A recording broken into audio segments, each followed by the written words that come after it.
Ya, evento é esse.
Hello, guys. Okay, here. We ready for the weekend? Let's get it. We're waiting for people to join. So I'm gonna paste the link. Yeah, the link is in the comment section already. For people to join, we're ready for this. Oh, there you go.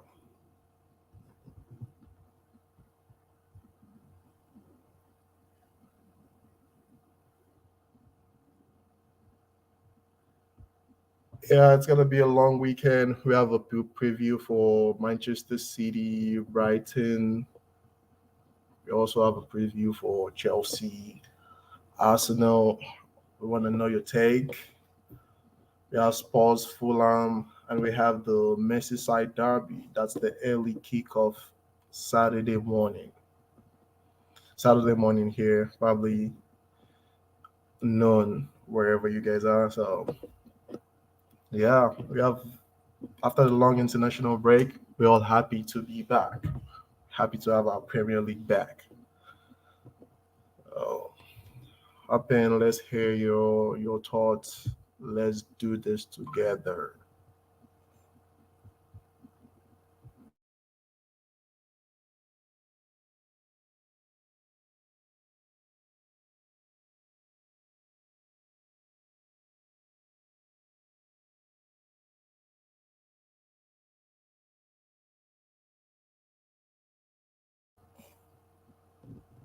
And also for those of you wondering, I'll be co-hosting for Abdullah for the next couple of weeks. He has some family emergency he has to attend to, so I will be co-hosting for him for the time being. So, and I think it's gonna happen at some point to talk to you guys, but for now, I will be co-hosting for him. And we're gonna have another stream tomorrow after the game. You know, watch Chelsea fans vent or celebrate their victory tomorrow. Then we'll also talk about the other games, the Liverpool game, the Manchester United game. The show will hold at the end of the Manchester United game, so we can all talk about the previous games. So yeah, so you guys should hop in. Tell me what games you're looking forward to. Let's go.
All right, my people. I think we're gonna start talking about the first game tomorrow, Liverpool Everton, with Robertson out. Do you still think Liverpool are the favorite for this tie? I think Liverpool still got Simicast to fill in that position. I think Liverpool should win that game easily, in my own opinion. I think it's going to be a great game. Probably not as straightforward as we think it's going to be, but I think Liverpool, Everton will be the one starting off the games tomorrow. So we also have, I think the next game after that will be Manchester City, Brighton. I think Man City will do justice to that game. They have Rodri back too. So we also have Newcastle, Crystal Palace. So I'm just giving you the rundowns of the games we have tomorrow. Newcastle, Crystal Palace. Yeah, I think Newcastle before the international break were on fire. So I will probably expect them to win that game as well. Then we have the big one, Chelsea, Arsenal. I'm not gonna say what I think yet, but that's gonna be a good game. And I think the final game for the Premier League tomorrow will be Sheffield United, Manchester United. Yeah, I think that's gonna be a good game also. United need points. They need to start. They need to start off really good in this game. I mean, with everything going on with Sancho,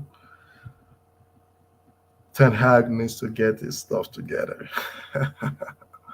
He really need that win tomorrow. He needs that win tomorrow. I think they have a couple of key players still missing. I think Martinez, Malacia, Juan Bissaka will still be injured.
Yeah, we're waiting for more people to join so we can start the discussion.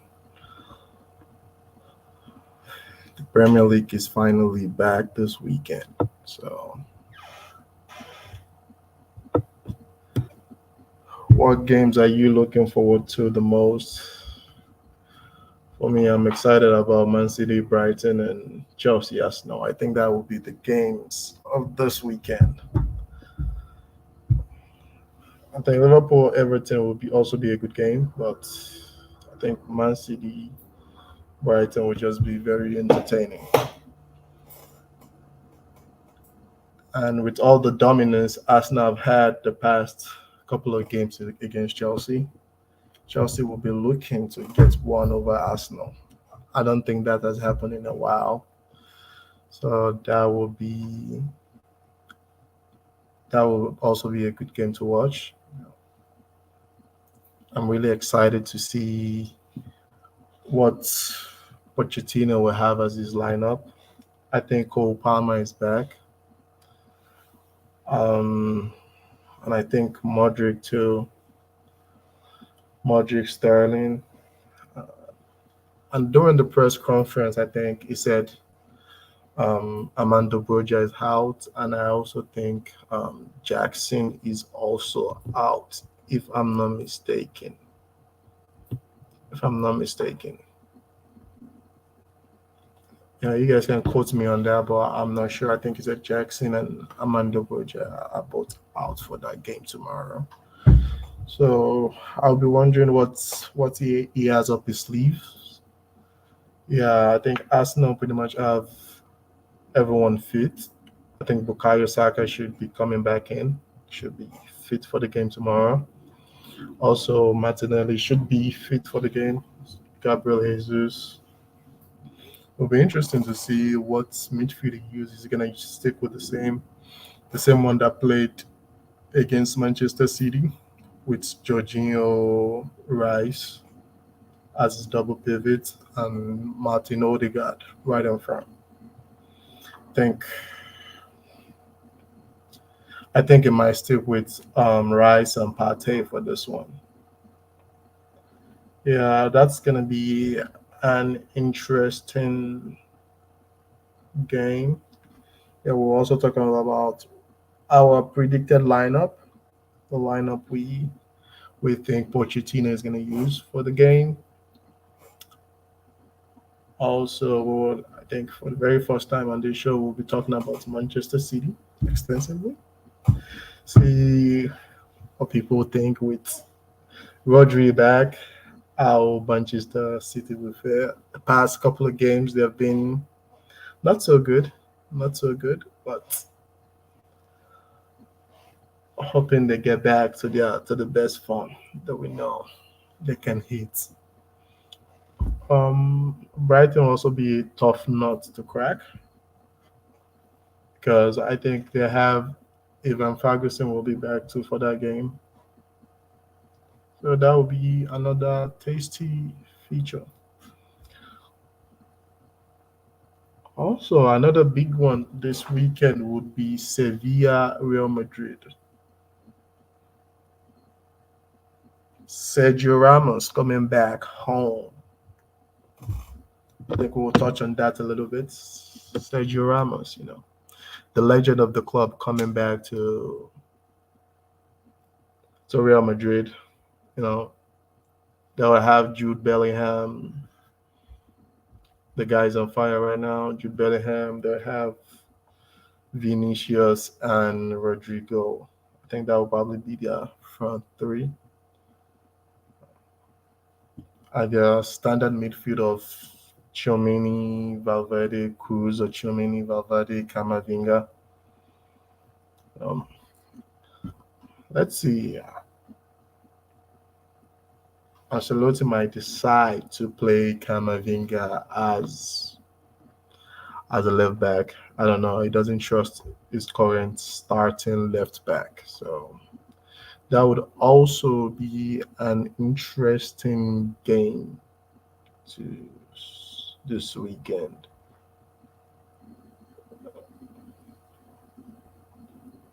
Yeah, just waiting for people to join. The link to join is live. So if you want to join, you could join this conversation. Let's talk about this weekend's game. Let's go, my people.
Oh, while we wait for people to join, I'm gonna play like the audio of some clips from the press conference Mauricio Pochettino had today about the injury concerns. So, first of all, how are you looking? Who's available? Who's not? Where's Reece James? Fernandez? Casado? Go. You have time? Go. Yeah. No, I think we need to assess now because we finished training session a little bit late, and we need to assess Axel Disasi. We need to assess Nico Jackson. We need to assess also Reece. Broja is out because he's a little bit irritated his knee, but it's another knee. That was a problem in the past. Yes, we have few players that we need to assess to see if tomorrow can be available, can play, or can be on the bench, or maybe out of the list. Injuries. yeah, there you have it, guys. A lot of the injury list keeps getting long for Chelsea. Armando Broja is definitely out, won't be involved in the game tomorrow. Jackson is a doubt for tomorrow. Also, Rich James is also a doubt. Said he's not sure if he's gonna start. And also, what else did they mention? Oh, Axel Disasi. Axel Disasi is also a doubt for tomorrow. So the injury list keeps compiling for Chelsea. Arsenal, on the other hand, has probably almost their whole entire squad fit. So, except from the new guy they signed, Timber. So this is going to be a very tasty feature tomorrow. So, yeah, that's the injury news from Chelsea's point of view. And also, good news for Chelsea, Malo Gusto will be back. He has served his 3 game suspension tomorrow. So he's going to be available for the game tomorrow. I think Levi Kowa should be back. Thiago Silva too should be in the lineup. So we're just waiting for guys to come on in so we can talk about this game. It's an exciting game tomorrow. It's a very, very exciting game.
Okay, guys, while we wait, I think I'm gonna start talking about the first game tomorrow.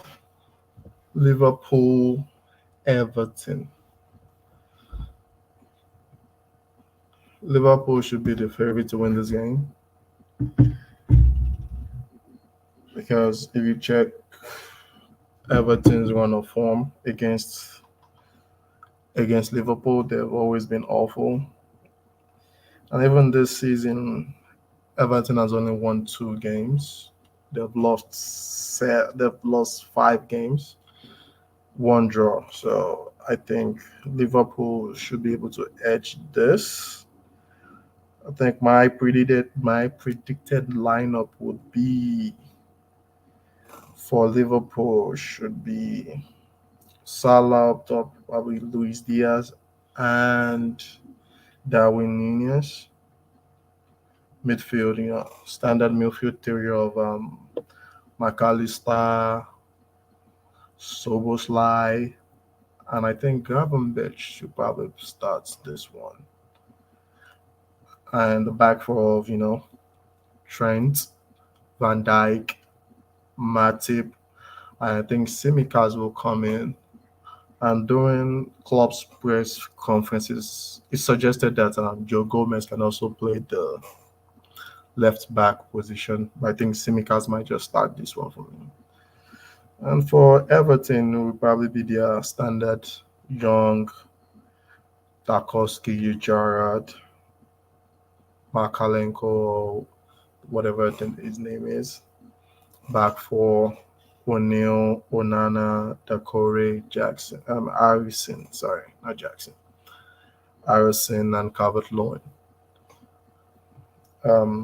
Anfield is going to be very, very hostile for Everton. So I think it's a game that would be very difficult for Everton to get anything from. So I'm expecting a standard Liverpool win tomorrow.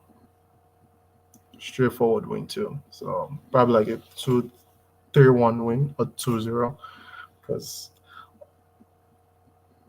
it's very hard for Liverpool. I mean for Everton to get a goal. So I'm predicting a 2-0 win. Probably Salah double tomorrow for Everton. I mean for Liverpool.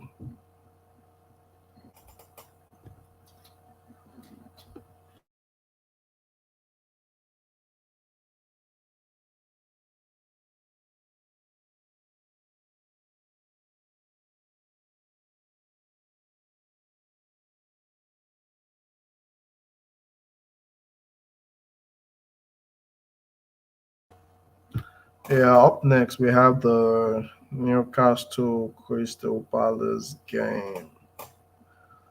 As that's the second kickoff.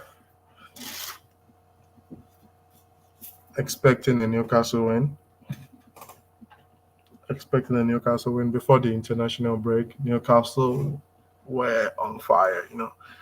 They started the season wobbly, but I feel like Eddie Howe has his men playing the way we saw them play at the end of last season. I mean, at the whole last season, pretty much, not the end of last season. The whole last season, we saw them play some fantastic football. The defense was very, very compact, which was one thing that helped Newcastle last season. So I'm expecting a Newcastle win tomorrow. I mean their lineup doesn't really change as much. So it's just the front line of Isak. Isak. I'm not sure if Isak is actually available. I think he's out injured. I'm not sure. So, I mean, if Isak is out injured, he'll probably start with Callum Wilson. Yeah. Huh.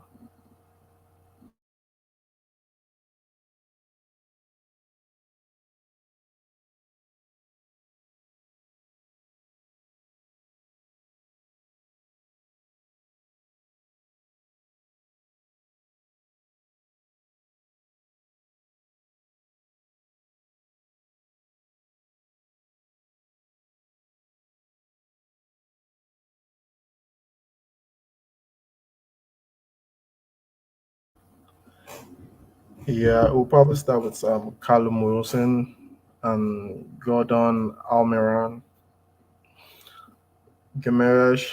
I'm not sure if this guy, Sandro Tonali, with his betting scandal, I'm not sure if he's allowed to play tomorrow. Probably will be allowed to play tomorrow, but we might be seeing midfield of Joe Linton, Gimenez, and Longstaff. But I think it might play. It might be Sandro Tonali, Gimenez, and Shane Longstaff. And their standard back four of Trippier, Cher, Boltzmann, and Dan Brown. Yeah, Crystal Palace. They don't have this guy back yet. Olise is not back, and losing Zaha this past window. Yeah, we don't know what to expect from Crystal Palace. They're usually a very, very tough team to beat, but I think this might be a close game. This might be a close game, but I expect Newcastle to be outplaying Crystal Palace. It's gonna be a really, really, really, really great game to watch. So probably not a great game to watch like the Mancity Brighton game, but because it started at the same time, I'll probably be watching Mancity Brighton over Newcastle Crystal Palace. No offense to the Crystal Palace fans or the Newcastle fans. No.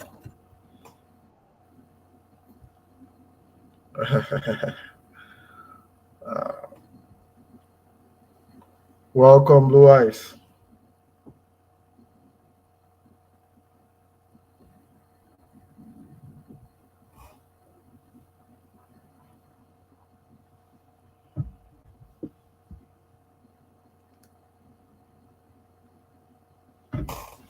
Blue Eyes, welcome to the show.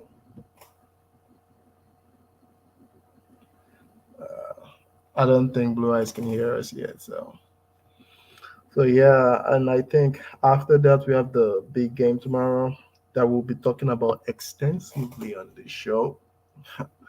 The Chelsea Arsenal game, the big one tomorrow. I want to know your predictions, the predicted starting lineup, and also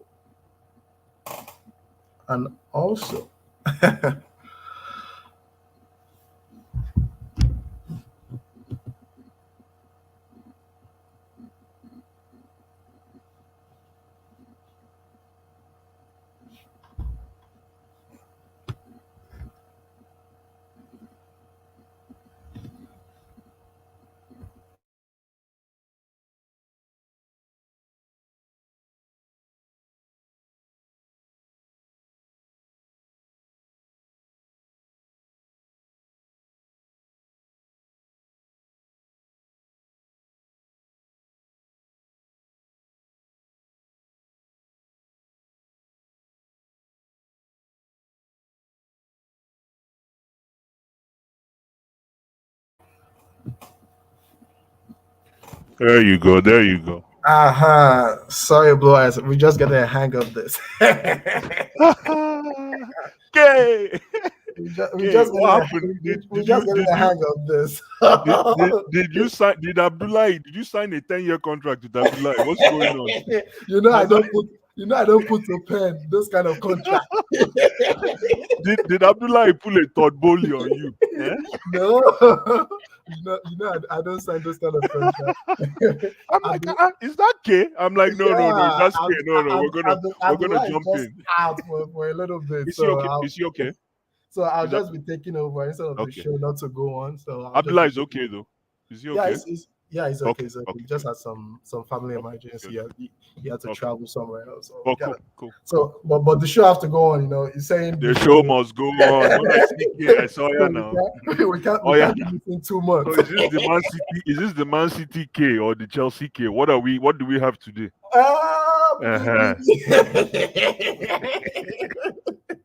It depends. Today you have the Chelsea K because Obviously, I don't want Arsenal to win. Nah, let's not hear that thing from you. So whatever we have to do. I know. Arsenal doesn't get one tomorrow. It's been a while Chelsea won that game. It's been a while Chelsea won that feature. So I really want to see Chelsea win that game tomorrow. But we can start with the Merseyside derby. That's the first game tomorrow. Everton, Liverpool. Yeah. Yeah, that's like you said, like, you know, it's, I like what you called it, the Merseyside derby, man.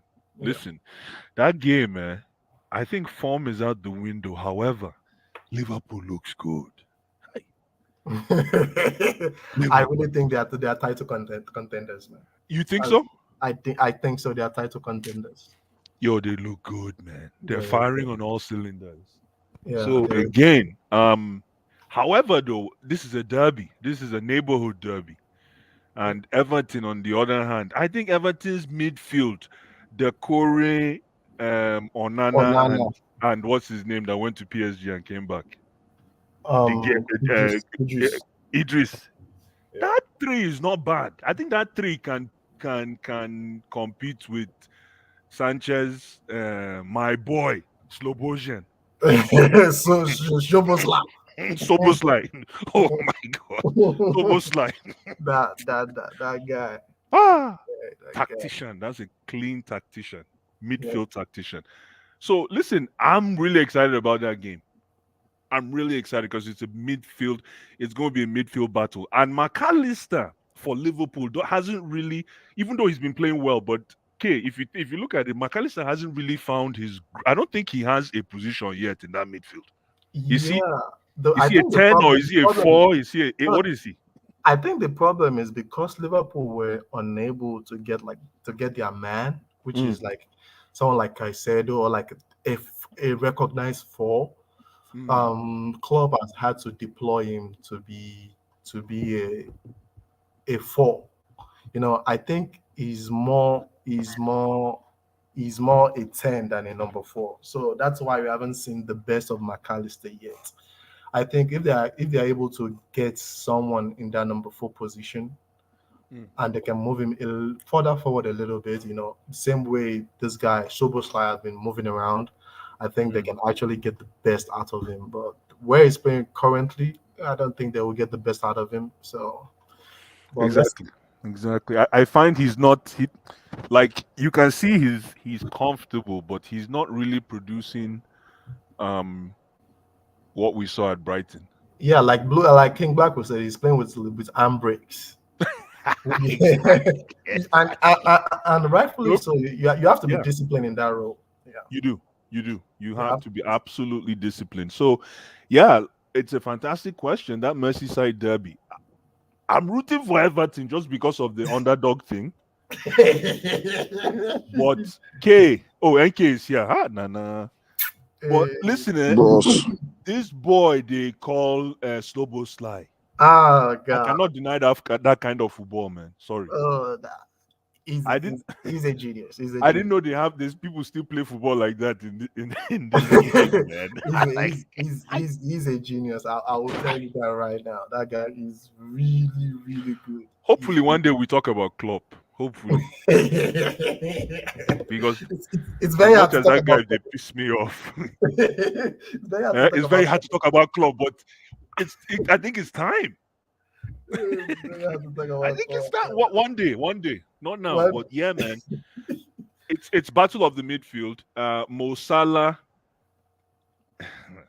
man. See, the problem, Mo Salah could be the X factor in this game, just like every other game. See, that's one thing. A lot of people don't give Salah his respect.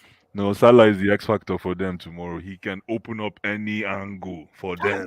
You watch him play, you don't think he's an extraordinary player, but he just scores. He just scores all the time. He does like the basic really well. He can just go past people, just stay out wide. He just knows his job. Do you have access to pulling up the 11s, the last 11 for both sides? Do you have both? Their last games. If you can pull up their 11s just for fun. I don't know if you have access. Yeah, I mean, okay. I can do that, but I think their last game they played. Who did they play?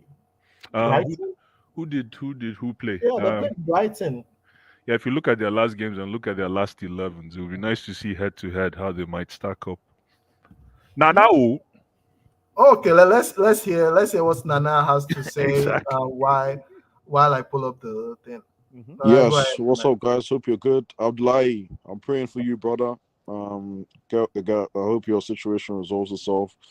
But like you said, the show must go on. The show must go on. The show must go on. But we're thinking about you. Yes, Kay. Sorry. Hello. What was the question? The Merseyside derby. What do you think about the game tomorrow? Listen, the head-to-head matchup is bleak. Everton don't win this game. Generally, if they get a draw, that's a good point for them, considering the again, like I said, just the head-to-head. It'll be tough, you know. It's going to be a hard game for them. But I want to talk about briefly the McAllister point you brought up, because I think he's better deeper, you know. I'm not sure about the deepest midfielder, but I think he's definitely better deeper in the team, personally. Just watching him for a while, I don't think him at 10 is the same either. So it'll be interesting to see how Klopp manages this game. You know, Salah's going to do what Salah does. Doesn't maybe quiet, but out of nowhere, blam, goal or blam assist. But the interesting thing is, I think for Klopp is what front three he's going for, because I think Darwin came back late from internationals, so he might not start. Gakpo's come back. Jota's not suspended anymore, so it'll be interesting. It'll be very interesting to see who Klopp opts for. But I can't see anything other than a Liverpool win, to be honest with you. Can't see anything other than a Liverpool win. Just me personally. So yeah.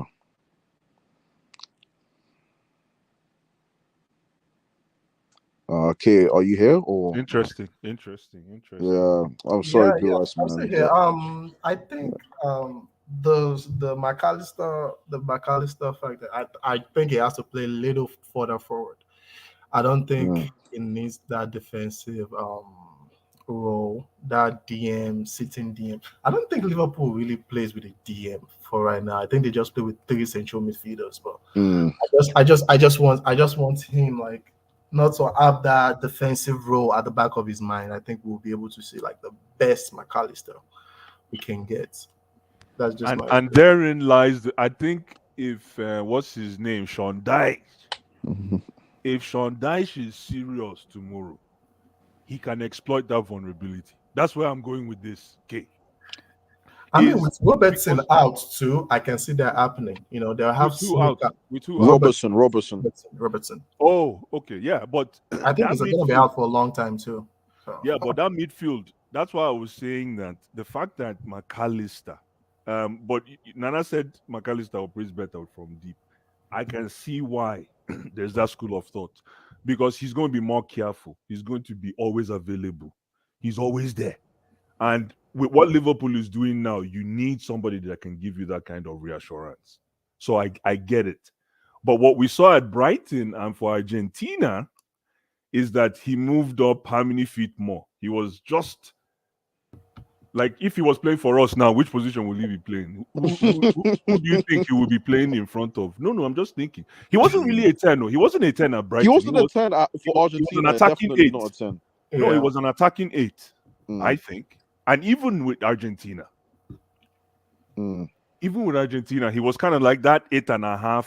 Yeah, supplementary. Very supplementary. Very supplementary. Thank you. Very You're supplementary. Right. He supported Messi and he supported the guys up front. Yeah. Support with Enzo. He supported Enzo, no? In the midfield too. No, he was doing the dance as well with Enzo, no? Of course. I'm just, me, I'm just messing around. This was Liverpool's starting lineup, their last game. Okay. Oh, thank you. You pulled it up. Nice. Yeah, oh, nice. This was They are starting 11. You know what? It is. Sorry to if I cut anyone off. McAllister is a walking yellow card, though. I will say that. You look at his couple of games. Like I said, exploit that vulnerability. He might not even start tomorrow. He might not even start. If that's the case, you never know. You never know. But Elliot, So this must have been a Carling Cup game now. No, this is against Brighton. Yeah, like in the Carling Cup, in the Carling Cup. Yeah, it has to be because Elliot doesn't really start in the midfield in EPL. EPL, you see Curtis Jones. He actually started. Ah. No, I think it's because Curtis Jones got sent off, right? So against yes, Liverpool, right. yeah. He got substituted at halftime though. Curtis Jones? No, Elliot. Yeah, Elliot. Yeah, that's what I'm saying. That's why I was asking, what game is this? But this now it all makes sense. Yeah, he got substituted at halftime. So this guy came. Wait, for who? For who? Gravenberch. That's the. Do you think Gravenberch starts this game? Or... Yeah, I think he's gonna start tomorrow. No, that guy's at that guy's. He has no end product, man. I just like the way Blue Eyes. I didn't know you're one of those guys. Wow. I am. He can play. He can play, but I will take Eddie Nketiah over that guy. Blue Eyes. Come on. No, I'm serious. No, I'll take Eddie. No, listen, Eddie Nketiah. Eddie Nketiah. I just don't know. We'll talk about him in that game. We'll talk about Nketiah when we get to Chelsea's game. Yeah, exactly. We'll talk about Nketiah. No, people, I don't know why that boy gets disrespect, man. It pisses me off. I don't know why that boy gets disrespect, man. I will play Balogun over Nketiah all day. Stop. I'll play Balogun over Nketiah. I thought you said Saka. I said, of course, Saka is No. I'm talking about Folarin Balogun. No, stop. Yeah, that's just my opinion. Eddie Nketiah. The thing about Eddie Nketiah, yes, he might not be scoring all the goals you want. That's the issue. That's the issue. But the thing about him is he's the only one. He's probably top 3 in the league now that knows how to that sniffs blood perfectly. He could. Blue Eyes. He could sniff blood definitely, but you said you like people that take their chance. The guy can't. You know what? Yeah, I know. But the thing is, he sniffs the chances, right? Yeah, he definitely does. Definitely, he sniffs the chances, and another thing is that I respect about this kid is Arteta has a little bit of a decision-making problem with Nketiah in that team. So Arteta has to do homework every Saturday to decide whether Nketiah starts or not. True or false? Yeah. Anyways, we'll talk about that later, man. We'll talk about that later. Okay, let's talk about the next game. I mean, if anyone joins, I want to talk about the Merseyside. Yeah, this game. Yeah, listen, man. What about pulling up the 11 for Everton? Okay, let me see the last. It should be in this app now. You can just change the team. Yeah, I can change the team. They played. Actually, I think Everton won their last game 3-0 against what's it called? Bournemouth. That's who they play. I can just change the team anyways. Just change the color to blue. And I think Everton played a back. Sorry, Everton fans. Also, they don't have a pull down with teams in here. No, they don't have the pull down. So you don't need to waste your time. Okay? Don't waste your time. They did young Tarkowski, Gerrard, and Mokolenko. Daesh. No, but Daesh deserves some credit. A little bit. I think he's a good tactical mind. I know that might sound weird because he let my guy go, man. He let Iwobi. Yeah, he let Iwobi go to Fulham, man. Why do you think he did that? Because Iwobi was a mainstay. So was it his decision? Or is it Iwobi that left? I think London is a different thing, was man. probably It's different. That these guys are gonna get relegated again. Let me just go to Fulham to just stay in the Premier League. No, but I don't think Everton are getting relegated, though. That's the issue. I really don't. No, look at the table. What's the table now? I think Sean Dyche knows how to navigate his way around it, man. Yeah, probably, but because I think it's gonna be close. Because Kay, I look at Fulham. I fear for Fulham. Me personally, I do. Just me personally. Marco Silva looks lost, man. Marco Silva looks lost. I watched them a few times. I'm like, even this Paulinho guy, Seth? The Bayern move, man. The Bayern move. Really? Yeah. I think maybe it's remnants of the Bayern move not going through. To be fair, they're tied on points with us. God damn. Yo, what? Who's tied with us? Fulham. At what position? They're 12. Are you asking what position Chelsea is at? Sorry, kid. Go ahead, man. Sorry. It will be around 12. Sorry, 11, kid. Go 12. ahead. Sorry. 11, 12. All right, let's get to the next game. Manchester City, Brighton. So, when anyone joins, they can still talk about the Merseyside derby. Yeah. Let's keep it moving. Manchester City, Brighton. Yep. But I see Brighton winning this game. I can see Brighton winning this game. You know why? I think it's pre-season right now at the Etihad. I think if you go into the Etihad, or if they come to your side, I think they are takeable. Just the way things are, the way the league is stacked, and they've lost how many games now? 2, eh? Yeah, 2 in the league. Yeah, Wolves and all. Yeah, Wolves and Arsenal. Yeah, and that Arsenal game was a sucker punch. So again, Brighton has nothing to lose in this game. They're just going to come in as Ajax, Celence boys. Just come in and play. Now, see what's going on with Ajax in Holland. Everybody has their story, man. But again, I see Brighton surprising Mancity in this game. I'm telling you. I see Brighton playing that very contained, very what do you call it? Compact type football. And then this guy hasn't scored in a while in the league. What's his name? Mr. Hall. Alani. I know he's Baba. I know he can score anytime he wants. But again, when was the last time he scored a goal? And Arsenal might have just released the code on how to defend Haaland. Come on, man. But Brighton big up to you guys first of all, but I'm sorry, Brighton doesn't have the facilities Arsenal have. Let's not go there. No, but nothing ever. Listen, Kenny. Now, do Wolves have the facility Arsenal have? Do Wolves have the facility? Kenny, no, but that's different. Like, I'm not. Why is it different? I'm not saying Man City losing 2-0, and Brighton they don't. Brighton they don't play pragmatic football. They're gonna live Kenny, let me just say this. I think Brighton will just play into Manchester City's hand. Yeah, they can't defend. That's my issue with Brighton. Fancy football, and they're gonna get sucker punched. No, they're not going to do that against City. You guys are missing the point. Let me tell you the difference. The difference will be Rodri will be back. That doesn't make a difference. When was the last time Rodri played a good game? When was the last time Rodri played a 90-minute game? Doesn't matter. Nah. Rodri's been the best player. Like the difference between Rodri and when Rodri is not there is massive. When was the last time Rodri was on the field, though? That's when they started losing. When he wasn't on the field. When he's not on the field. When was the last time Rodri played a 90-minute game? Guys, answer my question. He was Sheffield, I think. No, I think it was that happened over a month ago. Blew up. No, it was the Champions League. It was the Champions League. Champions League. But in the league, he was Sheffield, I think. The last 3, he has missed the last 3 games because of the red card. But he played for Spain as well, the international.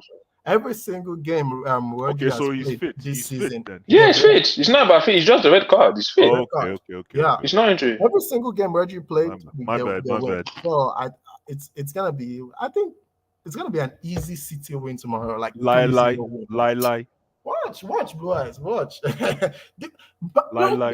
Brighton wants to play expansive football, try to attack Man City. Is my boy playing tomorrow? And what's his name again? Adingra. Not Adingra, the other guy. Ankizio. Oh, the guy that plays midfield. The kid? No, he joined them. The kid that scores Baleba or Mahmoud Dahoud? No, there was a kid that joined them. Like I think he's South American. He joined them about a season and a half ago. In midfield. In midfield, yeah. In midfield. Blue eyes. Buenanote. No. No, Blue Eye stop You it. guys- Blue Eye said midfield. There's no South American guy. Yeah, the only one is Enciso, and Enciso's are injured. That's what I'm saying. Ankizio. That's what I'm talking about. Caesar's been He's injured. He's injured. For the season. He's from Paraguay, yeah. The Paraguay guy, yeah. He's injured right now. That's my guy in that team, man. Ankizio. Chai! If that guy catch you in that midfield. No, Adingra is mine, man. That's a killer. Billy Gilmore against Rodri. Come on. No, forget that. Stop. He said, "Forget about it." Forget it, boys. Nah, which game did I watch Billy Gilmore? I'm like, ha! Bill. You know when you're watching somebody and you go, ha! And you just call them Billy. It's like you're trying to wish them all the best, right? Yeah. There was no like Billy. I watched his game. I can't remember what game it was. The way he controlled the midfield was amazing, but you can see why he's not at Chelsea. I still think he's a good player. Fantastic player. I think he's a really good player. No, I think it's a great player. I just think that at some point at the top, especially in the, I think the lack of physicality is going to in there. That's fantastic player. Like you see that year he went to Norwich. I just saw it coming, man. I'm like, yeah, I can just see, But my problem was, I'm like, if you're going to let Billy Gilmore go, send him to a team where he's going to be functional, not Norwich. Yeah, Completely agree. I said this then. Nah, I completely agree. Like, yes, okay, Billy, I know you didn't make the cut at Cobham. I get it. But if you're going to send this guy away, send him into a good team. At Crystal Palace. Well, how much did we sell him for? It was a decent price. I don't know. No, Billy Gilmore was like 8 million. Yeah, it was like 8 million. It wasn't a lot of money. No, but at that time, no, I thought it was more. Is there a sell on there? It was 8 mil. There's no sell on. No, I don't know if there's any sell on. It was 8 mil. It was 8 mil. It was 8 mil. No, if he was 8 mil, how much did we sell Lamptey for? Who? Lamptey. Lamptey was cheap because he only had like 6 months left. Well, but his contract was expiring. Yeah, his contract was expiring. That's why. I see. That's what they're trying to do with Martin as well. They're trying to extend him. I think they extended his contract, but they don't want to lose him. But I think Gallagher. Gilmore is a very good player. I just think that if he wants to play like as a DM, where he plays like, especially as a lone DM, in a top team, I don't know if he plays in a specific team, I think he can handle it. But I think his lack of physicality might end up playing as a lone DM. If he plays in like a 2, maybe I think I can see him here. But if he plays as a lone DM, I don't think. You see, okay. Let me ask you a question: Billy Gilmore or Jorginho, who's bigger? Jorginho is bigger than him. Jorginho is bigger than Billy Gilmore. Billy Gilmore is really tiny. He's probably like body-wise, I think he's about like 5'2" or something. Billy Gilmore's a teen. He's still a teen. A teen. Body of a teenager. Is it? He's a grown man, but he has the body of a teenager. Yeah. He has the body. Yeah, but the guy's like 20 something. Like 22. I don't see him. Yeah, the guy's not. Like, his body is not going to develop like some crazy. That's who he is right now. That's what he is. That's what he's going to be. He's 22. Yeah. Unless you move him up front. Tomorrow. Unless you move him up front. Unless he goes. Brighton don't want to defend, man. So okay, I'm saying City are winning that game. The pressure is on City. Brighton want to play expansive football. And I wouldn't even say play expansive football. My issue is they just don't want to defend, man. Yeah, and they leave the centre back too exposed. I'm sorry, nah. And even the centre backs, they're not that great. Donk is decent, but the other guy that Verbruggen, I don't know the Dutch. Van Heck is one of the worst centre backs in the league. I'm sorry. This guy is mid. This guy is mid. I don't know. And even their goalkeeper, I think their goalkeeper, with his feet is decent, but shot stop. Honestly, I don't see it. Nah. We shall see tomorrow, man. Well, they're playing. Man. Are they playing home or away? Is he in Manchester? Man City all I know, Man City. Man City. Let me tell you something right now. Haaland is scoring at least 2 goals. Let me tell you something. Haaland can score 3 goals. Brighton is winning tomorrow. That's what I'm trying to tell you. The pressure is. This is a psych. It's psych over skill. This game. City has to come out to win tomorrow. City wants to win tomorrow 5-0. And that's what Brighton wants. Come out. Come and win now. Choco, goal. Just watch. This game is going to end like 2-1 Brighton. Keep an eye on this game. It's going to be one of those games. It's an upset in the making. Nah. Okay. Brighton are not pragmatic enough, man. Exactly. What's the definition of an upset? Let's see if somebody understands what an upset means. I want to make sure I'm talking to football people here. What's an upset? What does an upset mean, Kenny? The underdog wins. Yeah, like when the team that's favorite loses. No, it's not. Okay, exactly. So I said I'm not talking about the skill. I'm not talking about the tack. I'm not talking about the ability tomorrow. I'm talking about the fact that an upset is loading from a psyche standpoint. And you're Blue Eyes, do you think you're reading into it too much psychologically? No, I'm not. Are you sure? No. Blue Eyes, the only people that are going to be upset at the end of the game is this Brighton player when they get spanked, man. Remains to be seen, ladies and gentlemen. Remains to be seen. I just think Brighton has nothing to lose. They go into this game so relaxed. Mancity wants to prove to the world that they are not on a losing streak. Haaland can't even. Haaland in the middle of an ocean, there's still soap in his eyes. He cannot score.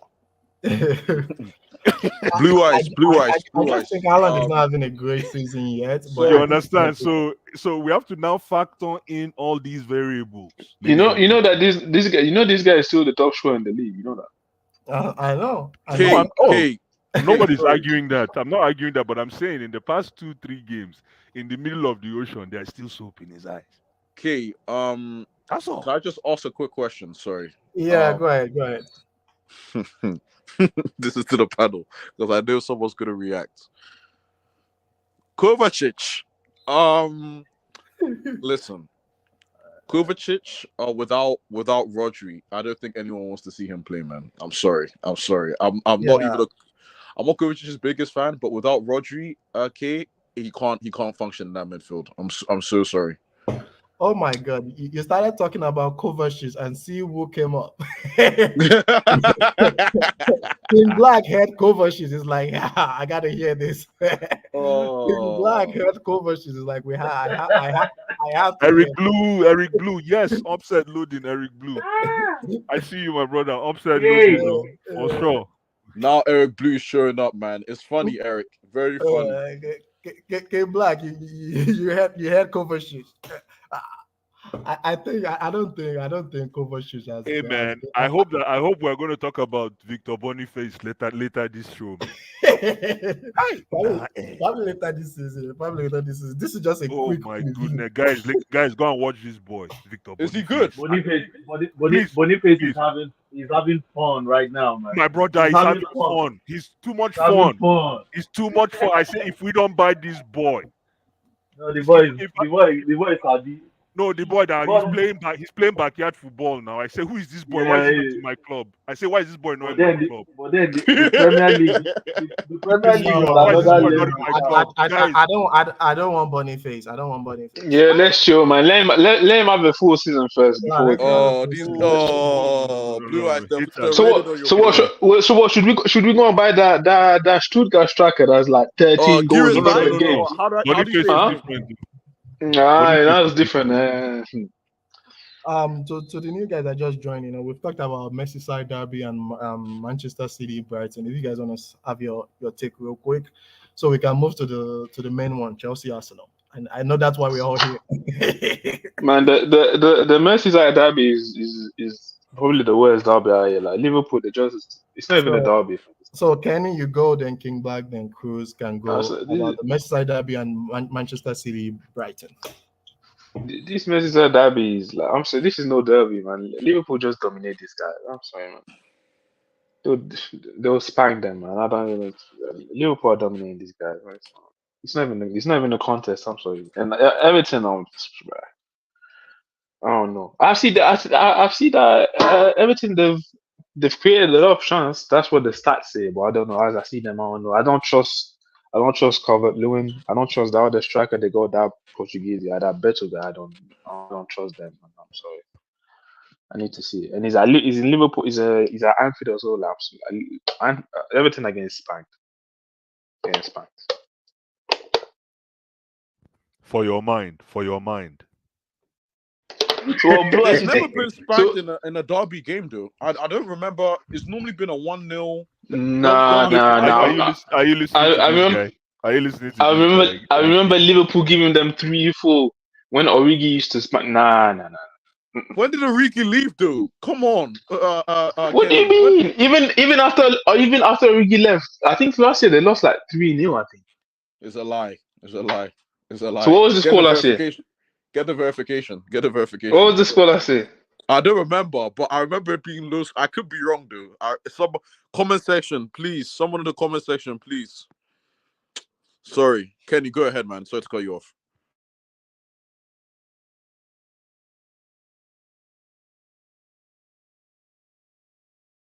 Kenny, do you have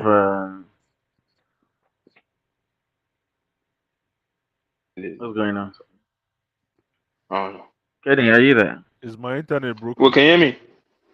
Hey, that's why I'm confused. Okay, we can hear you. Yeah. No, I'm just saying, like, the last time Everton beat Liverpool was like Richarlison still played for Everton. No, you said whooped. You said man, whooped. They're beating them. Like Everton have no chance of winning. They have no chance. They lose. Either it's whooped or lose. They have no chance. But whoever want to talk about Everton, Liverpool, that's about it. All right, getting back. Everton, Liverpool. Hey, hello. Premier League is back. Hey, the break is too long, unnecessary. They need to cancel. What are they doing? International break. Every 2 weeks are international break. They need to cancel international break. Who's like? Imagine, I just cannot imagine a year without Premier League or any. So how are you going to watch EPL in January? No EPL for me. January AFCON. AFCON, eh? What's happening? Oh no! Are we going to win AFCON? I'm sorry. When I'm seeing 2-2 against Saudi Arabia and then this trash goalkeeper, I'm sorry, like these guys are not. I'll take it, man. Have you seen the Nigerian goalkeeper? I'm excited. Man. Listen, you guys are talking about trash, and I'm just talking about the. AFCON. You just want to watch our boys. Yeah, that's straight up. It's just like going home for Christmas, that kind of thing. Well, yeah, but we have a problematic squad anyway. Blue Eye said AFCON, man. He doesn't watch Premier League. We have to update him. You don't know this guy. All right, let's go. Yes. Let's hear your take on them. Yeah. So we can talk extensively on Chelsea. On Chelsea?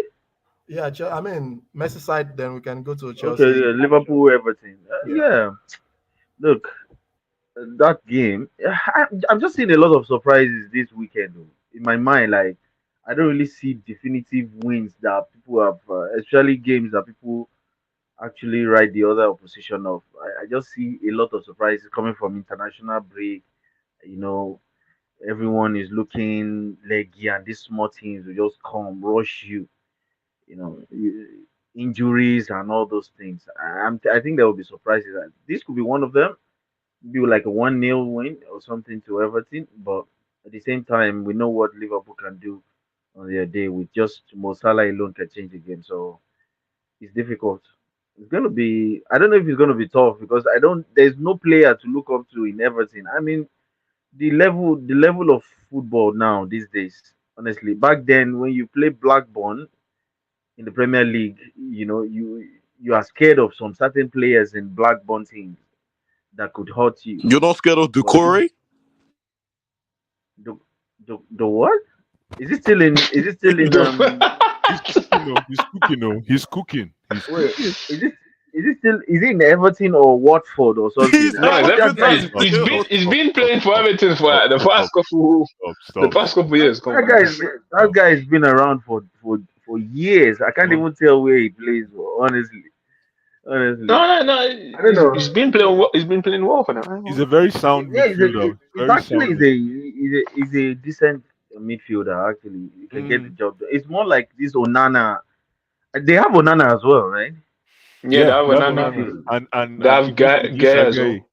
Yeah, Idrissa Gay. Gueye. Hey, oh, that's true. That would be a tough game for Liverpool. I'm telling Hey, you, that would be a physical I'm so game. excited That for would be a that game, physical man. I want to game watch for that Liverpool. ball, man. PNP midfield, man.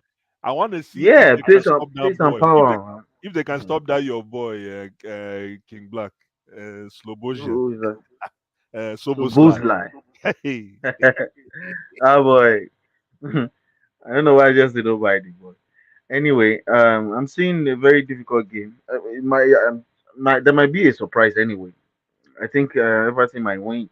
Everton actually might win anyway. So yeah, that's my take on the Merseyside derby.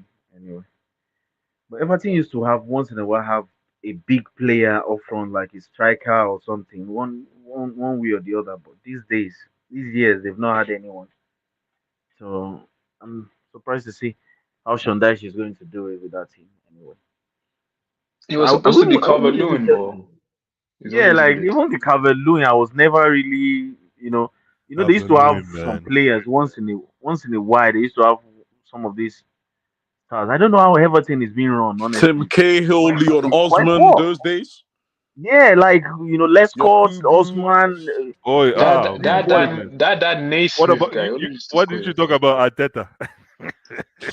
Even they had this left back at some point as Liam well. Baines. Even Liam Baines. Leighton Baines. Yeah, Yakubu Ayagbeni. Yeah. yeah, they used to have a decent team. These days they look like a legit relegation team, but that their midfield could help them out anyway too. Shondage will package them. Yeah. Shondage will Mm, package them the low block special. I'm telling you. Are we on to the Chelsea game or we're still Man sticking City on? Brighton, because you've been talking a lot about Pep on Oh, the socials. So Man, it's Man City yeah, Brighton next week. Man City Brighton. Look, I think Pep is gonna get cooked, man. I think he's gonna get. I think he's done out here, man. I think he's done. You see, like people go too far. What is done at? Come on, man. The streets are rough, man. I think he's I, exposed, But man. Pep I, looks I, tired, I, man. You Pep you I, looks you miss tired, one. man.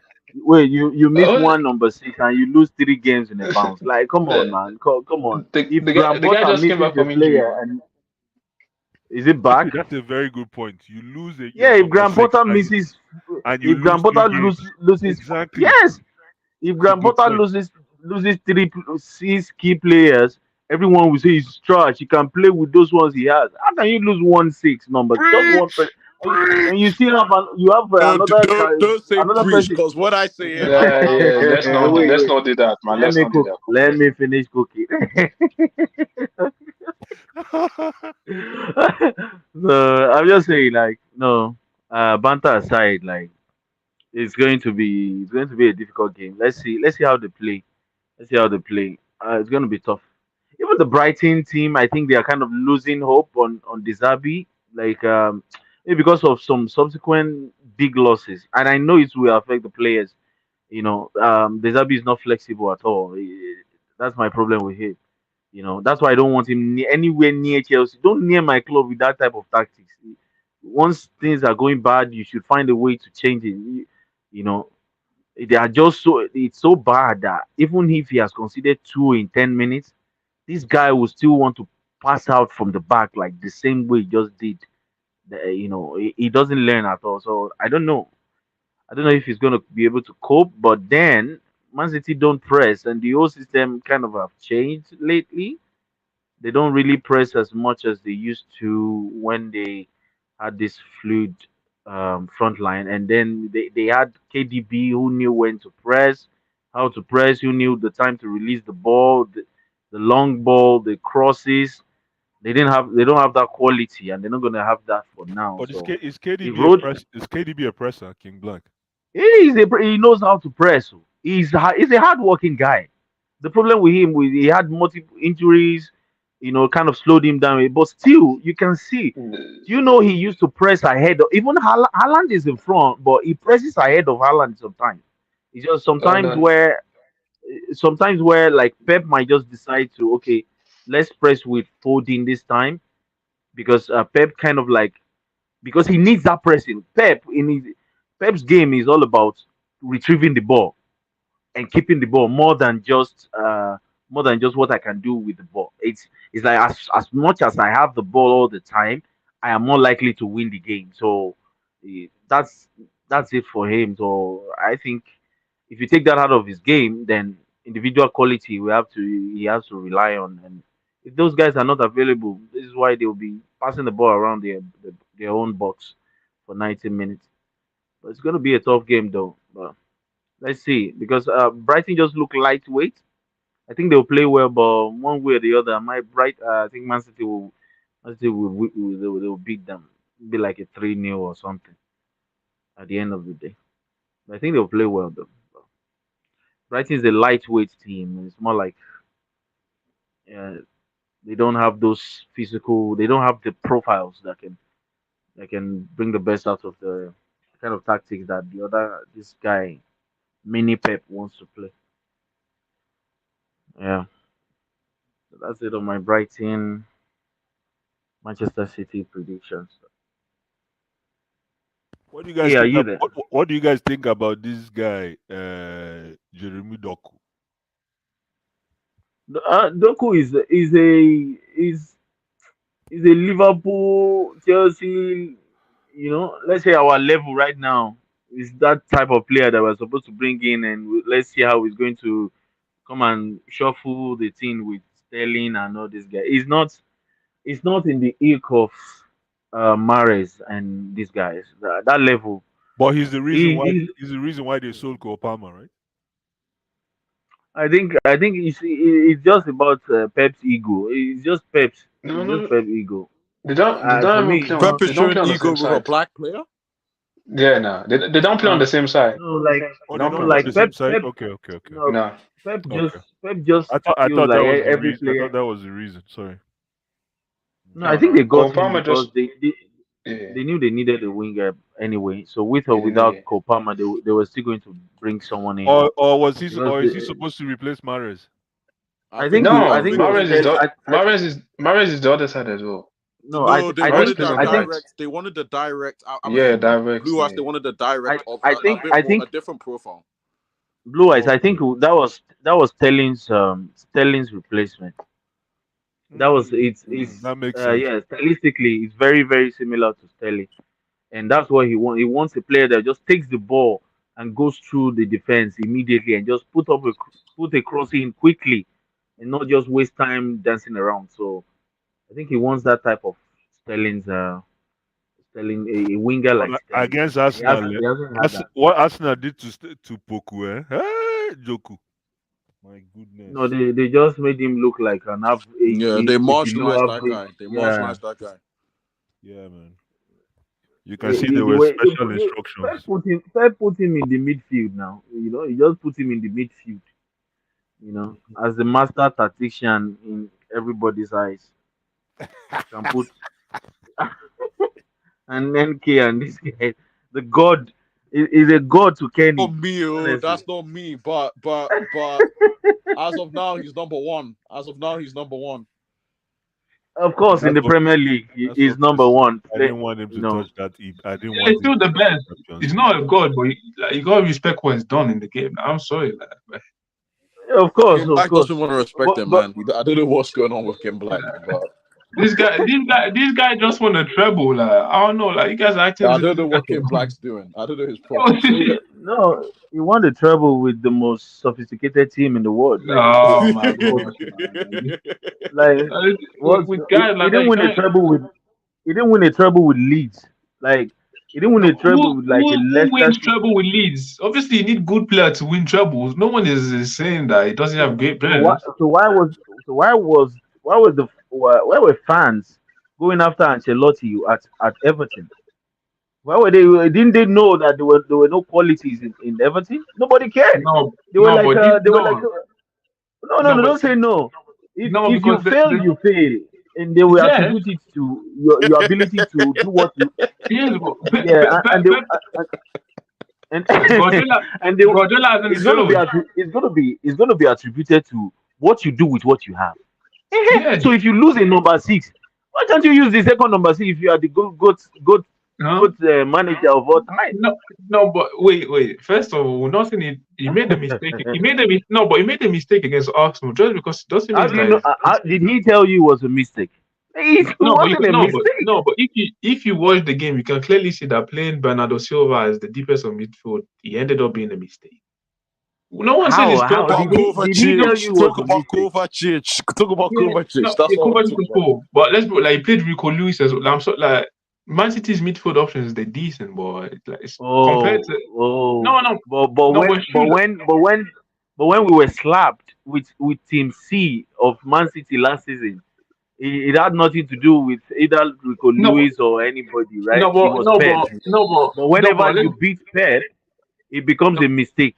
No, but King Come Black, on, everyone was slapping Chelsea. Like, let's be honest, it wasn't that complicated last year to beat Chelsea. Like, I'm just saying. Like, no, it's true. No, it's true. No, but the thing with Pep, yeah, we know Pep sometimes he does crazy stuff. Sometimes maybe he doesn't select the right players. He's trying to be like too clever.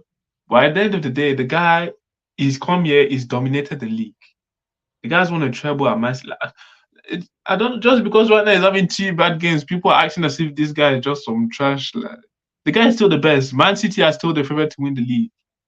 He has the best players. If he loses his best players, I put it to you now, Lenny. If he loses Rodri, add Ruben Diaz, you add Haaland and Alvarez into the mix till the end of the season, he's not winning no league. Forget about his reputation. If Arsenal lose Saka, they will lose the league. Like when we saw Arsenal when Saliba and Partey got injured, they didn't play well. Like when Van Dijk got injured. So Kenny, why were you slandering Potter when he had Havertz and Mount in the attack? It's so interesting. My God. No, but you see the thing. No. Okay. You see the but you see the thing with the thing with certain managers. There's a track record is important. I'm sure. Like what? No, but let's track record. The only track record I see here from Kenny. And I don't even think that. I think Potter was. Wait quickly. I think Potter was. Quickly, I think Potter was in a lose-lose situation, like where he had no chance to. Like, the situation was a mess. I don't blame solely on Potter. I did put some of the blame on him, but it's true. The situation he was put in, like it was made to fail. Like, I'm not gonna prove. Like, I'm not putting fully the blame. I put most of the blame on the owners. Like, and most managers that come in that situation would have failed as well. But Pep just obviously Pep needs his player, yeah. But there's certain managers. First of all, even if Pep would not be put in this position because the guy is smart enough. There's just certain managers. That Arsenal team that beat Man City was the same Arsenal team that lost to Lens in the Champions League. It was 15th place in League One. So please, you can't tell me because he doesn't have road. No, but it wasn't the same. And King Black, are you telling me now that Arsenal are going to win the league? Is that what you're telling me? I'm not telling you. I'm saying Chelsea will win the league. So why are you laughing? Why is that? Why is that so funny? Some Chelsea fans, I don't understand. Some Chelsea fans, they don't rate the players, they don't rate the managers, but then they say we are going to win the league. You guys, we'll win the league anyway because we are Chelsea. Black said. It has nothing to do. It has nothing to do with players or coaches. Yeah, right. We won the Champions League with Ryan Bertrand as a winger. We won the second Champions League with Kai Havertz, who's a donkey by nature. No, but yeah, who was there with Kai Havertz? You had Kante there. You had players there. You had solid defense. He had Ziyech and who was this guy who is playing at Galatasaray in Turkey now? I mean, this was really played like Abdullah. He won the Champions League. Havertz as well. I'm saying like Chelsea.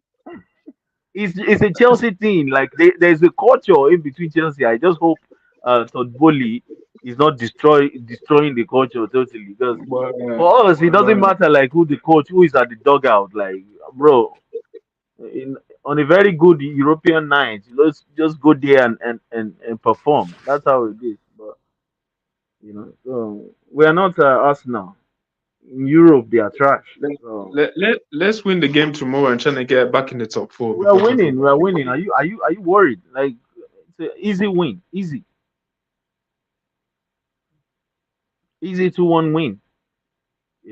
Because our game, the reason why I think we're gonna win is we're not gonna be stupid to press them high and go all guns blaze. That's what they're going to do. We know how they're going to play. Arteta is still a young coach. He's going to come in and say, "Yes, I want to exert my territory."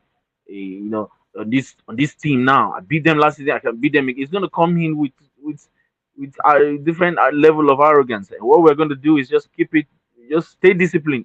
As long as you stay disciplined, you soak them up. They will come here and start passing the ball around. Just let them keep passing it around.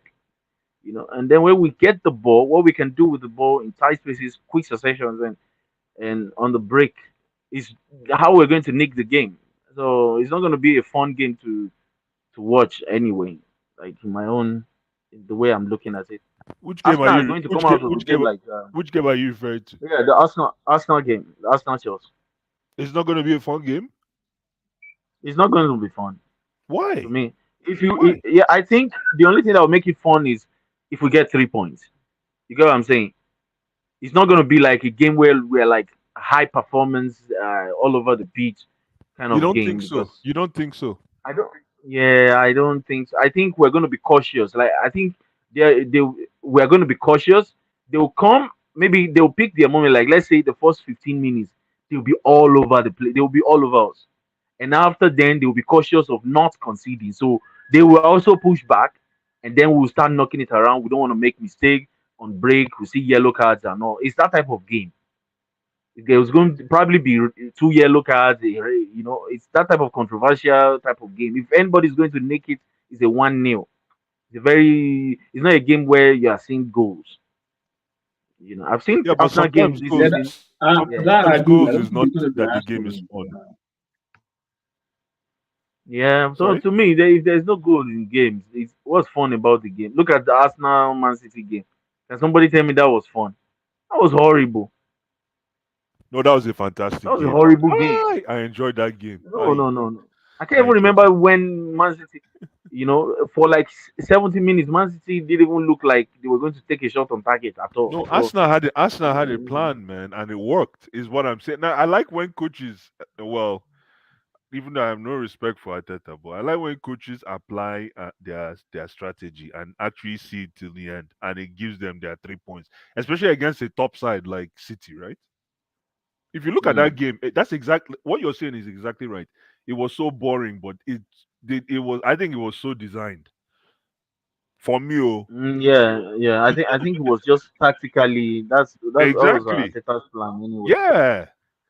To just come there and just lock them off. Make sure they have no chance, and then let's see what we can do when we have the ball. Mm. But then I think the Chelsea game will be like when it comes to tactically, it will be like opposite of what Arsenal did, and this is where I thought I think we can actually win the game because instead of them playing conservatively, you remember against Man City, they were quite like conservative. They were not. They were not. They were not pressing. They were not doing all those things. They allowed them have the ball. I'm going to block it in the midfield, and then let's see what we can do when we have the ball. Let's move it around and let's keep moving. Movement. It's not really there was no real intent from Arsenal to really take the game to Man City for Absolutely. like 60 minutes. Yeah. Mhm. So, but I thought when they play Chelsea, they're going to do the opposite. They're going to want to kill the game early so that we have no chance, and then they will just sit back and conserve the lead. And what I think we're going to do is that we are going to bore them to death for like 40 minutes or 30 minutes or thereabout, where they like, and then we will start playing. We're going to it will probably be a game of two halves when it comes to performance for Chelsea. It's either the first half is going to be boring as hell, or the first half is going to be nice, and the second half will be like, let's just see this game off. Let's just waiting for the final whistle. Sort of. That's why I thought maybe I'm there's a looking chance. forward to this game. I'm like It's this. It's like if we win this game, I'll be happy. I'll be happy. no, we're going to win the game. We're going to win the game. That one now for sure, man. We'll go win this game. But what even makes me happier is the fact that it couldn't have been. It's the best game that we needed after this long break. No need to wait too long. Just get in immediately and start cooking, man. It's not. Just It's not get easy. to work. It's not easy. It's not gonna be. It's not gonna be easy. But both teams went to international break, so we're okay. Hey, Helens. I don't know. I didn't watch any England. Hey, well done. England's Blue Eyes. international break at all. Blues, King You Black. Hey. I don't watch any. Did I Saka watched, play the international? No, The he guy not that really right? impressed me in Saka the did not play. international is St. Jude now. Oh, Jude. St. Jude, man. Nah, Jude Bellingham. Okay. Yeah, that's the rave of the moment. St. Let's Jude, talk man. about the Arsenal Chelsea game. Where should we Moderator, It's Chelsea, Arsenal. hold on. Look, we put moderator. Moderator, just go first, shit. put the Go leg, shit. Which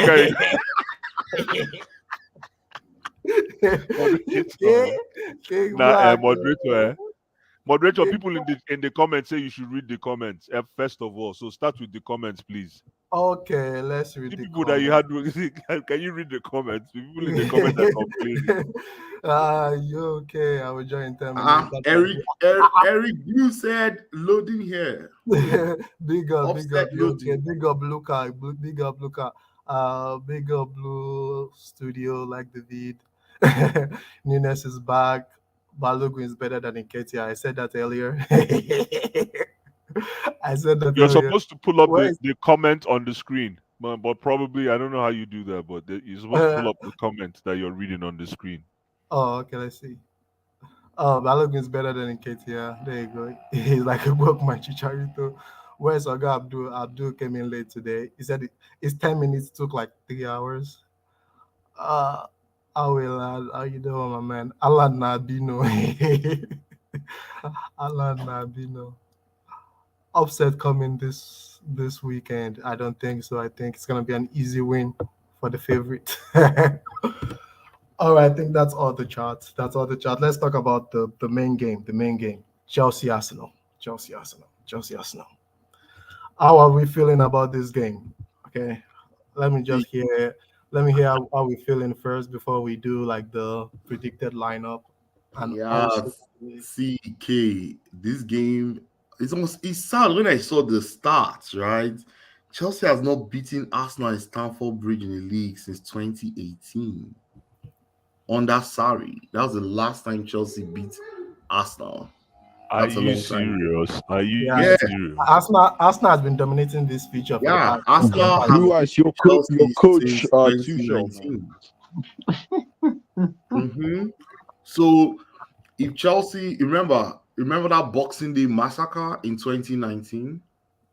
Oh my goodness! 2019. Yeah, under our guy Francis, right?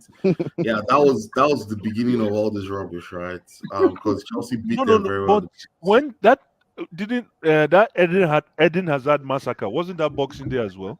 When Eden Hazard took the whole world. No, that was the Europa League final. No. That's big. What about where he ended Coquelin's career? That was under Conte. That was 2017. That was 2017. No, but that was Boxing Day, right? That was Boxing Day. No, that was not Boxing Day. No, it wasn't Boxing Day. Maybe it was Boxing Day. I think it was around that time, though. Go ahead, Demi. Go ahead. Yeah, so it's really pathetic. We're not beating them on our ground since 2018. I think if those boys don't see the stats, and it's so sad, I think we've not even scored a goal in last 2 meetings or so. Like, man, the stats are against Chelsea in this match. Like, a betting guy would definitely bet for Arsenal. But, man, this is London derby. Nobody, the form is thrown out of the window tomorrow. It's all guns blazing. And the two teams have most of their players available to start. I don't think anybody will have any excuse. I think any team that has more excuse will be Chelsea, saying, we will be losing. What stats got to do with Timber's game? Yeah, but to be very, very frank with everybody, not frank like Francis, but it's gonna be a draw. It's gonna be a lot of goals. I think it's gonna be 2-2, but yeah, it's gonna be. I'm just gonna say, like, the team news doesn't look good for Chelsea. Yeah, it doesn't look good until the game starts. What happened? What happened now? So Amanda Broja is out for tomorrow's game. Who cares? Amanda Broja not performed before. Is he gonna start? What's his name? Nicholas Jackson. Is a doubt. Decidedly, is in doubt as well. Jackson will play. Don't mind. Everybody's playing mind games. He has a wrist injury, but I'm just reading the. What did you say? He hasn't played on the wrist. Let me the name. Let me the name. What this guy said. Let me tell you what Pochettino said. No. What did you say, sir? Let me tell you what Pochettino said. Leave Pochettino. He's just playing games. Okay, go and fight Pochettino. Everybody's Emily's gonna go to Cobham himself to go and check these things. Ateta said that Saka is 50-50. We know Saka is starting. Okay, let me just talk about Chelsea. Disasi, a doubt. With James, also a doubt. Amanda Broja is out for sure. He's not gonna play. James trained all week though. Reece James or Christo, it doesn't matter, man. We move. Sorry, go ahead, King. Yeah, go ahead. This guy too is obviously like the normal guys like Chilwell, Nkunku. Yeah, Chukwuemeka is out. Chukwuemeka is also out. Chukwuemeka is out. But Ashley is back. Yeah, so Wesley out. Don't forget Wesley out. Can I ask you? Let me ask you a very important question, please, K. Moderator, please. Can I just take 1 second? Yeah, you can go ahead. Thank you. Is Papa available? Yeah, is it? Oh, Palmer is available. That's all I want to hear. Don't worry. If he's not available, we got NK's guy there. He's been scoring. He's been scoring in on the 21 and that. He's also available. So, Bryce, will you start Palmer or Sterling? Who will you start tomorrow? No, they're both playing.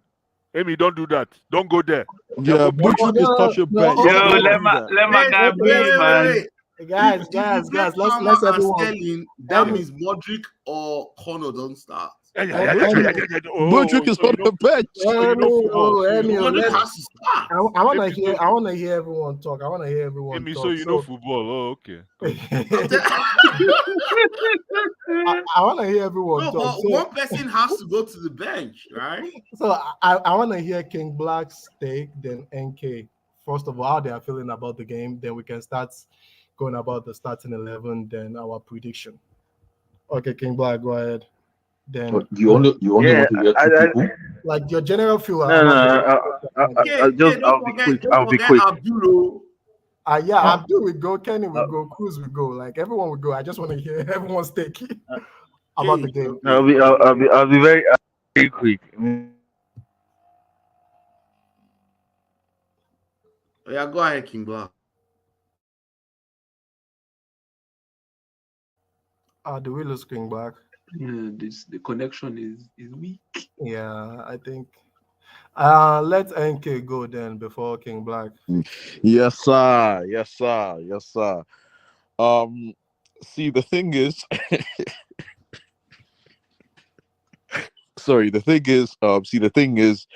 is that I'm quietly optimistic about this game. I don't know why. Maybe it's because we seem to have got our attacking groove on.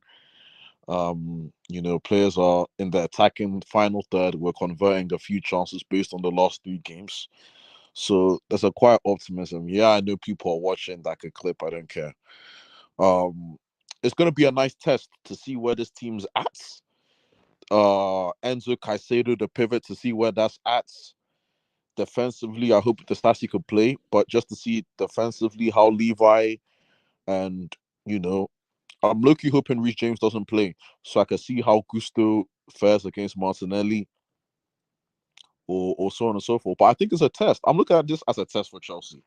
We haven't beaten these guys, Arsenal guys, in so long, and it's just heartbreaking. This is not the club I know. So I'm just praying that players could rise, okay? That players could rise and produce.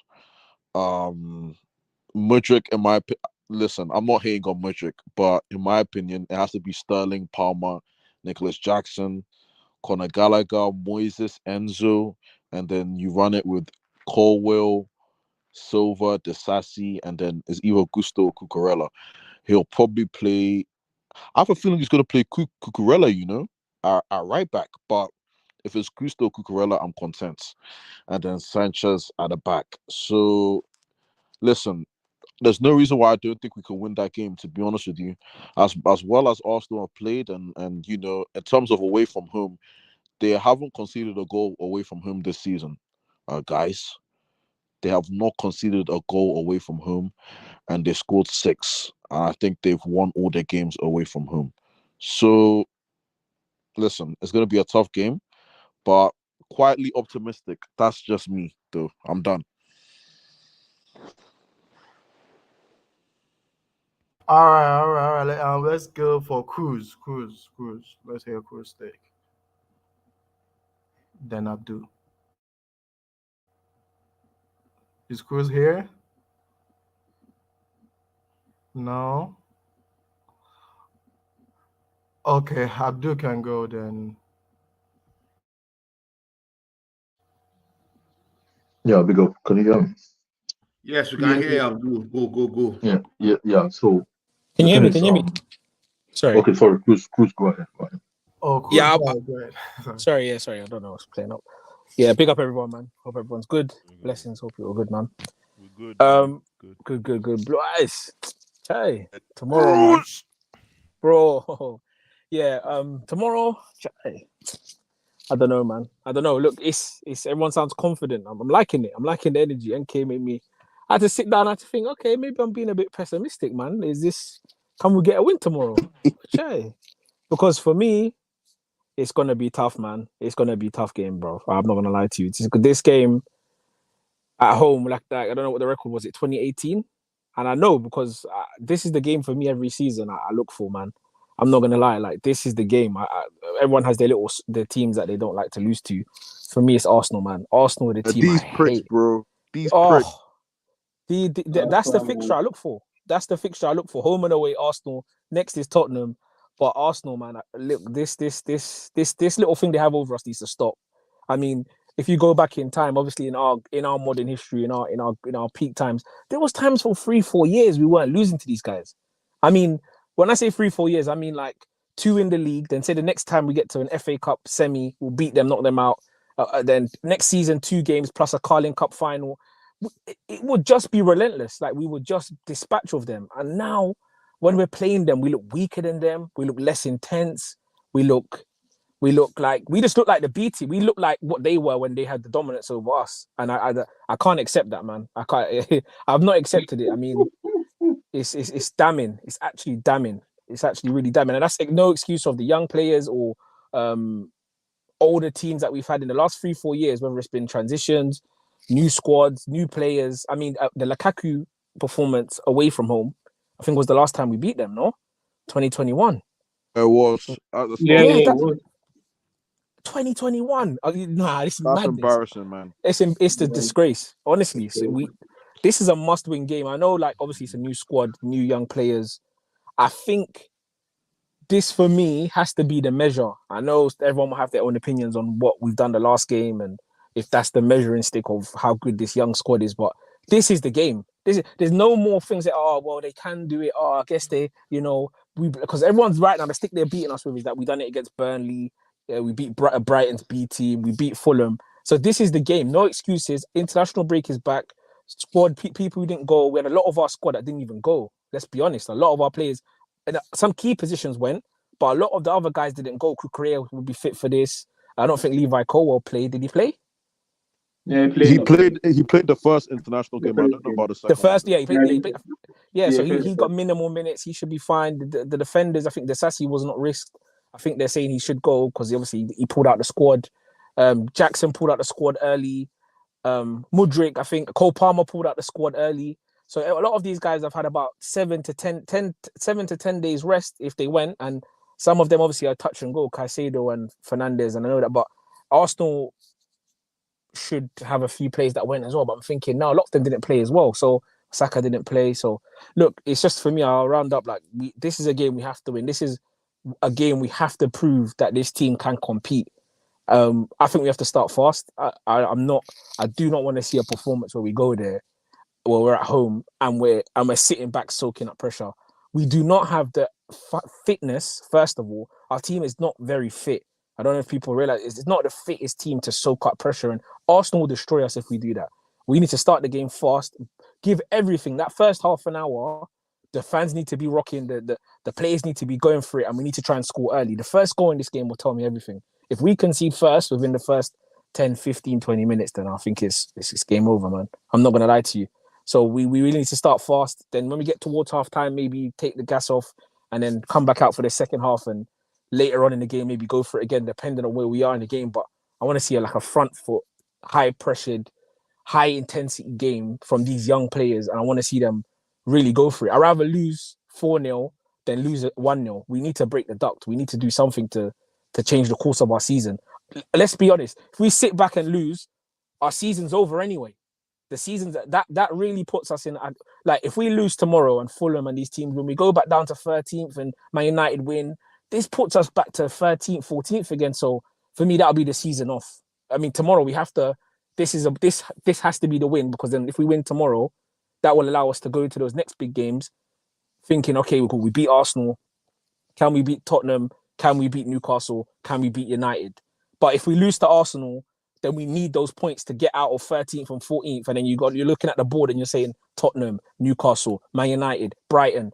You can't need to win those games to get out of your trouble. So all these things I've been moaning about the first half of the season where we've been losing against these smaller teams, fair enough. Now you guys have put yourself in a position where you have to turn up in the big games. Arsenal have to feel like they're in a game. Like, they have to really feel the pressure tomorrow. So yeah, that's me. Preach, brother. Preach. Preach. Preach. Preach.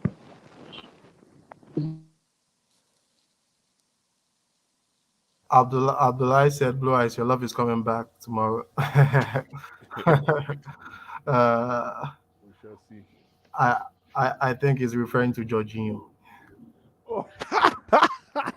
By the way, if Kai or Jorginho score tomorrow, you could see the biggest meltdown on this channel. I don't think Kai will play tomorrow like that. I don't think so. I hope not. I thought I would be stupid to not. I thought I would be stupid not to play Kai. No, Kai is gonna play.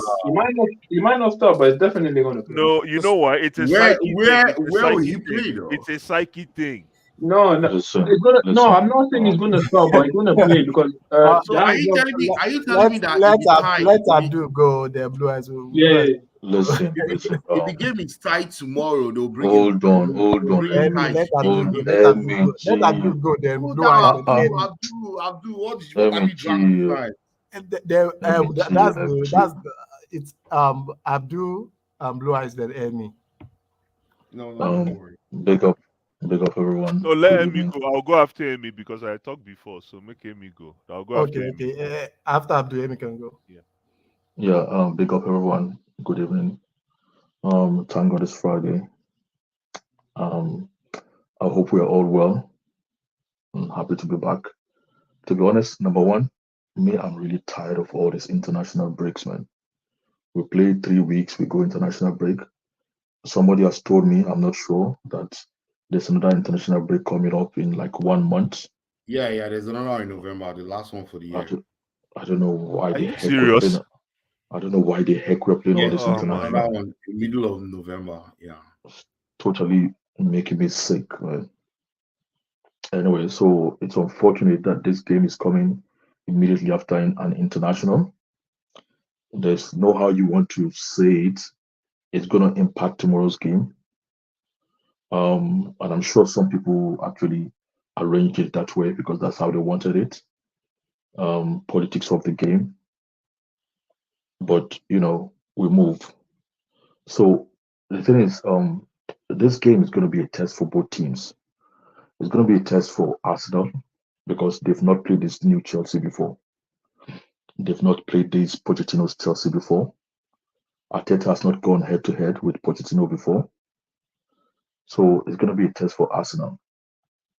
And it's going to be a test for Chelsea. Like I said, we're in a process in a way, or we're in a phase where, to me, if this game ends a draw, I will be happy. But I'm hoping for a win. But even though if we lose, we're still going to learn something from it. But I hope we don't fall into that pit, because then psychologically we have to dig ourselves out again. So I'm hoping not. Somebody said Kai will start tomorrow. Kai is not starting tomorrow. The guy is undergoing some kind of, I don't know, some help, some therapy at the moment, because I don't think this guy has clicked psychologically with his new team. But we don't really care, really. He's gone. So the thing is, I think we'll probably have more to talk about when we're talking about who is playing and who is not playing. I heard a few of our players are missing. I hope Jackson starts tomorrow, because we need this kind of players. We need players who are going to worry their back line. We need players who are going to stretch them. And I hope he starts tomorrow. If he doesn't start, I'll be really sad. The guy has had this surgery, so I don't know what the problem he's having with his wrist again.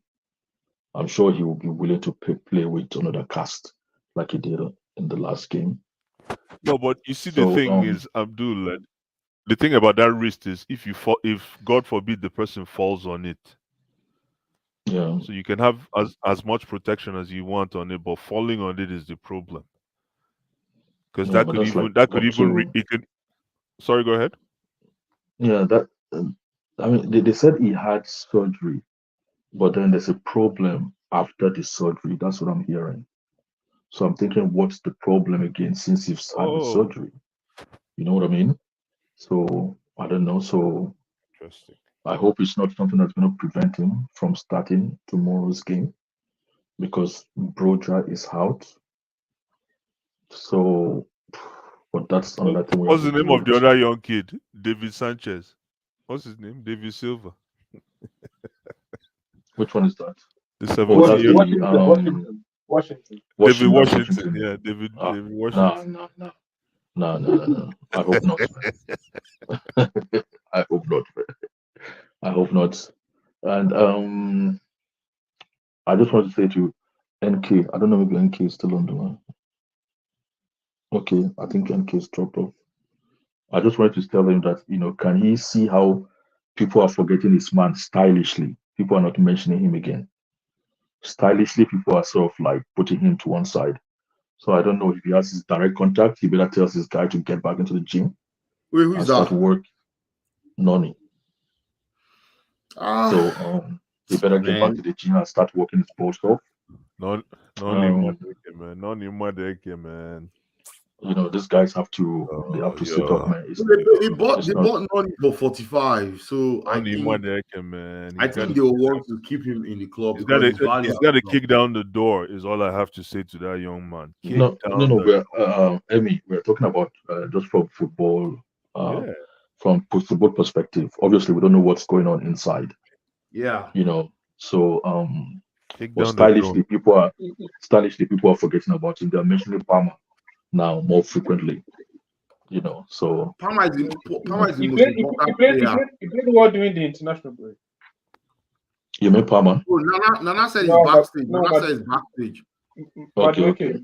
Madueke played well during the where moderator did? Moderator don't go fry egg, Abby. Oh, no, it's Kid. I was backstage for like half an hour. Oh my God. Moderator. Oh my Abdullah, God. See Abdullah, moderator. Abdullah. Oh, hey. They suck Gary. I don't know. No, man, I don't know what he's doing, man. Hey, moderator there, No, moderator there, he's moderator there. he's Like, getting bring in Nana, he's- bring in Nana, bring in Nana. he's Put getting them back used to to the it, day man. with this. I See, even King Black, everybody's I don't know why Nana and King Black just they go come. You never know, Hey, you moderator, never know stay their on top activities of on things. there. So You Abdul never was know. calling me out my do name. your job. Friday night, Abdul was Friday calling me night. out my name. You So I think came You back. never know their activities. you Is this think a moderator on an easy job? you think You know, it's I don't even call it like to come take over. you think Abdullah's job is easy job? I This is an easy job. can't be easy like that. You don't know I'm blind as security. You don't know I'm blind as security I officer. just call Abdullah. They don't come take over. Everyone just come on. You don't know I'm blind as security officer. Bouncer, you don't bounce up for club. I'm blind. It's not You have to it's, go in and come out. Go in and come out. it's Go, not yeah, come on, go. I could just it's go. not it's not easy to keep people happy now. You think it's an easy job, you know? So Yeah. anyway, I still want to hear King Black and NK. No, I spoke. Yeah, I yeah. spoke. Okay, I Oh, I spoke. think I NK spoke. spoke already. Kenny. Sorry. Abdul, sorry. Actually, Yeah. sorry, Kenny, go ahead. This Abdul guy. No. He's your guy, isn't he? It's not your guy. Anyone is your guy now. All the players are my guys, Abdul. That's the thing. All the players are my guys. We all for all the players. But he's The kind of have the some man kind them. of Is the man them. you have some personal relationship with this guy. I mean, you know when he's You can see the guy's on my picture. That's his guys in the man them. We support the man them. 100% we support the man them. Come on now. No. That Because you know, but you know people who know this guy in particular. Yeah, I do. So exactly. So what I'm just trying to say is I'm just trying to pass a word of advice. You know, That he needs to focus on game. Of course, people are not mentioning. Remember, people are just mentioning Palmer now. People are just saying Palmer, Sterling, Modric. They're not even mentioning Nani anymore. Don't worry. Don't worry. Stylistically, people are sort of like just omitting him. But before you know it, okay. Anyway, I think he will get his chance. He just needs to get his chance. It's a specific game. It seems like to be fair, Abdul, you're right though. You're right. In all seriousness, you're right. It's a bit concerning as of now. He needs to sort that out. But yeah, you're right. Yeah. Well, quickly on the game, people have been saying it like I said. The last time we beat a top 6 side was like, I think it's more than a year, which is crazy. And that team was top. I blame Tuchel on that as well to a degree, man. I really do. Yeah. Really do. But I think this is listen. This comes with the territory. If we beat Arsenal, it's going to be another record. It's going to be another record. It's going to be another record and all that and that. So we have to just we have to prove ourselves again. Okay, so that's why I don't really like that this game is coming immediately after an international break. You know, because either way it will take something out of it. K, who's going next? K, I think it's King Black. King Black, are you there? I think it's I think you said after King Black. Who did you say, K? I don't know. Kenny, have you moderator spoken? gone again? Wow. Kenny, just talk. Kenny.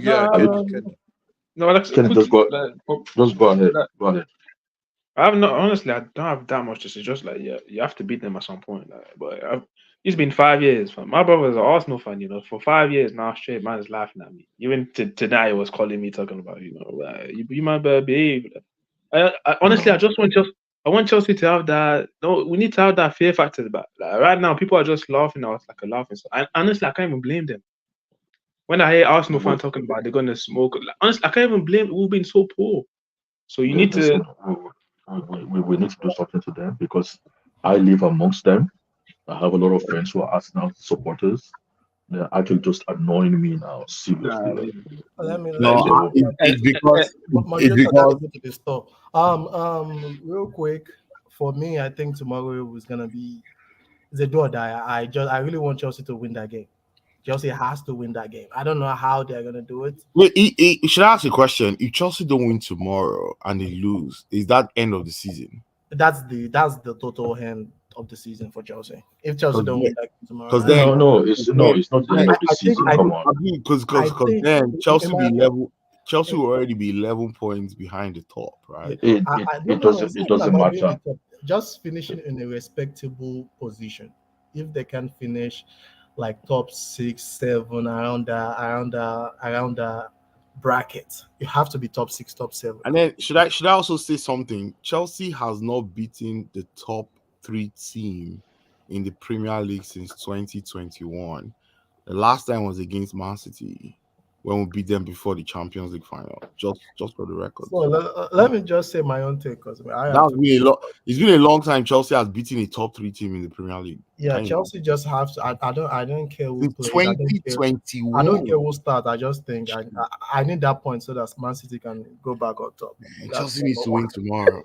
If Chelsea wants to keep being a big club, they need to beat Arsenal tomorrow at home. Yeah, I'm telling you, man. The season's over. Abdul, the stats against us is crazy. Yeah. Chelsea needs. Listen, how you've not beaten a top 3 club in 2021? But you are But Emmy, you are a fan.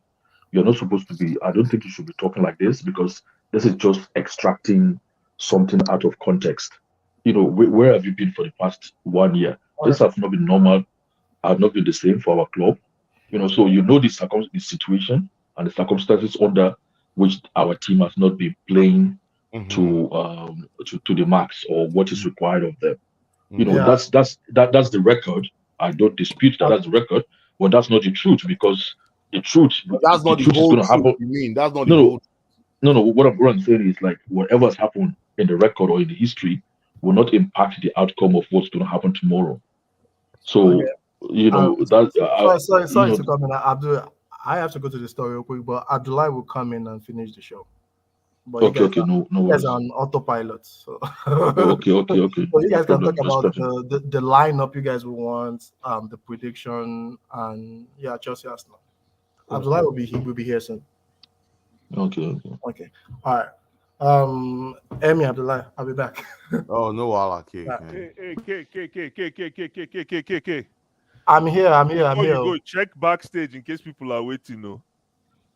There's no one now. waiting right now. They are just leaving and coming back.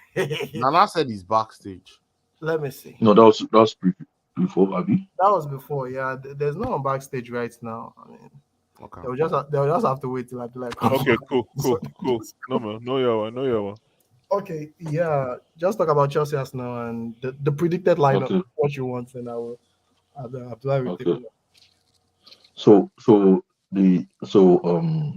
What did I say? So let's start from whatever. Who starts for your defense, Abdul?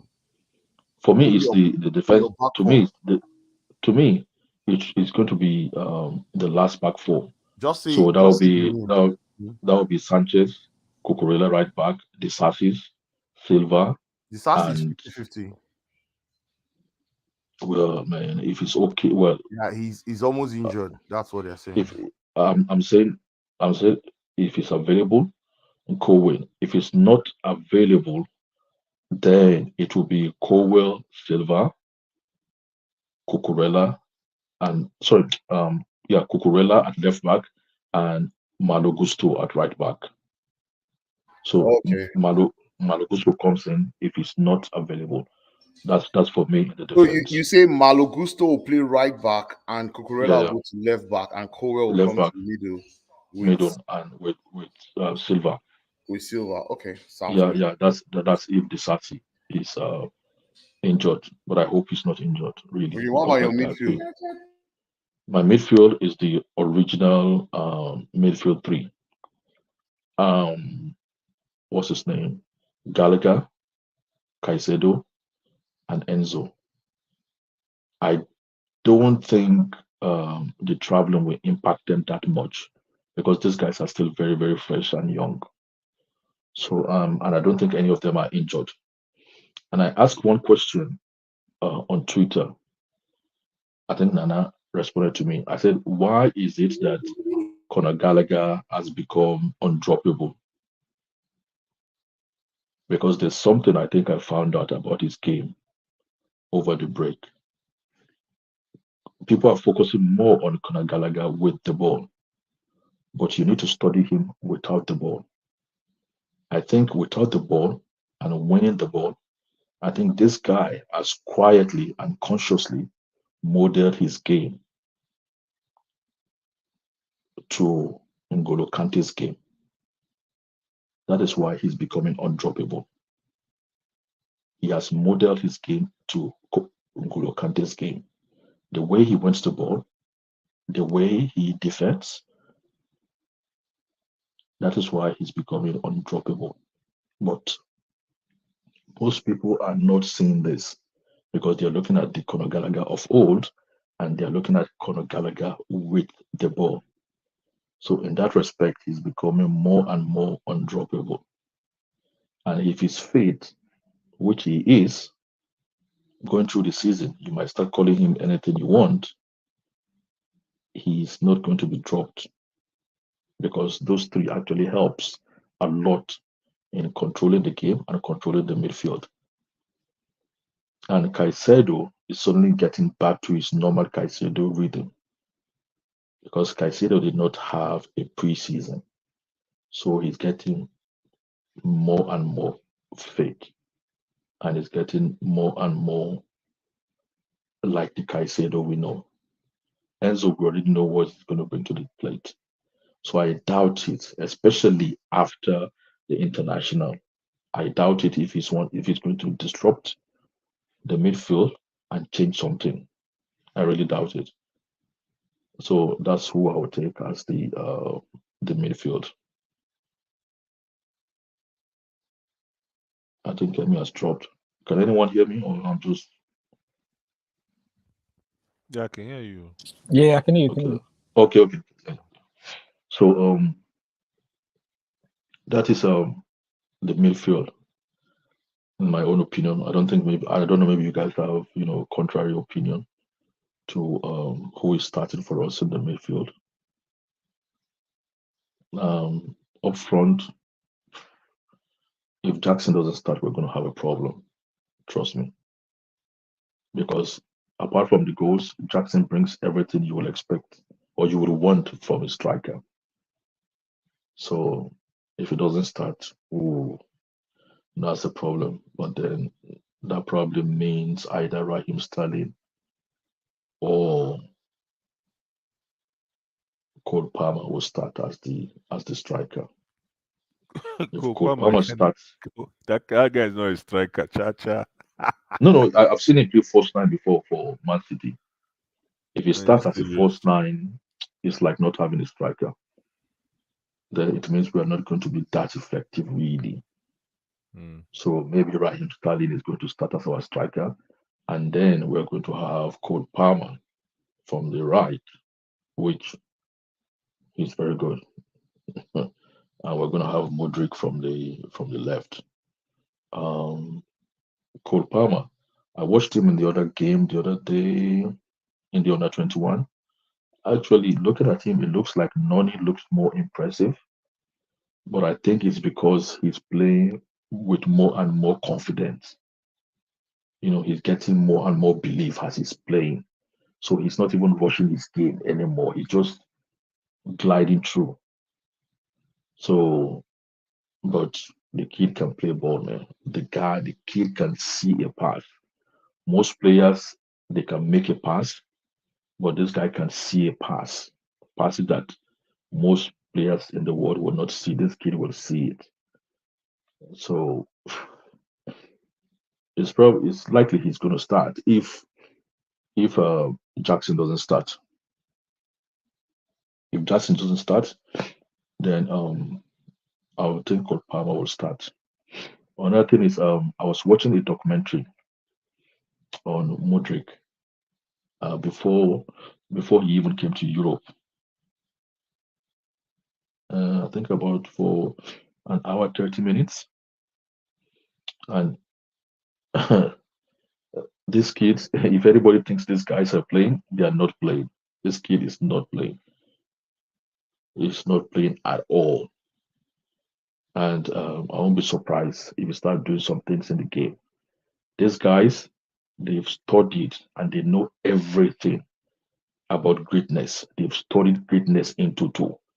They understand it theoretically and psychologically. And the thing they were emphasizing throughout the documentary was hard work, hard work, hard work, hard work. And everything people think that they are seeing, those guys are aware of it. Because I heard his mom say, like, if he had come through maybe like a Barcelona academy, you know, the end product would be totally different from what people are seeing now. So all those stuff that people are saying, oh, he's a street whatever, he needs it. His people are aware of all these things, and they know what they're doing. And one thing one thing he mentioned, one thing in particular to them is they see themselves as non-Europeans. So when he was still playing at Ukraine, they were saying when he makes his move to Europe, when he gets his chance in Europe, you know, which I was hoping that people like, this is the kind of mentality I hope people like Kani have, people like Okochukwu, people like Noni. I wish they had this kind of mentality, because those guys ain't playing and they're working really hard. Even I saw a video where Wesley Fofana and somebody, they were teasing him like that. This guy's always in the gym. Before the gym, he's always in the gym. After the gym, he's always in the gym. After training, he's always in the gym. And he's already rated as the quickest player on earth. And I heard somebody saying he's actually even quicker than Mbappe. So these guys, they know what they're doing, man. So we just wait and see. But that's how I see our lineup. If Jackson doesn't start, I'll be a bit sad. I'll be a little bit sad, because we need somebody who's going to cause some kind of chaos and stretch. Because if we can't stretch Arsenal and we allow them to play their game, it's going to be problem. It's going to be trouble. We can't allow Arsenal to play their game tomorrow. We're going to give them some worries. Abdullah, are you there? Shout out everybody. Shout out everybody. How you guys doing? Yeah. Big up, Baba. How far? Big up, big up, big up. How you guys doing? Good, Yeah, we're doing good, man. Looking at the place, so I have a little bit stuff, background and fixing the family stuff. So I'm always listening to the show, though. But shout out to K. K, shout out to you, brother. Shout out to everybody in the show.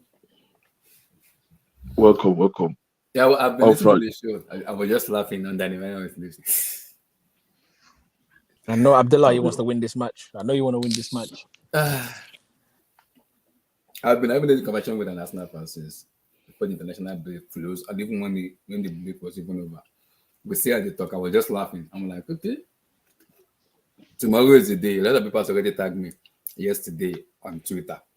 They tagged my shirt, they tagged my show, and they even tagged my YouTube show. I'm like, okay, no problem. Tomorrow is gonna be. I already said it: war for war, blood for blood. My Yoruba people, I know the meaning of that. I'm not gonna go above that. I'll say it in English: war for war, blood for blood. Yoruba people, you can translate whatever you want to translate it. That's what I think tomorrow. I also listen to Poch press conference, which I don't like doing, but I listen to some of the stuff to see the players that are available and the players that are ready. I think Jackson will play. I think Gusto will start ahead of James tomorrow, and I think James will come on. But I'll be surprised. No, I don't think James is ready. I'll be surprised if James starts, but I think based on what Paul said on the kind of training I saw, the videos I saw, I think Gusto will start. Then I think James will come in the second half. But I'll be surprised if James starts. Because if you look at it, Gusto is available. He's only been suspended. Yeah, so there's no reason why he shouldn't start tomorrow. And I think there might be a change between, because I have a feeling, but actually is going to be on the bench tomorrow. So there might be a way where Cucurella go back to left back and it might be Cowell and Thiago Silva. Why this has to be on the bench or is out of the game tomorrow? Because you have to understand something. You can't take a risk on most of the players. You can only take a risk on 2 or 3 players, not all of them. Disazi is a 50-50 according to Poch. James, they have to look at him tomorrow morning before the match starts to decide on him. Maybe they want to take a risk on him or they want to just take him out of the game. That's another one. Another player that is also Nico Jackson too. I think Jackson will be fine, but I'm not sure of Disazi and James because Disazi might be a little bit out of the game, but actually his feet is on the bench. So we might be able to see potentially Levi Cowell and Thiago Silva play together and Cucurella go back to left back, which I've loved to see. I've only wanted that to see. That's a flat back four I wanted. That's a natural flat four I wanted. Man for man, player for player. And I think according to Arteta is a gambler and is a robbery for me.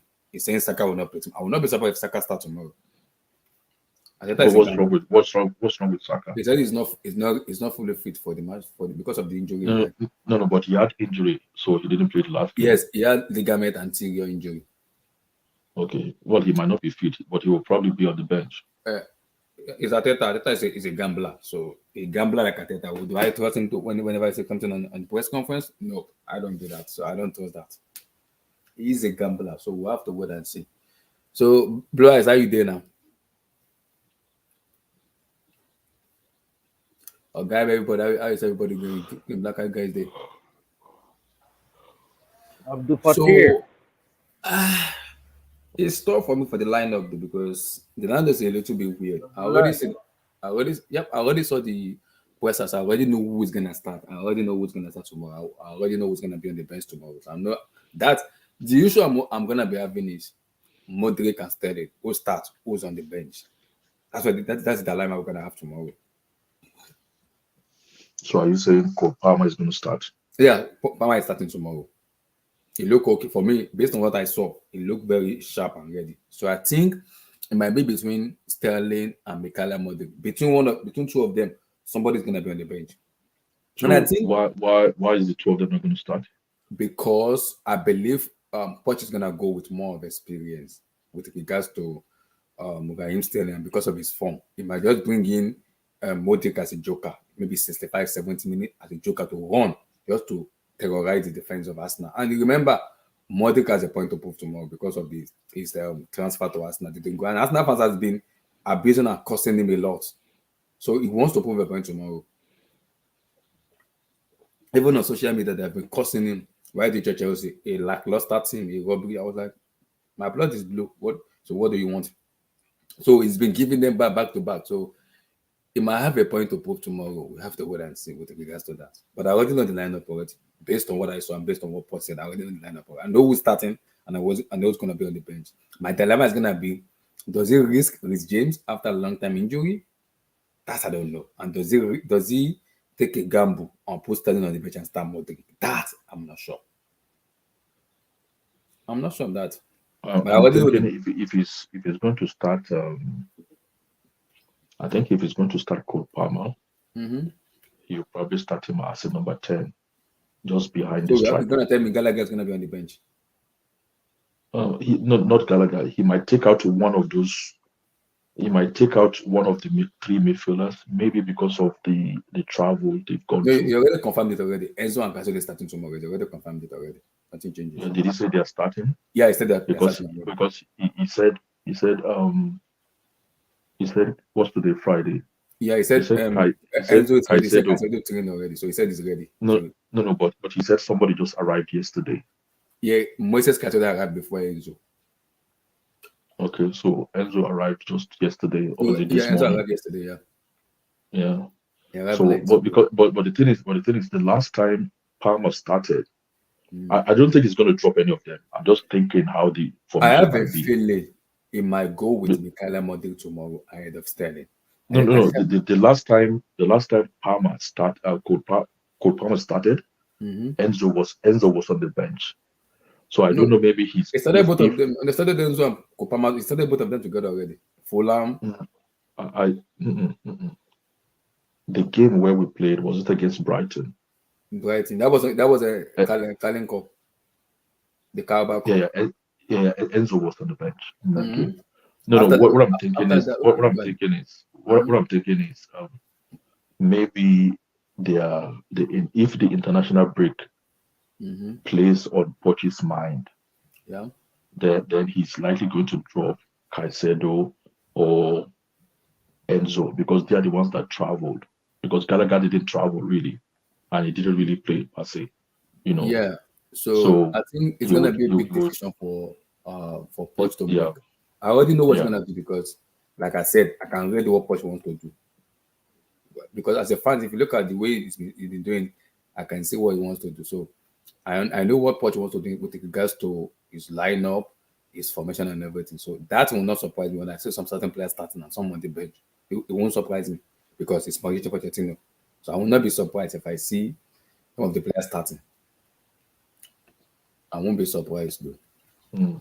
I will not be surprised. But hopefully tomorrow I'm expecting a very big match, and I'm happy though.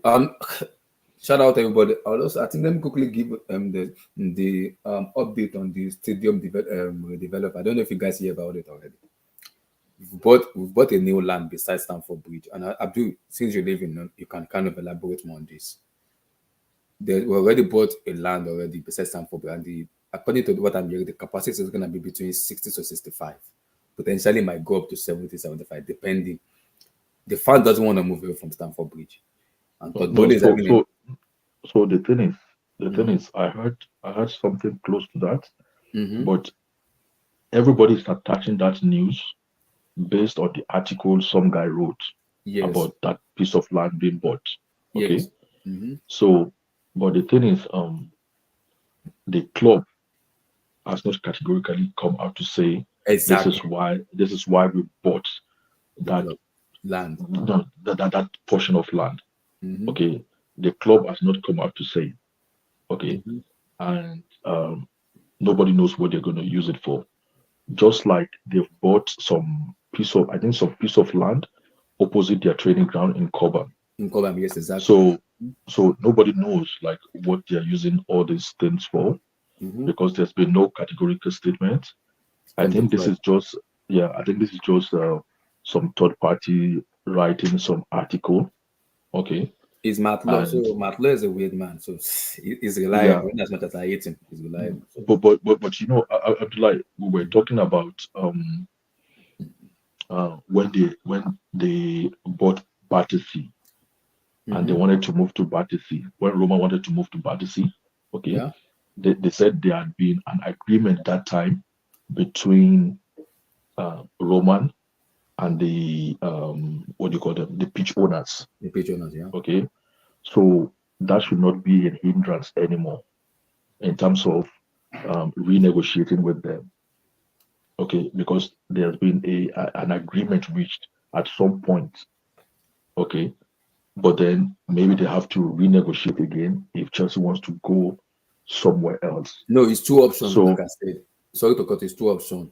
They are looking at Earls Court and they're looking at Stamford because the land they bought. I'm coming to that. I'm coming to that. You know, some people are saying, "Oh, we're going to have issues with the pitch owners." What I'm trying to say is, there's been a previous agreement with the pitch owners, okay, that didn't materialize, but the movement didn't materialize. So what I'm just trying to say is, I don't think the pitch owners will be a hindrance or obstacle to anything the club want to do. So it now falls on the club what they really, really want to do. Maybe they want to be at Stamford Bridge, or they want to move somewhere else. Okay. But the thing is, like you've said, these American owners, it seems money is not their issue. Money isn't that. And they are kind of crazy. Okay. So they might develop that place into something else and still move the stadium to somewhere else. Yeah, you never know what police. Based on the report I'm hearing, the way Todd Bowley and the American people kind of does, I have a feeling when I move to Earls Court, which people are already saying it's 5 minutes, not far away from Stamford, it's like 5 minutes walk to Stamford. No, it's not far. It's the same area. How many minutes walk is from Stamford to Earls Court? I've never done it like walk wise, like foot on foot. But it's I think it's just like one stop or something. People that live in London said it's like 5 minutes walk to Stamford from Stamford Bridge. It's 5 minutes walk. So on our team, based on the report, next season is gonna be the last day we're gonna be in Stamford Bridge as a fan base, because they're gonna start the development and the stadium building next season. So there might be a scenario where we move to Wembley or Twickenham, is it Twickenham, whatever that name is, or Craven Cottage, Fulham, or London Stadium. One of those stadiums we're gonna move there to play our home games. No, I don't think they're going to go into Craven Cottage, because Craven Cottage is very small. It's too small. It's too small. So the two options they're looking at is, should they knock down Stamford Bridge? That's number one. Or should they move the old squad? Because if they move the old squad, Todd is looking into building 75 to 80 seaters. But if they remain in Stamford Bridge, they want to build 60, 65. So it's a big decision with the fan base, where they have to sit with the is it the CST? The how do I put it? The CST, the club fan base, the people, the Patronage. No, apart from the CST, the what's their name? Oh, the supporters that kind of have the big say. When went on body club, there was a big say in the fan base. So there's like a board that have the final say. Yeah. So they have to see those people. They ask them, what do you want? Do you want Stamford? Because people are already saying they want Elscott. Why some people are saying they want Stamford Bridge? It's a big decision. Yeah. Do they move to Elscott? Because now Elscott wants to start they want to build an house, they want to build an hotel, a restaurant in Elscott in 2025. So there might be a way where Chelsea could just come in and say, okay, yes, Stamford Bridge, knock it down. Use Stamford Bridge for your stuff and give us Elscott, where they could just add some little bit of money and build a stadium there, which I believe. Moderator, you don't come. I don't come back with you guys. No, I'm having a personal stuff. I'm just kind of in and out. Are you okay? Everybody okay? Yeah, just family emergency stuff and work stuff. Work won't move me to Wisconsin. Oh boy, walk. They won't move me to Wisconsin. Nice, man. Take it and run. Take the money and run. Relax. Take the money and run, man. Don't laugh. Why they laugh? Carry do. I'm not surprised to inform you.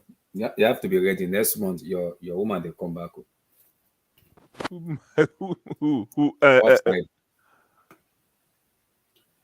Are you serious? Yes, sir. She will be back for the Manchester City match. This is what you told me. You've been saying she will be back. I'm not joking. She'll be back.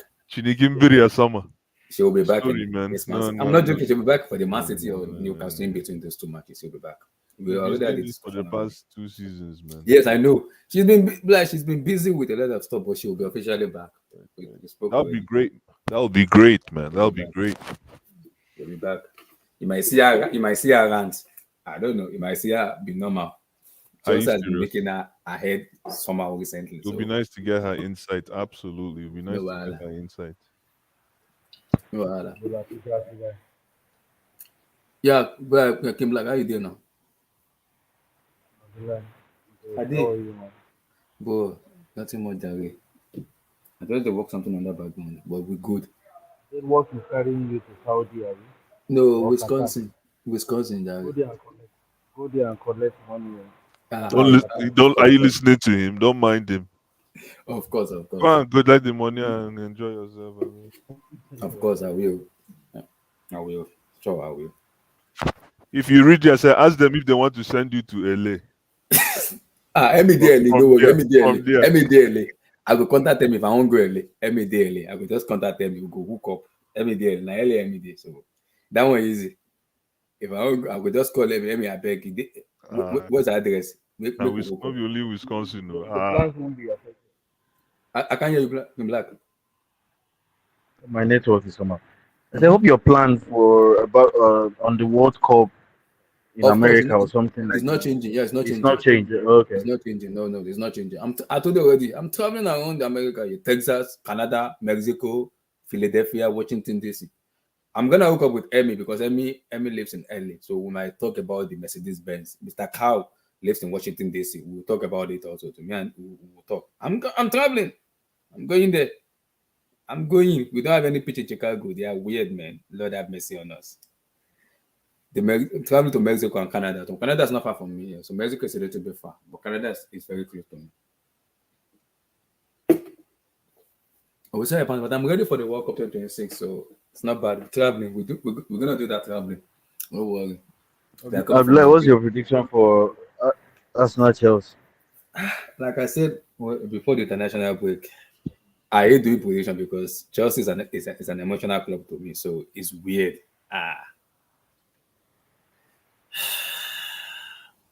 I'm torn. My prediction is 3-1, but I'm a little bit on and off because Nice, Abdullah. You don't get person now for Canada, man. For Canada, somebody don't tell you say if you reach, say you got okay, you, man. don't worry. If I don't Say come you Canada, got I did you, okay. man. Oh, don't worry. That's We'll cool, hook up. man. We'll hook up. That's Don't cool, worry. correct. Oluwaseun is in Canada too. Man, That's cool, I will call Seun correct. too. We'll talk. Don't worry. Cool. I did okay. Don't worry for the World Cup. That's World Cup so, is gonna be man. big. We are hooking up. Correct Don't worry. guy. That's so. We are hooking up. Yes, now Tayo. Yeah, Emi live in LA, so I don't know how close he is to the Mercedes-Benz Stadium. He live in LA, so we'll talk. I don't know how close he is to the Mercedes-Benz. I will also be in Vancouver towards the. Adekunle, we need to meet up. We need to have a conversation. The Canada Stadium, the Mexico one. All right, yeah, and I think the group stage is gonna be Mexico, Canada.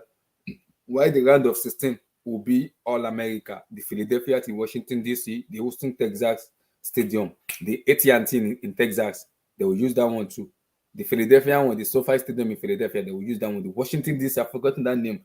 They will use that stadium too in Washington DC. It's very close to Mr. Cow's. But to watch the World Cup will be so expensive. I don't know because America The problem there's is a different billing strategy in that. This is the secret now. They want to make it the biggest World Cup in the world. You remember USA hosted. Is it USA hosted the World Cup in 94 or 96? If I can remember. They hosted the World Cup, and it's been long since they hosted that World Cup. Now it's gonna be three nations, 3 countries: USA, Mexico, and Canada combined. They want to make it the biggest. If you look at it now, American people are taking over EPL ownership. Todd Bowley, America, Jim Ratcliffe, United, Kroenke, Arsenal. So look at those two. They want to make big money and big sponsorship coming to 2026 World Cup. That's why I thought is having a problem with the stadium because does he want to start football? Does he want to move to house court? There is a problem with that. And also the new shirt sponsor for next season is gonna be Riyadh Air, and the Saudi Arabia Riyadh Air will sponsor us next season.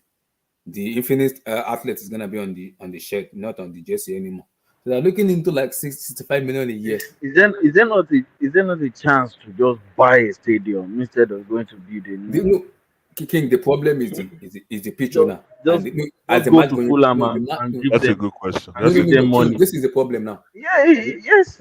Instead of going to dig the ground and hire workers. I think the point is, why is there nobody that has a business of thank you of renting, just building this stadium for sale, renting available, yeah, exactly, state of the art stadium, so that when you're in need of a stadium, if you're going to build something else, you can rent theirs. But nobody has that business. You understand? Black. Abdul is in UK or London, so I already spoke to him. I said it.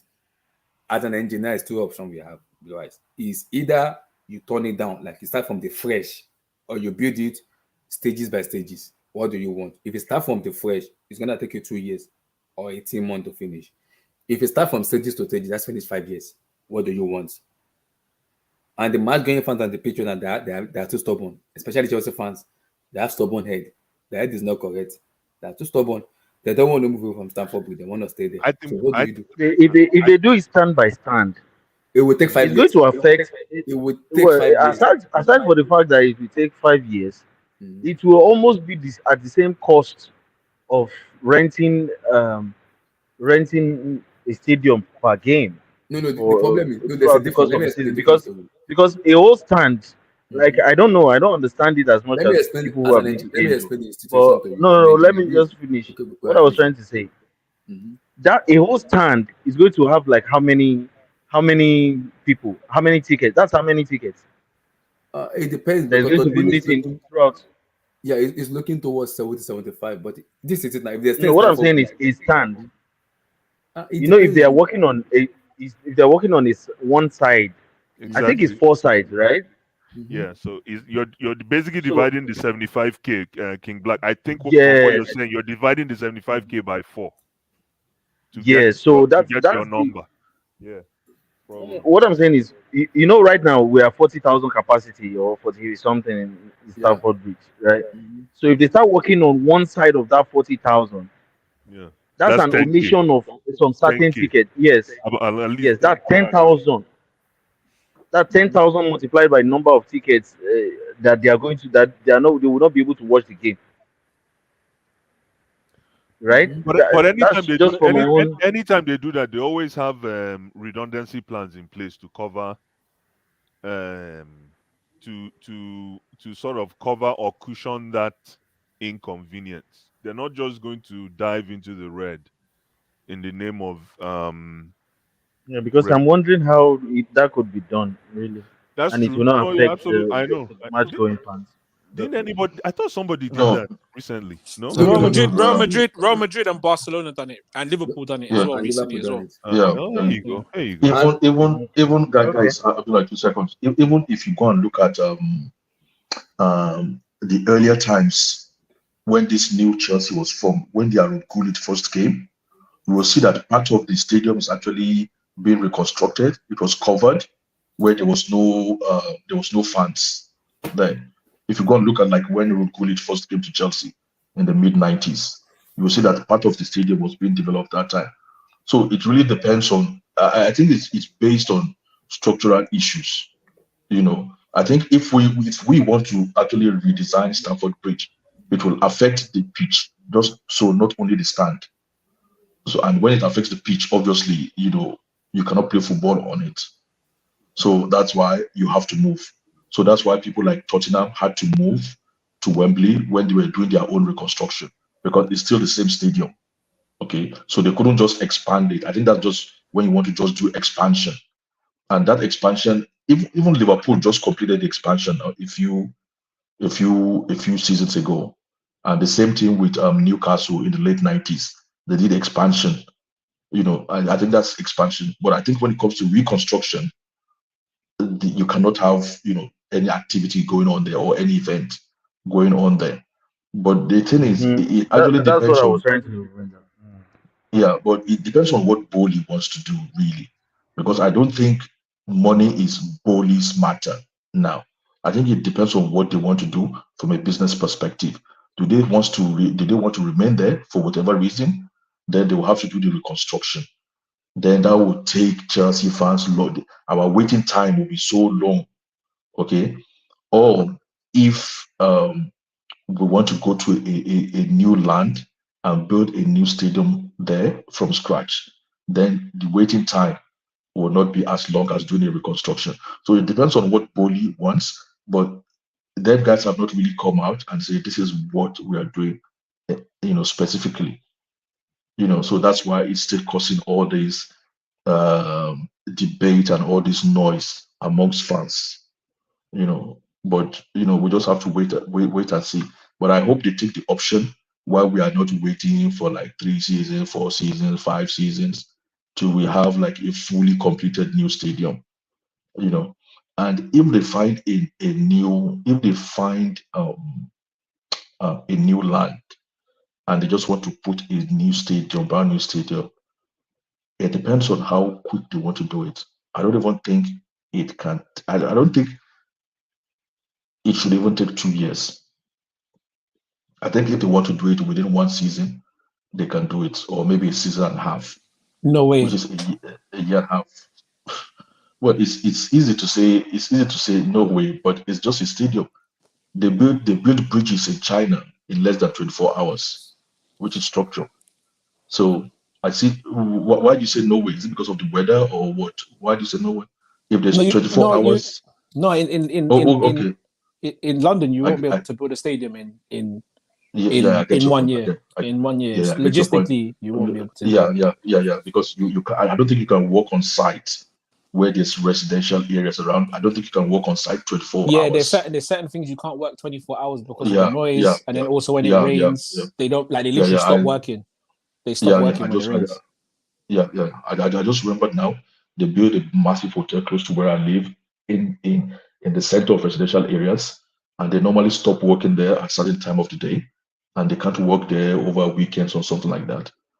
Something that can normally take them like 1 year. I think it took them like 3 years and that's because of the standard and the laws they have to apply to. Yeah, so maybe due to other restrictions, that would take us maybe like another 2 years or so. Yeah, you know what Blue Ice was So- saying about because there are no state-of-the-art stadiums that you can just rent and stuff. That's what effectively stadiums like Wembley and stuff are.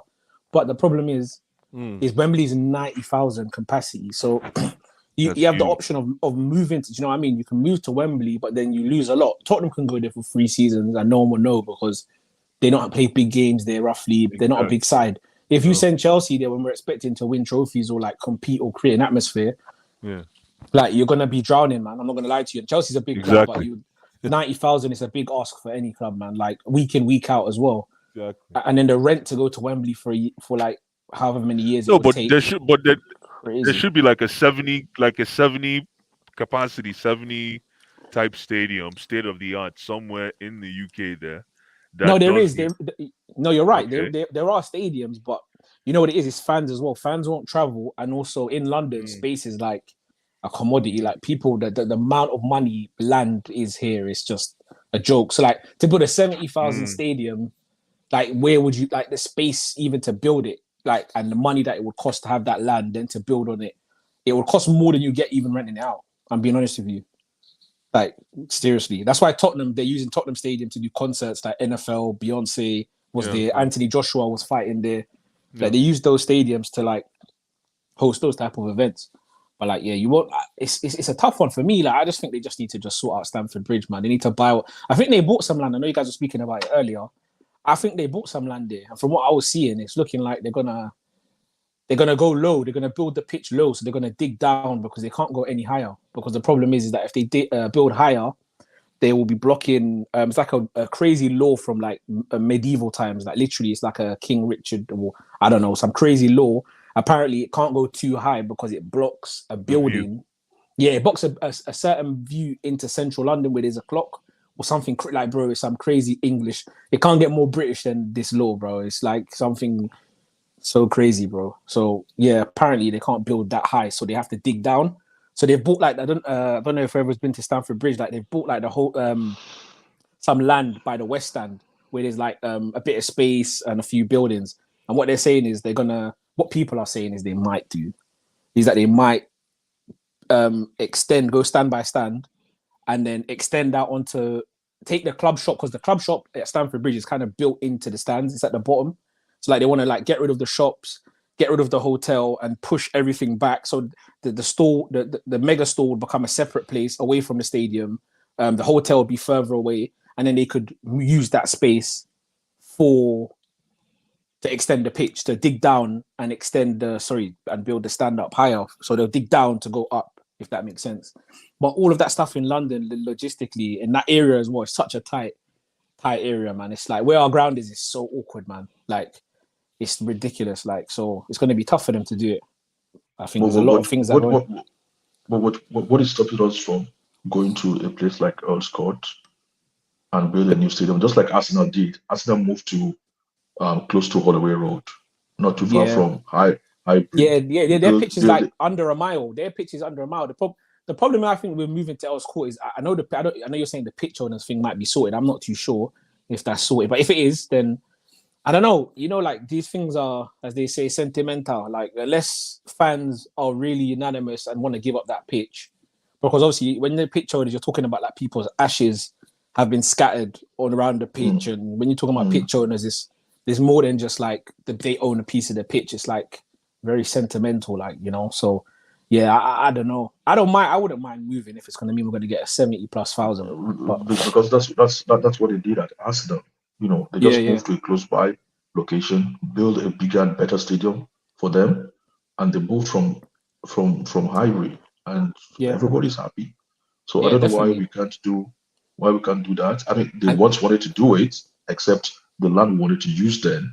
I think they said people who own the land, maybe the government, they preferred to sell it to some, you know, foreign investors that wanted to use it for property development than to sell it to Chelsea. Yeah, because the land that they've bought now, it's like 80 million, but they don't. Again, people don't know what they're going to do with it or not is because they could just they don't need to necessarily renovate the pitch. They could still buy that land and then still move somewhere else. It doesn't necessarily mean because they bought it, they're going to do it.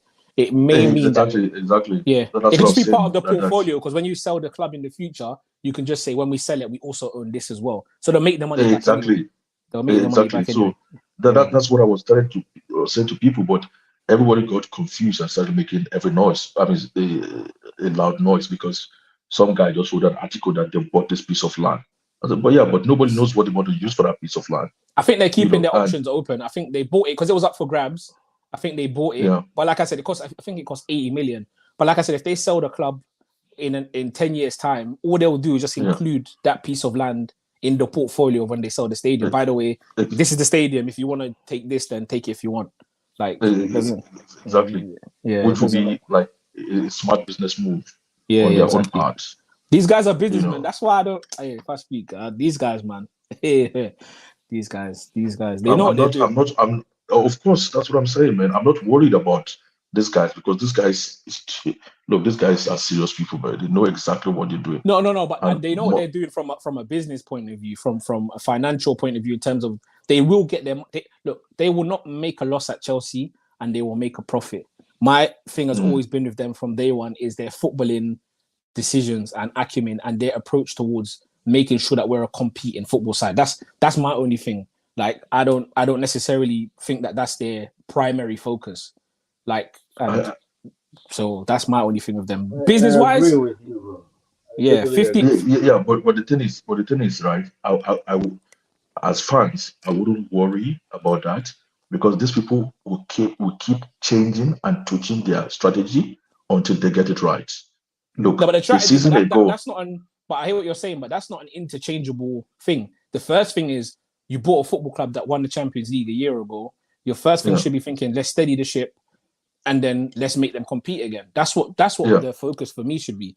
It shouldn't be they're always going to interchange the ethos is going to be 1 year business, next year this. No, the football club is what we're the fans we love, and trophies we want to win. That comes first. All those other things are secondary. You know, starting the season without a shirt sponsor and things like that, it's not professional. Like people making the big deal, oh, they're so brilliant, they got 50 million. But you presentation, bro. We're Chelsea Football Club. We ain't got a sponsor on our shirt. People making out this is a good thing. Yeah, okay, business wise, they held out for 50 million, fine. But you need to understand, man, football's a very disciplined and a very intense game. Like, there's margins. I understand. There's margins in the game, bro. Like, I understand. I understand, like, where you're coming from. And I know, like, people are like really emotionally attached and involved. Okay. But what I'm saying is, like, these guys are not even on that front. These guys. Come back.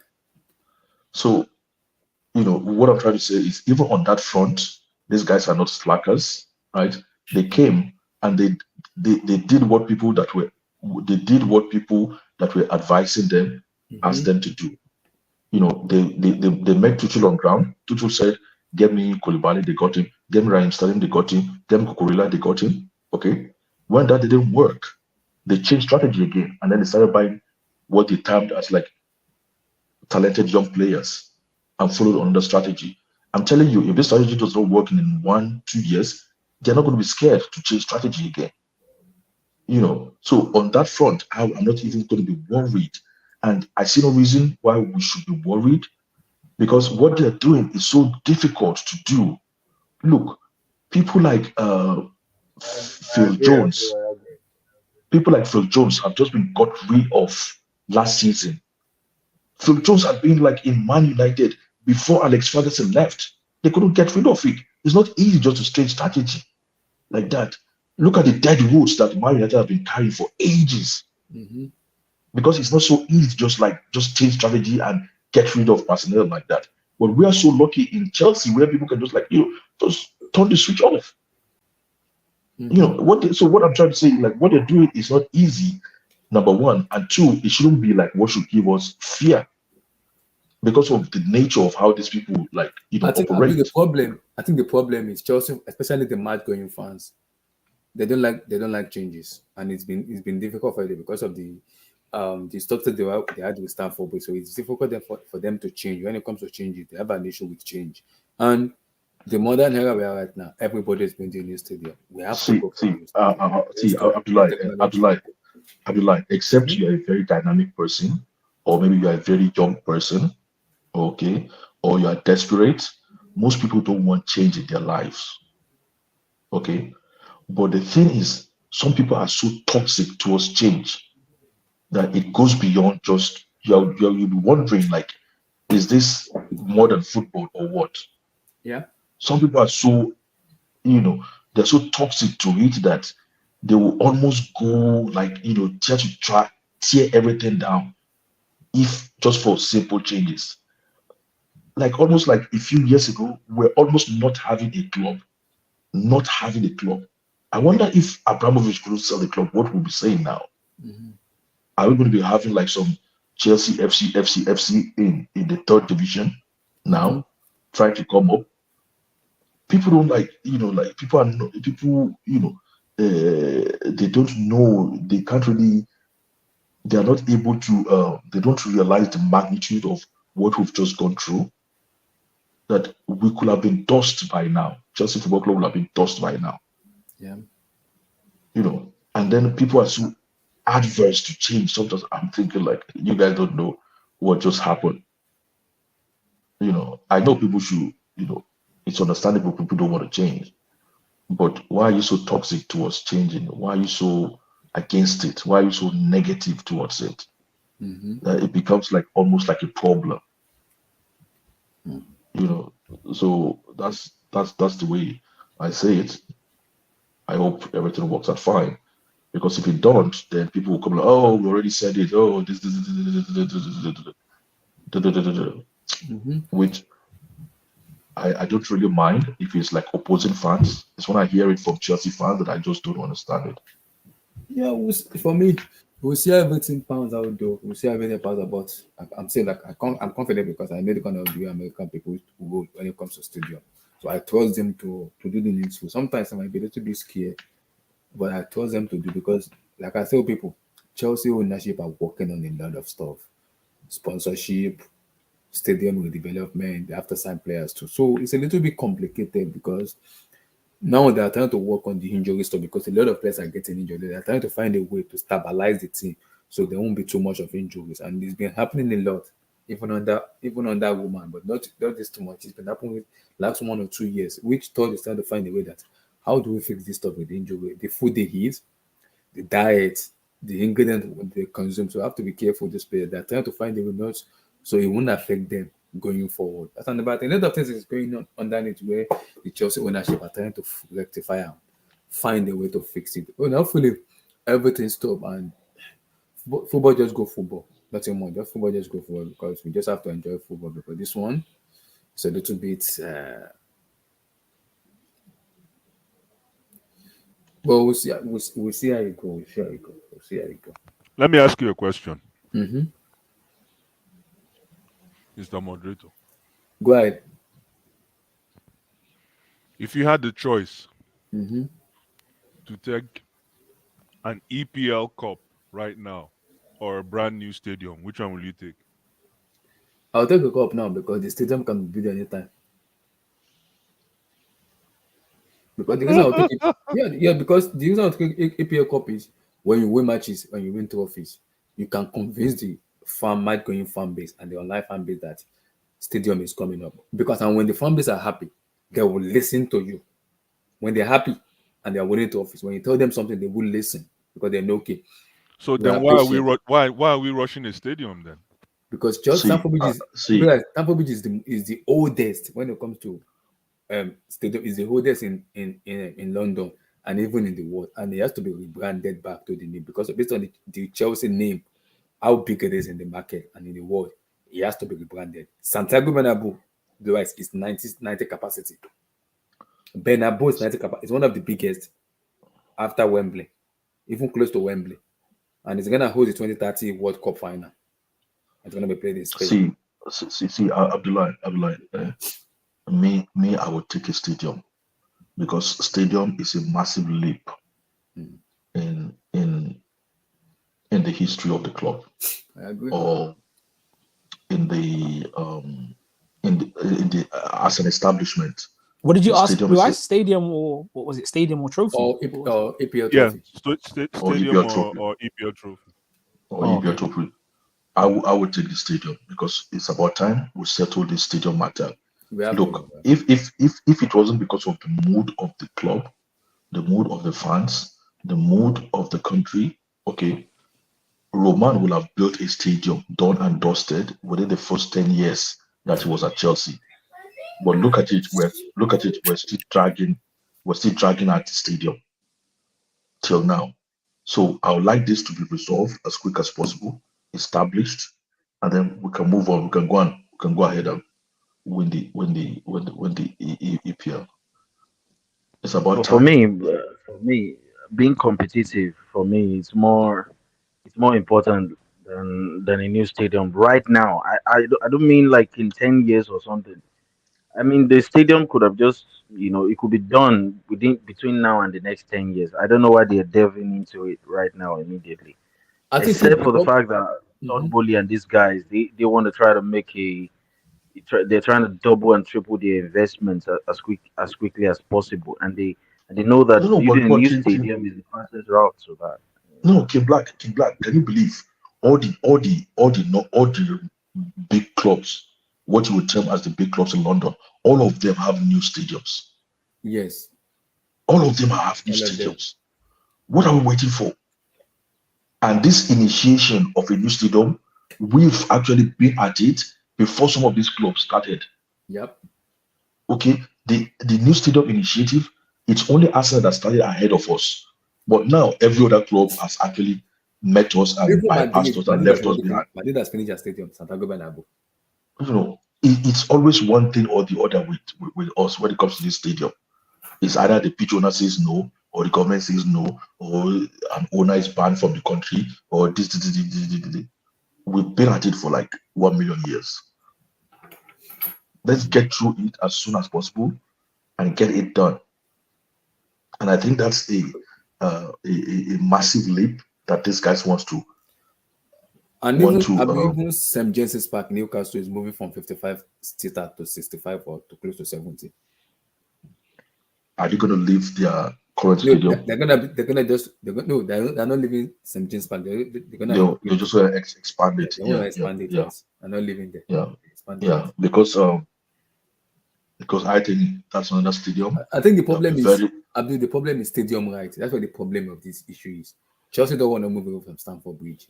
So why Todd Bowley wants to move? So now the problem is, do you stay at Stamford Bridge and name the stadium Stamford Bridge, or you move away and name it a different name entirely? So it's complicated. Because but that can be negotiated with the current owners. It's been negotiated already. The Chelsea fan base are not agreeing to it. That's what I'm telling you. They're not agreeing. No, but they agreed once now. So why are they not agreeing now? I don't know. They say because Osgod and this kind of name, their arches are buried around Stamford Bridge and Co. So this memories is we can still preserve it with something else now. Mm-hmm. We don't have to. It doesn't have to be a pitch where people are playing ball. Mm-hmm. That's what we agreed. No. We agreed to it once before. It was only where we wanted to go to. I think it was the government then preferred to sell that land, or they actually sold it to some other people instead of us. I think we auctioned with those people, mm-hmm. and then they sold it to those guys for whatever reason. We I think we were going to make more money from that or something. I think the problem is, I think when we win matches and there's a lot we went to office also you can easily convince the fan, especially the match going fans, to change, because right now, if the results are going bad, there's no way you're gonna convince the fan base. They will be stubborn. How many trophies do we want to win? We've won 2 trophies over the past 2 Champions League. I'm not satisfied. So no Chelsea. Yeah, that's what I mean. That some people are so toxic. You wonder, is it change you're scared of, or is it something else? That's kind of change. That's what they're scared of. Yeah, but that's beyond it. It just. King, go ahead. No, King Black. King, go ahead. Go ahead, King. Development they want to do, they should just carry on and start doing it. Like it will start next fans approval or something. If they want to get it done, they will get it done. There's nothing, and the fans will get. If we start winning, everybody will be happy, and everything will be forgotten. Because if you're going to wait for a satisfactory 40,000 fans to put pen onto paper and say, yeah, we are good with this decision, we will probably not get anything done. If you're just waiting for no, but everyone is afraid of a change, one way or the other. So just carry on with it as long as I'm not the afraid plan of you it. have is I want good. change because I'm tired of that When it small start small. working, everyone moves into even if you want to move into a new house, there's this fear, there's this little fear, and the way you miss your old house, you probably sleep and wake up and you think you're in your old house, but you're in the new house. So it's I think it's just normal.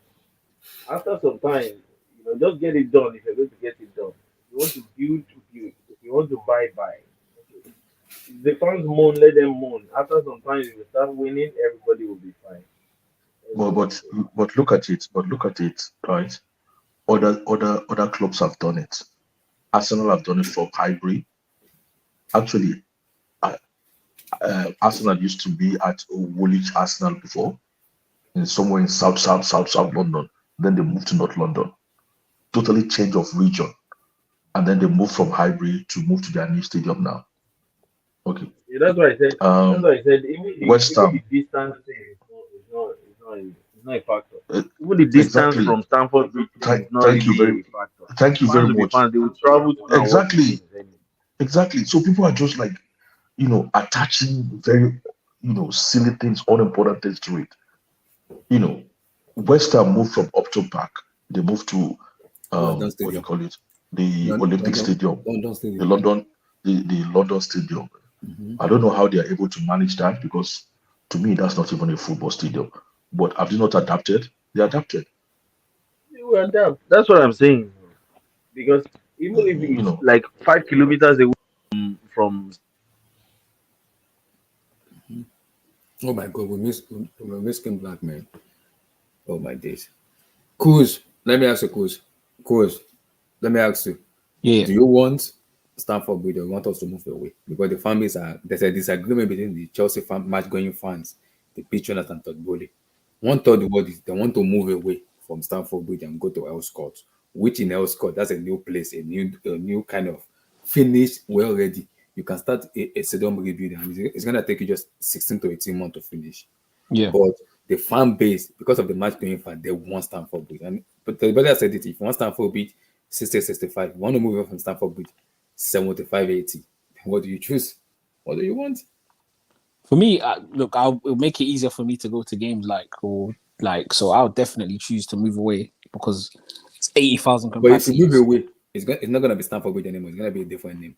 Yeah, that's fine. Look, that's fine. I think for me, for me, it doesn't really bother me. Like, I'm not the proper Chelsea or whatever they call themselves. Match the ones who go to every single game. Obviously, I go to games when I can, but like for me, there's no real sentimental value there for me.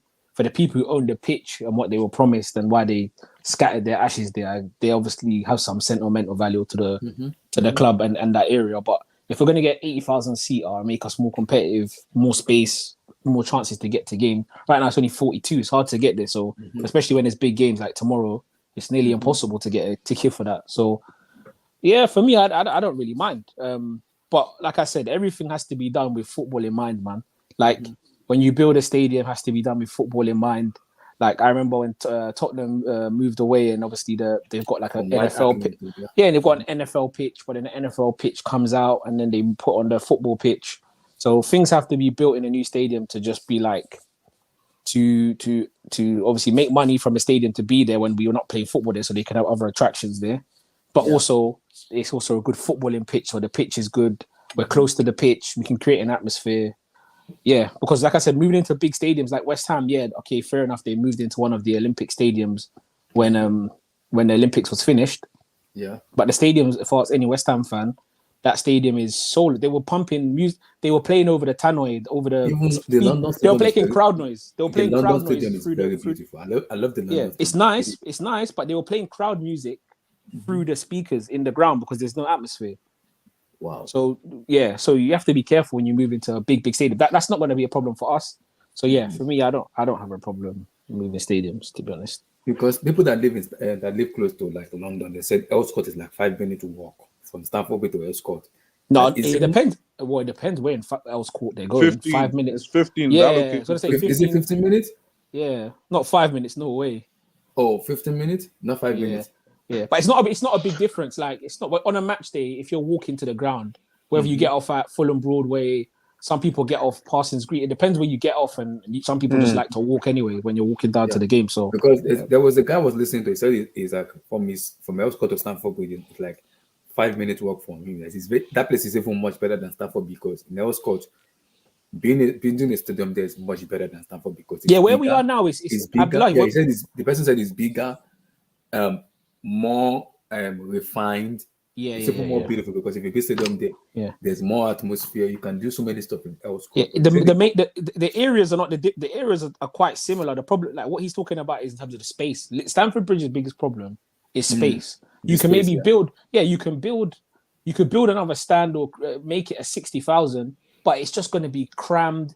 The streets outside, everything is really close. It's like quite residential. Like so. Oh my days! So railway.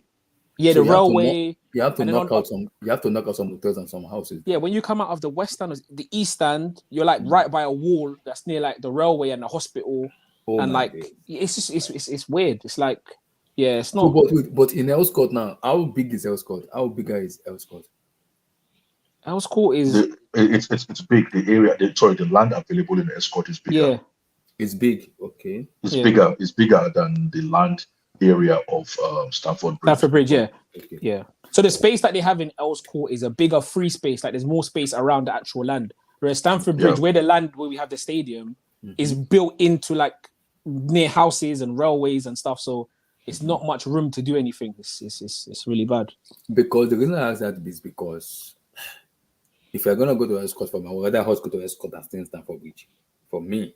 Because Chelsea, I always tell people when people come at me, I said it. When you buy players come with baggage, and big players come with baggage where they improve the atmosphere, and also with stadium also, it also help also because it generates money from the ownership and the fan base. E.g., if Madrid go for Kylian Mbappe, in as much as they have Santiago Bernabeu, do you know how much Perez is gonna make from Mbappe? Do you know how much the fans is gonna make? Do you know how much they are making from Bellingham? Because Bellingham stands for them. And as a Madrid fan, they're gonna make a lot of money. Perez is going to generate a lot of money because Bellingham is a superstar. So it brings a lot of baggage in, apart from Santiago Bernabeu. It brings a lot of baggage to the fan base and to the people around. That's a lot of money. And for the people watching, even in as much as Bernabeu is 80-85, with Bellingham coming, you can easily move up to 90 because of him. He is a baggage as a player because he's a special talent. He is a special talent. So if you're gonna be buying players, something like that can also improve the atmosphere of the stadium and can also lighten it up. The Emirates to them is Abdullah, do you know why me personally I want us to move to Earls Court? Do you know why me personally I want us to move to Earls Court? Why? The only reason for me is because the waiting time is going to be less. I don't really care. A new stadium is a new stadium. You're not going to know the difference wherever it is built. Wherever a new stadium is built, it's a new stadium. Okay. The area where you have Stamford Bridge is actually a very good area. I like the area personally. Okay. The area in Earls Court, I like the area personally. So I don't have issue with the area. But I have a feeling that if you have to reconstruct that Stamford Bridge, I just have a feeling, and I don't know, but it's just instinctively for my own just personal knowledge, that we might be waiting for a new stadium for like 5 years. Yep. While in Earls Court, maybe 2 years, we'll move into a new ground. That's it. So it's just the waiting time. Because I've physically witnessed when they were building Emirates for Arsenal, and even Tottenham Stadium when they were reconstructing it. I used to go past the place like every day. So it was like I was counting on my hands how many days it would take. You get my point? So my own is just the waiting time. I don't want to be waiting for like 5 seasons. Oh my gosh, you were on White Hart Lane. Okay, I think this is what I saw. Guys, wait, I don't know if you guys believe male So this is what Tottenham Arrow. Imagine passing through White Hart Lane guys, every day for them to complete the stadium. Guys, look at this. Because this is what Todd Bowley wanted. He want to be the new stadium in Elsco, but the fan base are angry with him because they don't want to move away from Stamford Bridge. He wants to be in Elsco. Man, we're never moving. We're never moving. So that's what the problem is. We're never moving. Come on, let's get real. Yeah. No. We can. We no. Come on. Is this a debate? We're never moving. No. But NK, my take is like, are you happy to wait for like six seasons? Abdul, it's not about us, so you know what it's about. Why is it not about us? This is about us, Abdul. Guys, I'm a fan. They're a fan. They're a fan. It's are you proper Stamford Bridge look. Abdullah, you know what? Stamford Bridge look like assembly hall for my secondary school. No. Stamford Bridge. No. Blue eyes. No. Blue eyes. If I show you our assembly hall for secondary school, you go calm down. No. Blue eyes. Apart from blue eyes. Guys, hold on. I want to say something, guys. Hold on, please. This place here, look at this place here. Have you seen the number 2? This is the place we bought the number 1. We're never leaving, guys. Come on. This place here, guys. This place here. Have you seen the number 1? Yeah, this is where we bought. This is the new land we bought close to Stamford Bridge, where they want to use to redevelopment. And that, this is where the problem is. No. Abdullah, you can't say that is what I'm saying. I think we're jumping ahead a bit too much. You said this is where they bought.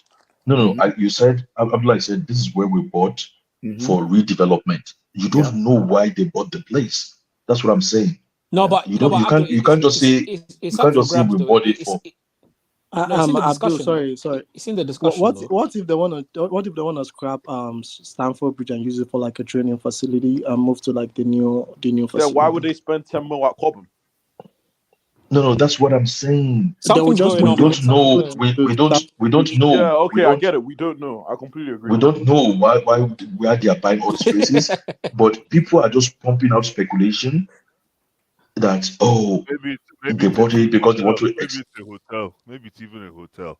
You never know. No. There's hotel that is part of Stamford Bridge now. I know, but they probably exactly. I know, but they're probably doing another one. Who knows, man? Because that place looks exactly. Nobody knows. Guys, Stamford Bridge is 40,000, so they're trying to build. It's even like the big because based on how close to these American people, K can even come here because we stay together in America here. And American people, they are very ambitious when it comes to stadium. They take it very personal when it comes to stadium rebuild. They don't even care about what the fan base say. They really Abdullah, unfortunately, they have to, because Chelsea is the only club where the fans own the pitch. So it has to go to a vote anyway if you want to move the stadium, which is my issue. We're not moving. Guys. See, Nana, hold on, Nana, hold on, Nana. You're talking as if the stadium is partly owned by ghosts. It's owned by human beings. Okay, who said they cannot? Who said they cannot transfer the ownership of the new stadium in the new pitch in the new location? Transfer it to the same people. It's all about negotiation. Abdul, you have the fans. It's all about negotiation. The CPO. Yeah, the Chelsea pitch. Are they ghosts? Are they not human beings? Oh, this guy! You're dreaming, Abdul. You're dreaming. No. Hold on. They bought it. Okay, to have a stake in the new club. That was the intention why those people originally had it. Okay. Exactly. You can give them a new stake in a new establishment. It's all about negotiation. Abdul, that's fine. Okay, Abdul, I get what you're saying. And my point to you is that even with that, still, it will come down to a vote. No, would it not come down to a vote? Are they not human beings? You give them something that is reasonable. You give them something that you're not going to cheat them. Obviously, you're not going to cheat them. They're not stupid. Abdul, please. Okay, Abdul, please. Just ask my question. They are not. Will it come down to a vote, Abdul? Hold on. Who's their president currently? Or is it their head? Is it? They said what's John Terry's role with them? He has a role with them. They are like, is it like he's the head or something? Okay, something called wait. Abdul, wait. Is it the pitch owners? No, I think it's the supporters' trust. That's something else.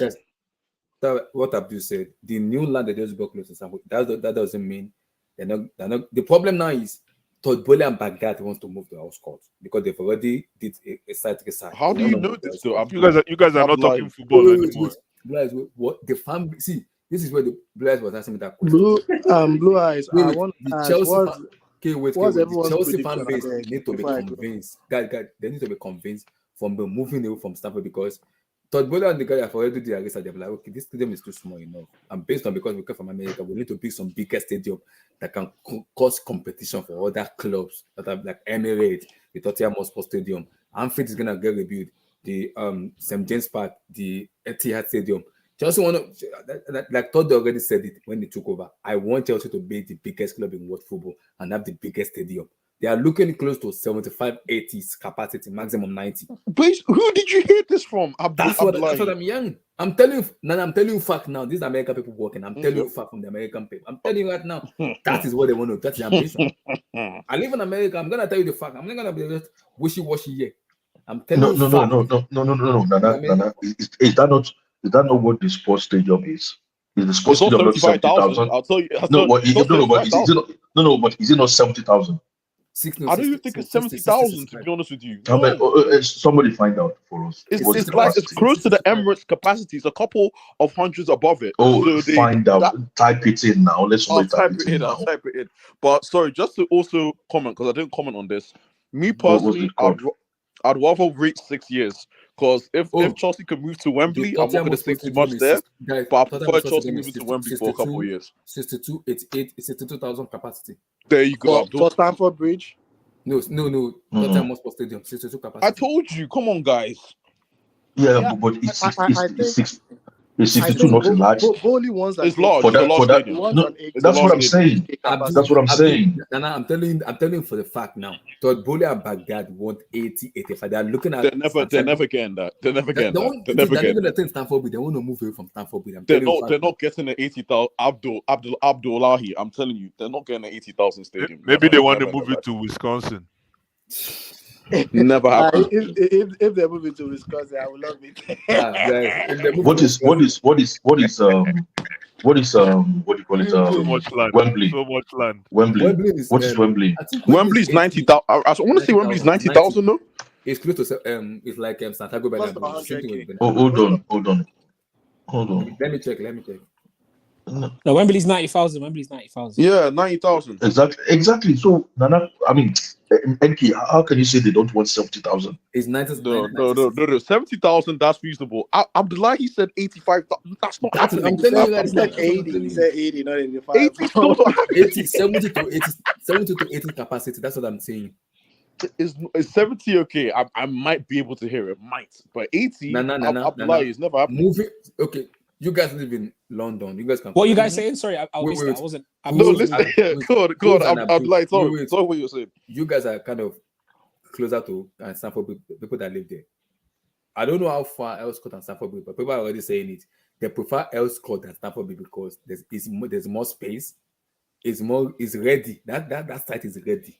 Go ahead. It's ready to do whatever they want to do. Unlike Bridge, which is very, very small. The area around Stamford Bridge is hard to build around. You're not going to expand it too much. That's the issue. All's Court, there's going to be the land. I'm assuming the land there. There's more land there to build a stadium upon, right? Or can someone correct me if I'm wrong? Yeah. That's it. Definitely. And remember, where Stamford Bridge is, right? Chelsea Kings Road. It's the most expensive. The land in itself, it's literally one of the most expensive places to live in London as well. As well as what's it called? Right to light in the UK. Yeah. That's the law. I was talking about. Yeah, so residents have to have sunlight. So if they don't, then you can't build or you can't build upon that area. So listen, in an ideal world, I wish you could move to All's Court, but based on the fans we have, I'm sorry, Abdul. Me personally, let me just say me personally, I don't think it's happening. Okay, now let me ask you a question now. Staying Stamford Bridge, 60-65, moving to All's Court, 70-75 to 80. What do you want? I'll take All's Court. I mean, we're not getting 80,000, but I'll definitely take All's Court. Abdullahi, 1,000%. But it's probably not going to happen. So, what do you think can convince the fan base to move to All's Court? Because this is where the top is having an issue. It's having an issue with the CPO and the match going fans. It's not even. I don't see it, Abdullahi. Personally, I don't. Abdul has a different opinion. Abdullahi. Okay, there is nothing that is stopping the pitch owners to come to an agreement. The only thing is the surrounding noise and the politics around it, and this will not affect the people because they've already come to an agreement in previous situations.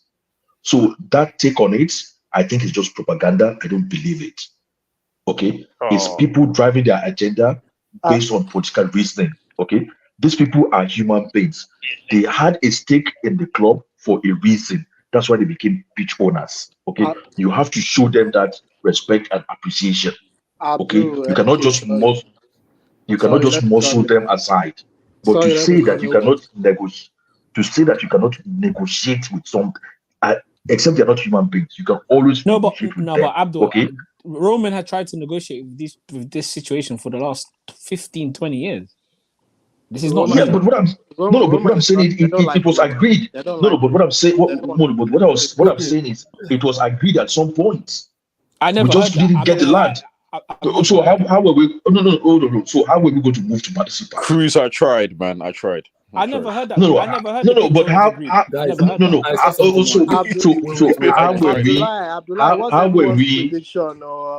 How were we going to move to?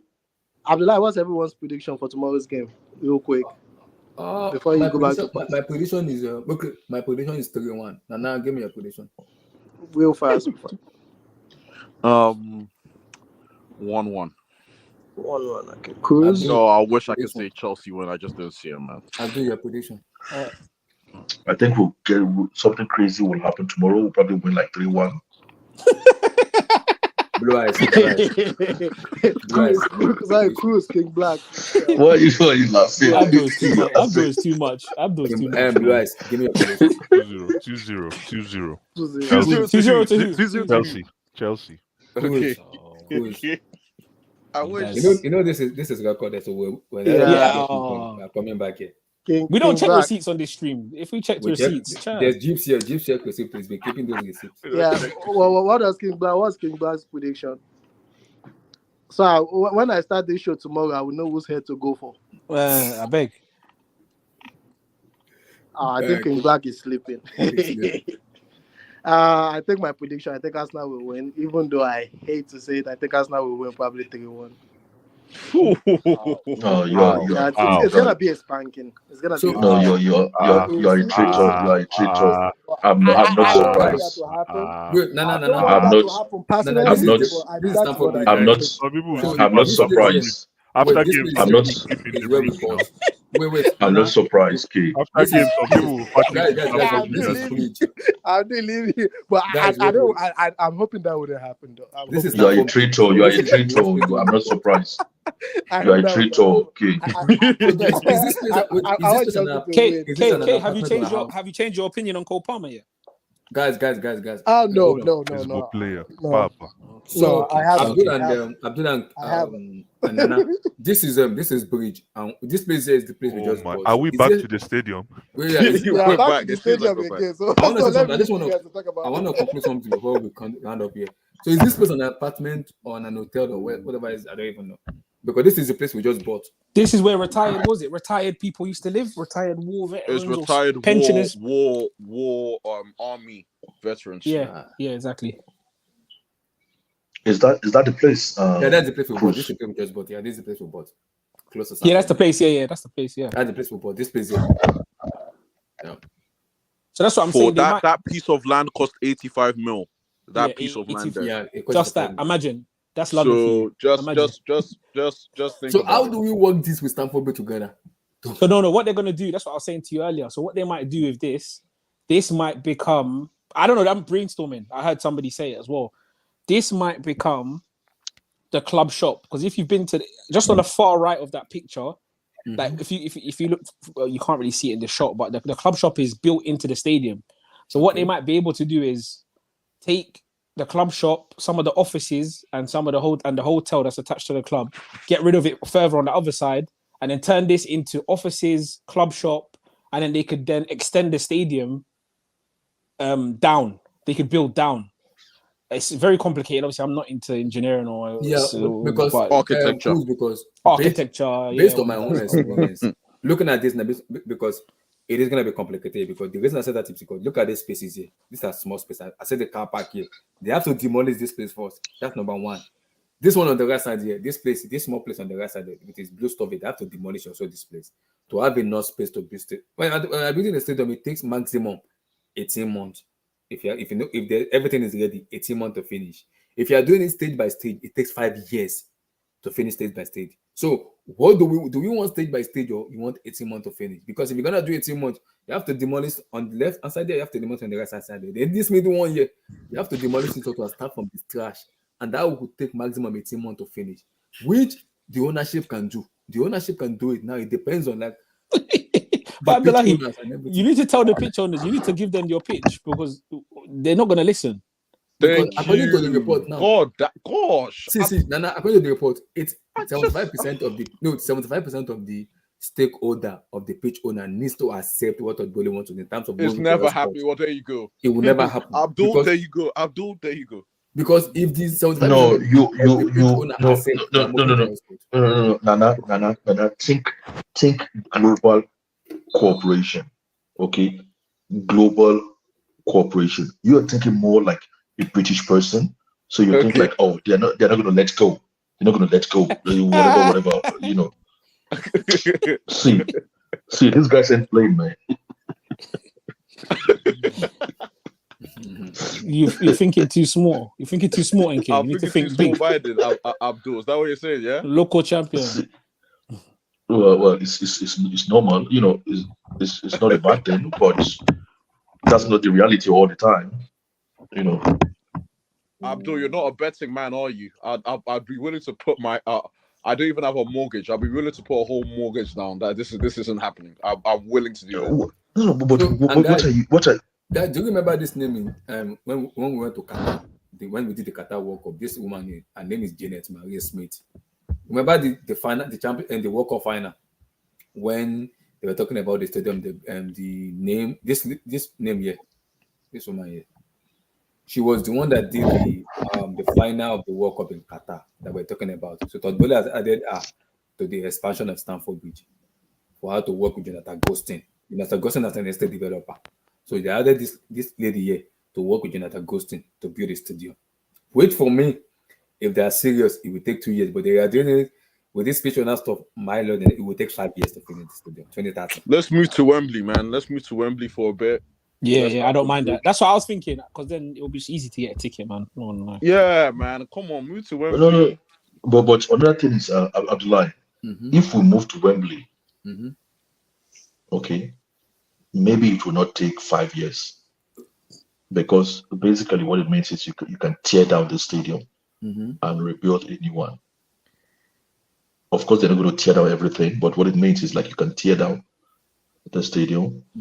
Because now I'm starting to remember that if you move to a different location, you can practically do anything here, but that might not take 5 years, but it might still take more than 18 months. So that's it might fine, go Abdul, into man. It's Wembley. Let's go. Yes, so it might go into the according to the report, 2 or 3 years. Like what you guys are, Craven Cottage and potentially Wembley is an option for Chelsea to move to. No, they're not going to share Craven Cottage. Craven Cottage is like Craven Cottage is one of the worst stadiums I've been to. How are you going to manage being in Craven Cottage with Chelsea fans? You know what I mean? Are you going to ask people to start paying double their ticket price? Or how are they going to manage that? You see what I'm saying? Look at it. Look at what they said there. Look what I'm saying here. So I've been saying it. Chelsea fans are too stubborn. Chelsea plans are subject to planning from Amiston and Fulham country, which could take between 12 to 18 months. See, now they haven't even made a decision yet, and this is it now. The hope is to move in 2030 in the next 5 years. Lord have mercy. We'll see, man. We'll see. Good luck. Chelsea fan base are so stubborn, man. We are too stubborn, man. Abdul doesn't bet, man. I'll be willing to bet. It's Oscourt's not gonna happen. I'm willing to bet. Chai, this is annoying, man. This is really annoying, man. So we're telling me we're going to be moving 2030 to a new stadium. Oh, Lord have mercy on us. I hope this thing finish within 2 years because we have to No. But the thing is, if you allow, what do you call it, the outside forces to actually move you around and give you direction. If you allow the outside forces to give you direction, then that's when it's going to take you this long. But if you're actually ready, you don't care what it takes, okay, and you get some very serious people who are going to, bargain seriously, you'll be able to complete it in. Like I said, Chelsea have two options. Even what the people are saying, two options. Move to a new stadium, it takes 18 months to finish, or leave Stamford the way it is and do state by state, it takes 5 years. What do you want? Well, I don't want a waiting time of 5 years. Seriously, man. You don't want Wembley for 5 years? No. You will already be a granddad by then. It's too much. Just get it done, man. Get it done in 2 years, and let's go. Let's move to other things. 5 years. Have you seen the atmosphere? I don't like the atmosphere in Wembley. For somewhere you have to be going like every week. Mm-hmm. Oh man, I love this game. That's local, man. It's good.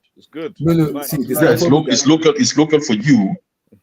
It's local for you, and it's easy for people like me. And it's easy for people like me because what it means is I can get a season ticket, And Wembley is an ultra modern new stadium that the experience is enjoyable, but I don't know how the crowds are going to impact the a club that supposedly want to win the league. I don't know. Maybe you can win the league. Anyway, it makes sense. Let's do it now with the youth project because the youth project is no expectation. So let's do it now. It's long-term football, right? Yeah, it's long term. So you guys are sick. That's a backhanded compliment. You guys are sick. Chai. I think the problem Todd Bowley is having is like what Nana said is the pitch owner. They have not agreed to anything. That's what the problem is. See, 75% of them need to agree. Once they agree, it will be settled by Todd Bowley. If they're not agreeing anything, they're not going to move anyway. And the problem now is Todd wants to move to Elsco because he's doing like a variety of looking into this land. And I think Elsco have agreed to talk with Todd Bowley, but the problem is the pitch owner. They have stubbornness, they have strong head, they are not moving away. What do? You have to keep like that. That's what Blaise was asking me.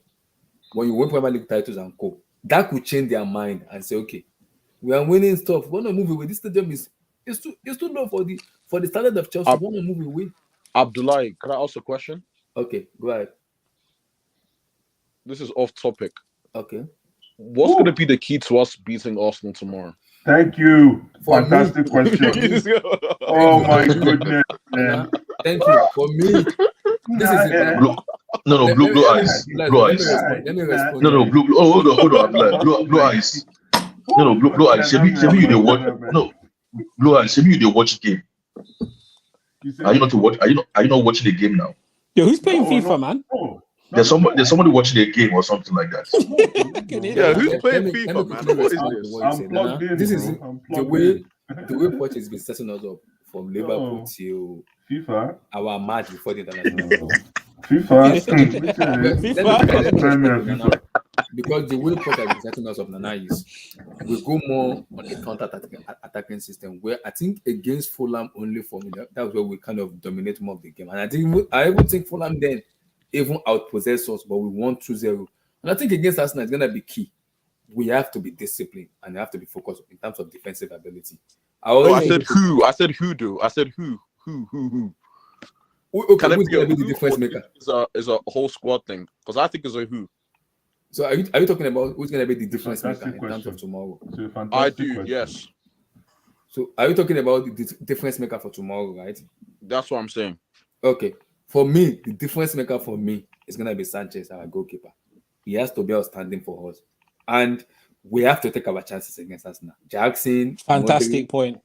Modric. See, for me, I'm not even worried about our attacker. I'm more worried about our finishing. Because Sanchez will have to be big in terms of us winning that match tomorrow. He has to come out big. He has to have 10 over 10 performances tomorrow. No mistake. Because it's been our best player this season. And he has to continue. Tomorrow, he has to have an outstanding, when I call outstanding, they have to give him a standing ovation tomorrow. That's how Abdullah, did you remember when he first came to Chelsea, when people were saying we could not win a league with a Sanchez? Yes. Remember? I told people he's a better goalkeeper than a lot. Jury's still out. And people were abusing and insulting him. Okay, No, you can see there's a problem with what Abdullah just said. Okay. Somebody needs to mute, man. Sorry. I'm listening. Abdullah, listen, if for Sanchez to have a game and a half means that we have a shitty defense. Yeah, we're losing. That means we're losing. Yeah, I don't want that. No, I don't know if you understand what you just said. What I mean is. No. I need Sanchez to be bored for 90 minutes. No. I disagree. Blue eyes. I want him bored. I don't want any ball to come enter that 18 at all. Yes, the reason I said he has to be outstanding is, Bryce, this I want Chelsea him team, bored all 90 minutes. I want him to be watching TV. Wait, in terms of our attacker, I am not confident enough of taking our chances. I'm not trusting. That's what I'm saying. Sanchez has to be big for us tomorrow because Arsenal will have their chances. He has to come out good for us. I trust our defense. Which is the same. No, but it's the same thing I'm saying. You said Arsenal will have their chances, so you're saying our defense is suspect. No, our defense. No, that's not what he's saying. Our defense. What he's saying is against a team like Arsenal, you might need to make maybe like 1 or 2 world-class saves, and he should be up for it. That's what he's saying. Yes, exactly. He's not saying he's going to be making 50 saves tomorrow. No. It's like he might need to make 1 or 2 world-class saves. Okay, he might need to be in the moment, maybe once or twice, and he just has to live up to it. That's all. Okay, you think he's going to be the key? He's going to be the key. No. To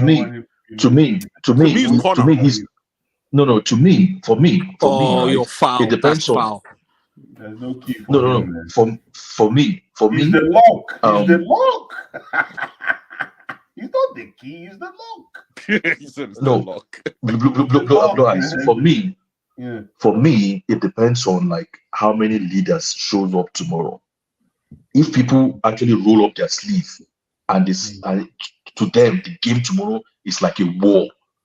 It's like we're going to give blood, and definitely not blood, but we're going to give sweat and anything it requires. The determination, the hunger, the resilience that we're not getting beat today. We're just not getting beat today. And people turn up. That is what is going to win us the game tomorrow. We cannot resilience. We cannot go in tomorrow and say we're going to go through the motion. Going through the motion tomorrow will not win us the game. But people have to roll up their sleeve. If Enzo is playing, he better be ready to work. If Gallagher is playing, they better be ready to sweat. If Caicedo is playing, he better be ready to take elbow in the mouth and not blink. That mentality has to be spot on tomorrow. If we go with that mentality, we'll destroy Arsenal. But if we just want to go through the motion, that comes from the captain. That comes from the captain. Should be corner. My question is right. I'm with every fan that has the heart and soul that wants the players to play with heart and soul. That's me, because this is that it's that tie. However, what about tactically? How do you think we can tactically maneuver Arsenal? Let's talk X's and O's. Okay, but I love the question you asked, and now this is where I'm gonna have a conversation with Poch. How good of a manager he is to show that is out, because I was the Manchester City and Arsenal match, and I think that match was crap for me. But I think there's one thing Arteta did which helped him a lot. He outplayed and outcoached Pep by doing what? Brought on Kai Havertz and brought on Tomiyasu. And they told Tomiyasu, forget about the defense. Go into the forward and cause a disruption in the attack. Mancity will collapse. And exactly the same thing Kai Havertz and Tomiyasu did. And boom, Martinelli scored. I'm expecting Poch to outcoach Arteta tomorrow because he's a better manager than Arteta for me. So he has to bring on his certificate. For me, he has to bring on his certificate and say, tomorrow, I'm gonna show No, the but world I am a better Abdullah, manager. what do you, Abdullah? Okay, I hear you. Now here's the sub question to that question. So Okay. how do you see? What do you think Punch will do strategically by moving players around to outcoach Arteta? I think for me, our bench will win us the game tomorrow. If Poch is really a good manager. Let me explain. Abdul, wait. The reason I say that is, if it starts with player like Sterling and Co, and then you notice these players are not in the game. I've been saying it from day one, ever since Poch took over. I will repeat the game. You're not answering my question. I'm asking you a question. No, you're not. Because I asked you a question. I said, listen. He wants to hear something like no, blue eyes. No, hold on. Blue eyes. I will answer your question, but Abdullah, let Abdullah finish with his answer. Then I will answer your question. The reason I said that is, for me, he has to. I think if Poch is being Poch as a manager, and like I said, he's a better manager than Arteta, we can win the match from the bench, because I've said it from there. I need him to be bold and shows us enough that he's a better manager than Arteta. If you think player like Sterling and Co that he started it are not doing well, see, I need him to take both decisions. If Enzo is crap, take him out. If Sterling is crap, take him out. Trust player like maybe Mudryk and maybe Madwyk, and you know, okay, these people I'm gonna trust to be a difference maker. I will bring them into this game. I will tell the world, you guys go there and show me you are good enough to win me matches. If Poch can do that, we are in a better state. We'll lose the game. If that's your scenario, we're losing the. That means we have to be losing the game, no? That's what I'm saying. Poch has to show us tomorrow is a better manager than Arteta. If not, we're in trouble. So this is my own take on it. Okay, this is my own take on it. Right. So if you look at Arsenal, okay, naturally they play possession football, so they move the ball around. Okay, so let's use one scenario: moving the ball from the defense to the attack. Okay, because they move the ball around in short passes. Let's say it takes them 5 short passes to move from their defense. From their defense to their attack, i.e., to your own defense. Let's say it takes them 5 short passes. Okay, you have to stretch them where, if naturally it takes them 5 short passes, it's going to take them like 6, 7, or 8 short passes. So what does that mean? You have to stretch them so that they play in a way they are not used to. And if they need to attack you, it gives you enough time to readjust yourself, to properly reset your own self. So you have to stretch them. How do you stretch a team? You have to play your quickest players. Okay? You have to play them players that will stretch them left, stretch them right, stretch them in between. Okay? So how you do that most of the time is your forward players have to be very quick.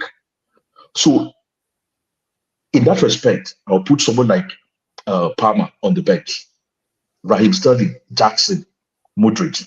You guys have to be running.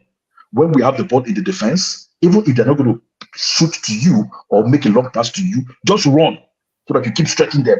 You know, Vernon of those days, how he just keeps running, okay, like he's going to receive the ball. Just keep running. Even if you're not going to get the ball, if you're not going to kick the ball to you, just keep running so that you keep pushing them back, keep stretching them. Okay? That way you break down their own attack. Okay? In that case, if they normally attack people 10 times, they'll probably maybe have to attack you like 6 times. That's number 1. Okay? Number 2, when they have the ball, you have to crowd them. Don't let them be giving themselves passes. You have to crowd them. You have to mark them in 2s and 3s. Okay, so what they now call overload. So you have to practice overloading, especially in critical areas on the pitch. Okay, this is how I believe fundamentally you have to shape them. If you don't do that and they have the rhythm and they become comfortable with their passes, the distance of their passes, okay, they are going to have chances. There's nothing you can do about it. And that's when they give you problems. To me, this is how... No, but here's my problem. You see, nobody can seem to answer that question. That's my problem. Let me try. What's the question? The question is, how do you see Poch tactically out coaching Arteta on the day with his pieces? What do you think? Like, not even because Abdul is talking formation. He's talking, stride. I think Abdul is talking more macro. I'm actually talking about the pieces. Okay, let's say Poch. Poch is going to play Enzo and this guy here. Why? Why do you think he'll play them here? How do you think he's going to exploit them in those positions? Because I'm curious to know. This. Yeah, go ahead. Yeah, Cruz. where we can make a gain, where we can make a difference. Are you saying that you're struggling to know where we can make a difference? Yeah, and when I mean where we can make a difference, proactive difference, that a deliberate attempt on the part of the coach, so that at the end of 90 minutes, when we come back to the Blue Studio. So go ahead, go ahead. Yeah, I think most of us agree on the starting lineup, right? Like let's just say it is what we think it is. Sterling on the left, Cole Palmer on the right, Sterling behind Jackson. No, sorry, Conor Gallagher behind Jackson, Enzo Caicedo, and then let's say. Is it me or is Cruz breaking off? I think Cruz is breaking up. Yeah, Cruz, you're breaking up, brother. You're breaking up. Yeah, Cruz, you're breaking up. Stop using Colwell left back, Disasi and Cruz, you're breaking up. Thiago. Let's just say he's behind. He doesn't do I think he hasn't heard if I was, he hasn't even heard us. Cruz, you're breaking up. You're breaking up. We're breaking off, Cruz. We didn't hear a thing you said, man. I didn't even hear anything. He's breaking up. Yeah, he's frozen now. Anyways, somebody's playing. Wait, who is playing FIFA? Somebody's playing FIFA. Somebody's definitely playing something, man. It's Nana, man. What do you mean? Who's playing FIFA? Who's playing FIFA? It's Nana. Anyways, don't worry. I'm buying whistle. Listen, guys. Can you hear me? Yeah, Blue Eyes, go ahead. Can you hear me? I'm using a Bluetooth speaker. I hope this works. But no, it's working. It's working. Okay, perfect. The reason I am stressing this point, guys, it's not because of anything. I'm not trying to be. No, the reason I'm stressing this point is I'm finding that I've had this discussion in the past 48 hours with a lot of people because I've been talking about this game for a while now, and a lot of people are dancing around the idea because it's coming down to the same thing. We have to do this. To do this, we have to play hard and play with heart and know that this is a derby and make sure we press high. Like we sound like victims, alive. Yeah, it's all the fun stuff, which is great, but I haven't actually heard moving the chess pieces around the board. Okay, give us an example. I don't understand. Can you hear me? Can you guys hear me? Yeah, we can hear you. Yeah, okay, I can hear you. Yeah, I'll just be quick. No, all I was gonna say is I think we just need to. So from a tactical, for more of a, except for the passion and all that stuff that we need to bring. Yeah, we know that's basic, right? But where we can make gains is that Conor Gallagher is playing in that 10. So his positioning, he needs to be able to disrupt Arsenal playing that ball out from the back. As everyone's seen last few games, Arsenal without fail try to play out from the back, and Raya makes mistakes. He's vulnerable, making mistakes coming out from the back. So that initial press, not just from intensity and just from just being running with no purpose, we have to make sure that ball does not leave that area. So Declan Rice, for me, the matchups tomorrow are Declan Rice and Gallagher. Even I would play Gallagher, and I'm not even a Gallagher fan.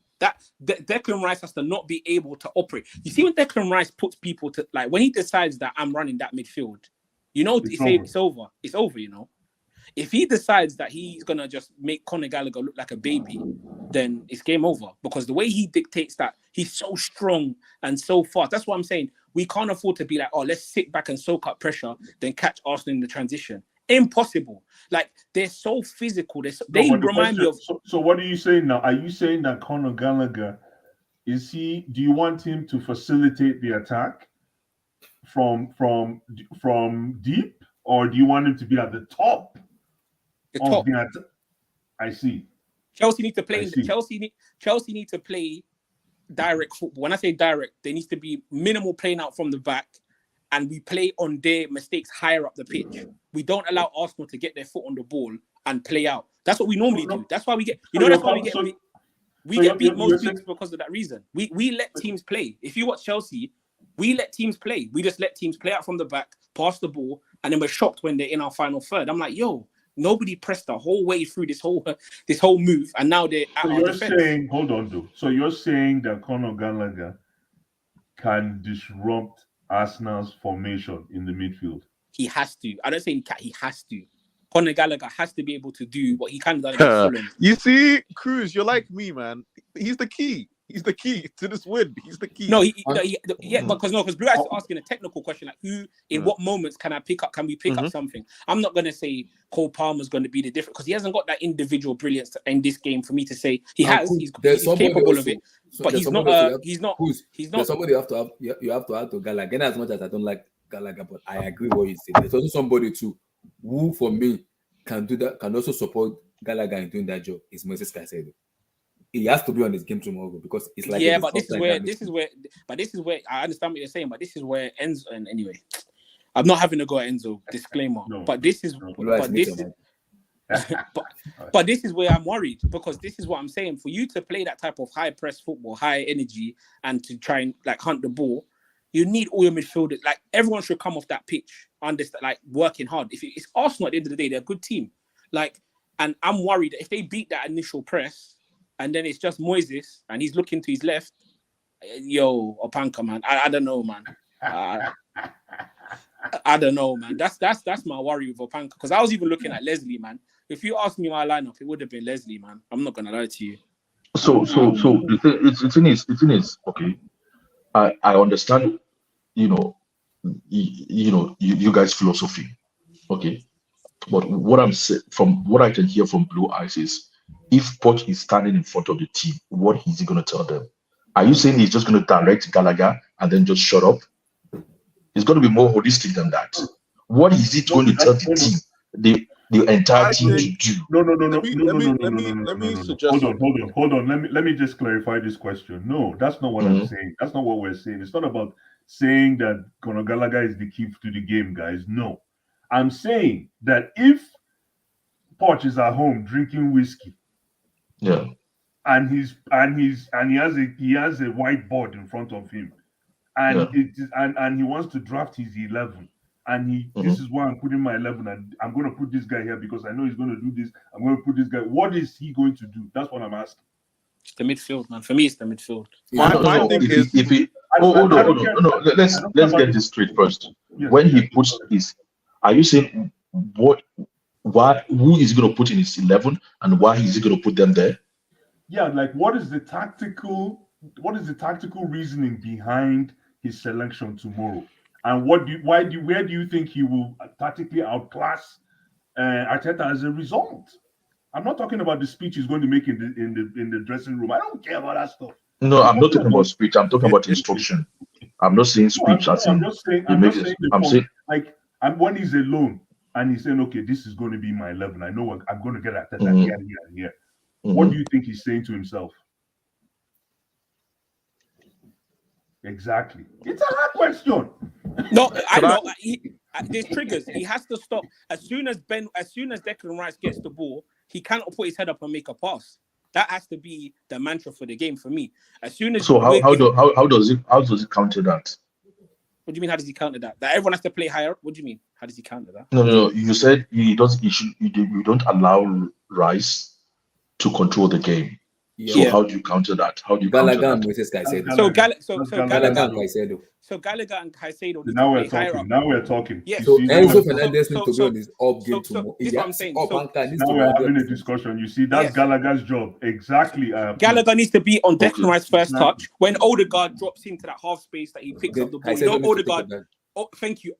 That's not Moises' side. That is Opanka. This is why I'm worried because where you see Odegaard pick up the ball in Arsenal's right or left in that half space between like the halfway line, he only picks it up there and he starts playing. But if he picks up the ball there, yeah, we're in trouble, man. Because when he picks up there, the ball goes to Saka, and that's his job. It's a wrap. He has to be on his A game tomorrow because as much as Blue has criticized him, Blue has also said something a lot. He has to wear his ad game exactly the same thing he did in the final of the World Cup. Enzo Fernandez seems to be, he needs to tell the world, I want 120 million euros.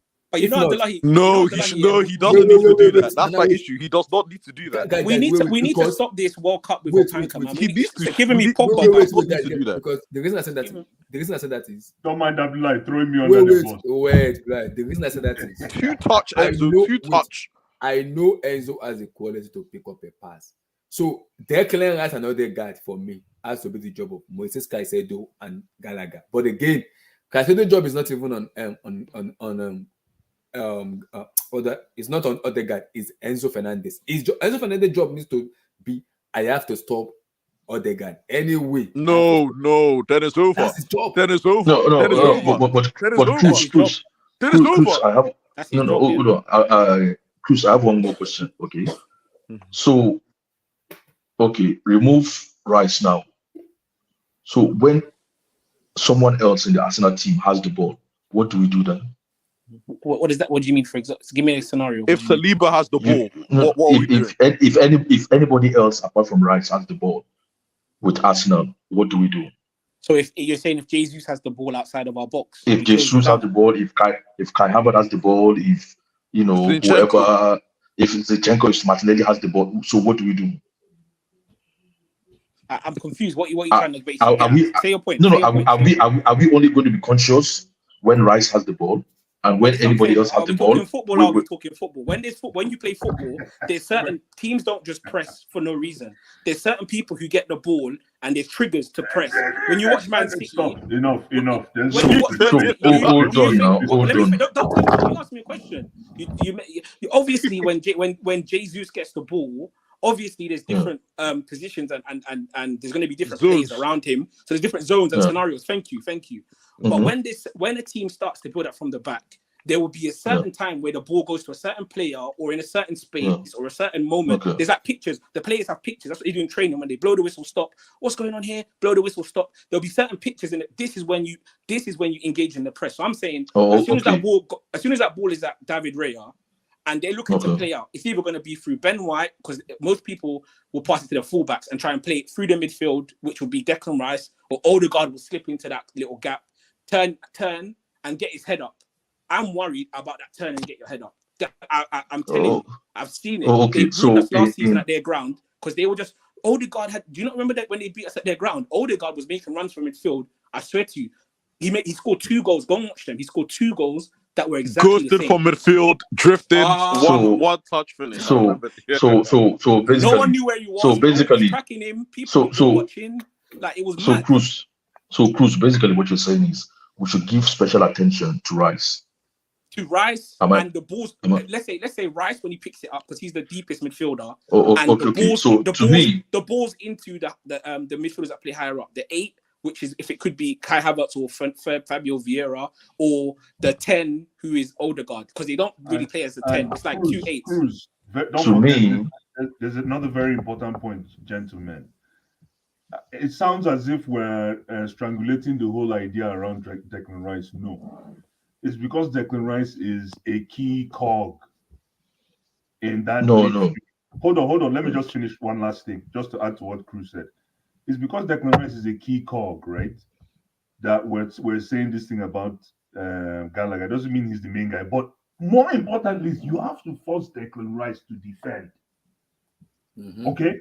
And what that means is that Conor Gallagher not only should be the disruptor disrupting Declan Rice, he should force Declan Rice to defend by attacking him. Yes, 100%. That is it. This is exactly what I'm trying to explain. Hold on, Nana. Could I ask another question after you, Abdul? Hold on, Nana. Go ahead. To me, for me, I don't believe in this approach. Okay, because I don't believe Rice is better than any of the midfielders we have. So I don't think we should give anybody any special attention. Remember, can I just say something? I'll let you continue. Okay. I'll let you continue. But this is just for when Arsenal. Blue Eyes asked the question about what Poch can do to make a game on Arsenal. So when I'm saying, I'm not saying the whole game is based around us just stopping Declan Rice. This is when we have the ball. Like what Blue Eyes when they have the ball. Sorry, when Oh, we have the ball, Conor Gallagher has to be able to make a difference. Like what Blue Eyes says. yeah, I When he has the understand. I ball in understand. that Yeah, position. I So understand. just to make that Yeah, clear. yeah, I understand. What I believe we should apply, or the approach we should take, is just of zonal marking. If Rice has the ball where we don't want him, then we can double on him. It's all, to me, we should just do zonal marking. Don't give any special attention to any person, whoever has the ball. When they have the ball, okay. But the thing is, okay. How would you I did double up? not see. How would you double up on Declan Rice if he picks up the ball? How would that? What does that look like? Like overloading now, like just overloading. Depends on where he has the ball. Depends on where he has the ball. No, depends on where. No. As well. I've been waiting for No, a while. let me finish. I allow you guys to explain your own. Okay, I'm going to explain my own. Okay.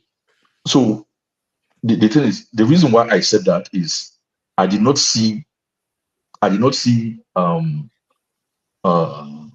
doing that against them when he successfully neutralized them. I believe they are a well-oiled machine. Arsenal is a well-oiled machine that you only to actually to overcome them, you have to counter whatever they're doing. I don't think you have to match them in what they're doing. You have to counter what they're doing. You have to destabilize them. Okay. And as you said earlier on, force Rice to defend. How do you force Rice to defend? You have to stretch him. I mean, you have to stretch the entire team, where he has to go further back to get the ball. This is the way I believe that we should approach them. I don't think anybody, because is it the last game or the game before the last where everybody were criticizing Rice that they didn't see him on the pitch? So I don't think he's better. And even if he's better than the midfielders we have, I believe it's a matter of opinion. Stay with Chelsea. If you're talking about the strategy, stay with the Chelsea side. Forget about Rice. Rice is just one of the problems. Let me ask another question. Yeah. Thank you, because I've been. Go ahead. Yeah, we haven't spoke about this guy, and I think, of course, naturally, the position he plays, we need to speak about him. But it's an interesting question, I think. What is Nicholas Jackson going to do? What does Nicholas Jackson have to, because we haven't spoke about Nicholas. Mm-hmm. And I don't think he could be I don't think he should be a striker, if that makes sense. I think he should be specifically in the channels. He should be not even dropping deep, I would say, but ghosting into the channels. Not looking to getting behind. That's what I'm saying from Nicholas. I don't think he should be the one finishing the chances off. Obviously, stop. Nicholas is a number 9. Nico is a pure number 9. No. He's not a pure 9. You said no, NK. I think what you're doing is actually you're disrespecting Nicholas Jackson. How? Because what he's doing is what you expect from any good striker. What you expect from your great strikers is what he is doing. Okay, the only thing he hasn't added, we have not been seeing from him, is the goals running in consistently. Mm-hmm. Okay, and I believe there's a bit of profiling that goes with it. That's why you're saying that. Because I don't think he should be dropping in deep. I don't want to see him deep. No. But that's what I'm saying. Because he's a complete striker. He's a more complete striker. Benzema was dropping deep. 100%. You never complained. Yes. Thierry Henry used to drop in deep. You never complained. And he drifted. Okay. And exactly. And then he gifted again. You never complained about this. If the goals, that's what I'm saying. When it's because you are not seeing the goals. Okay, no, but can I not why you are saying this. Okay, let me ask you a question. Can a question not be asked? Can he not emphasize drifting or emphasize doing a certain thing to draw, let's say, the centre backs out wide? Can I not ask that? What were you asking? What are you saying about Nicholas Jackson that you think? I want him to drift. I purely want him to. I don't want him to drop. I want him to drift. So. You don't need to stay central. Okay, I get what 100%. If Mudryk or Sterling has the ball, I Mhm. want Oh, Nicolas okay. Jackson to Okay. present. No. Wait, NK. no, I'll be like no, 2 seconds. I'll what be you like 2 said, seconds. wait, no, no, No, I'll be like wait, 2 what seconds. you No, 2 seconds. 2 seconds. NK, but that was no. You didn't say it correctly the first time. You're only I saying it correctly apologize. I now. apologize. I That you apologize. don't want it to drip and to drop, but you want it to drift. And you're Yes. actually correct. Benzema drifts. Thierry Henry drifts. All these strikers who are complete, they all drift. They don't come in directly. They don't drop like that. So maybe that's one thing he has to add to his game. But actually, I align with what you're saying. If he was drifting, it would be more, potent than what we're seeing now, or it will appear more potent than what we're seeing now. So, I actually agree with you on that. Then I get what, because what you Hold said on, now, guys. I need to be educated here. What is the difference? What is the difference between? Yo. I need education, orientation. What's the education you need? And dropping. Because you have to drop drifting and drift. dropping. Block, No, let me you get don't. explain now. No, you Yeah, don't. you do. No, you don't. Bless. What Nana is saying is, wait. What Nana is saying is, when you look at I the understand what Nana is saying Wait, I understand. 100%. Thank What you. you're And saying I is, align with what when he's you saying look at actually. Bless, when you look at the when you look at the preseason, when we play Brighton, Newcastle, and I believe Aston Villa before we play Dortmund. Look at Nicolas Jackson position and Christopher Lukaku position.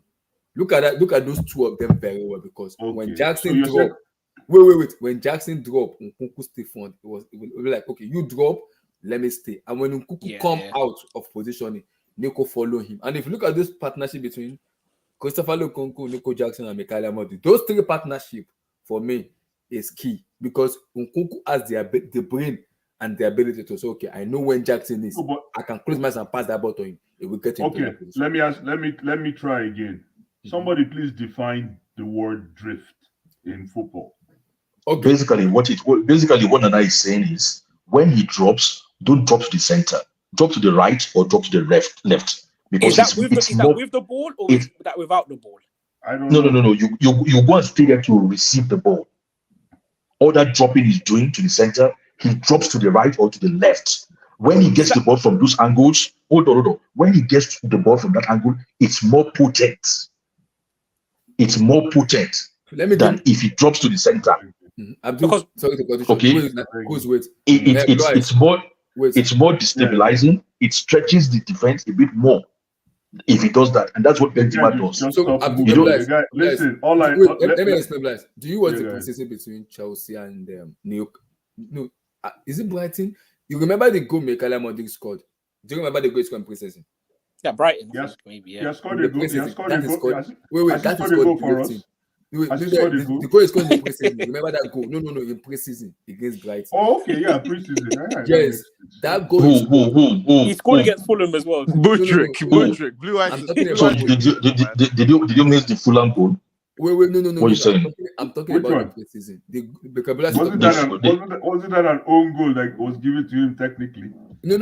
Which own goal? Which own goal? No. What are you saying? Which own goal? Abdul, don't bite, man. Which? Abdul, wait. The one I'm talking about is the preseason where Nico Jackson made direct out of his position, did a 1-2 with Mikel Amadi, and it was game over. That's it. When you're talking about Abdullah, nobody is hating on Nicolas Jackson. My only cry, and I've said this on so many occasions, get him a chair, remote control, TV, fridge with beer, and tell him to sit in the 18.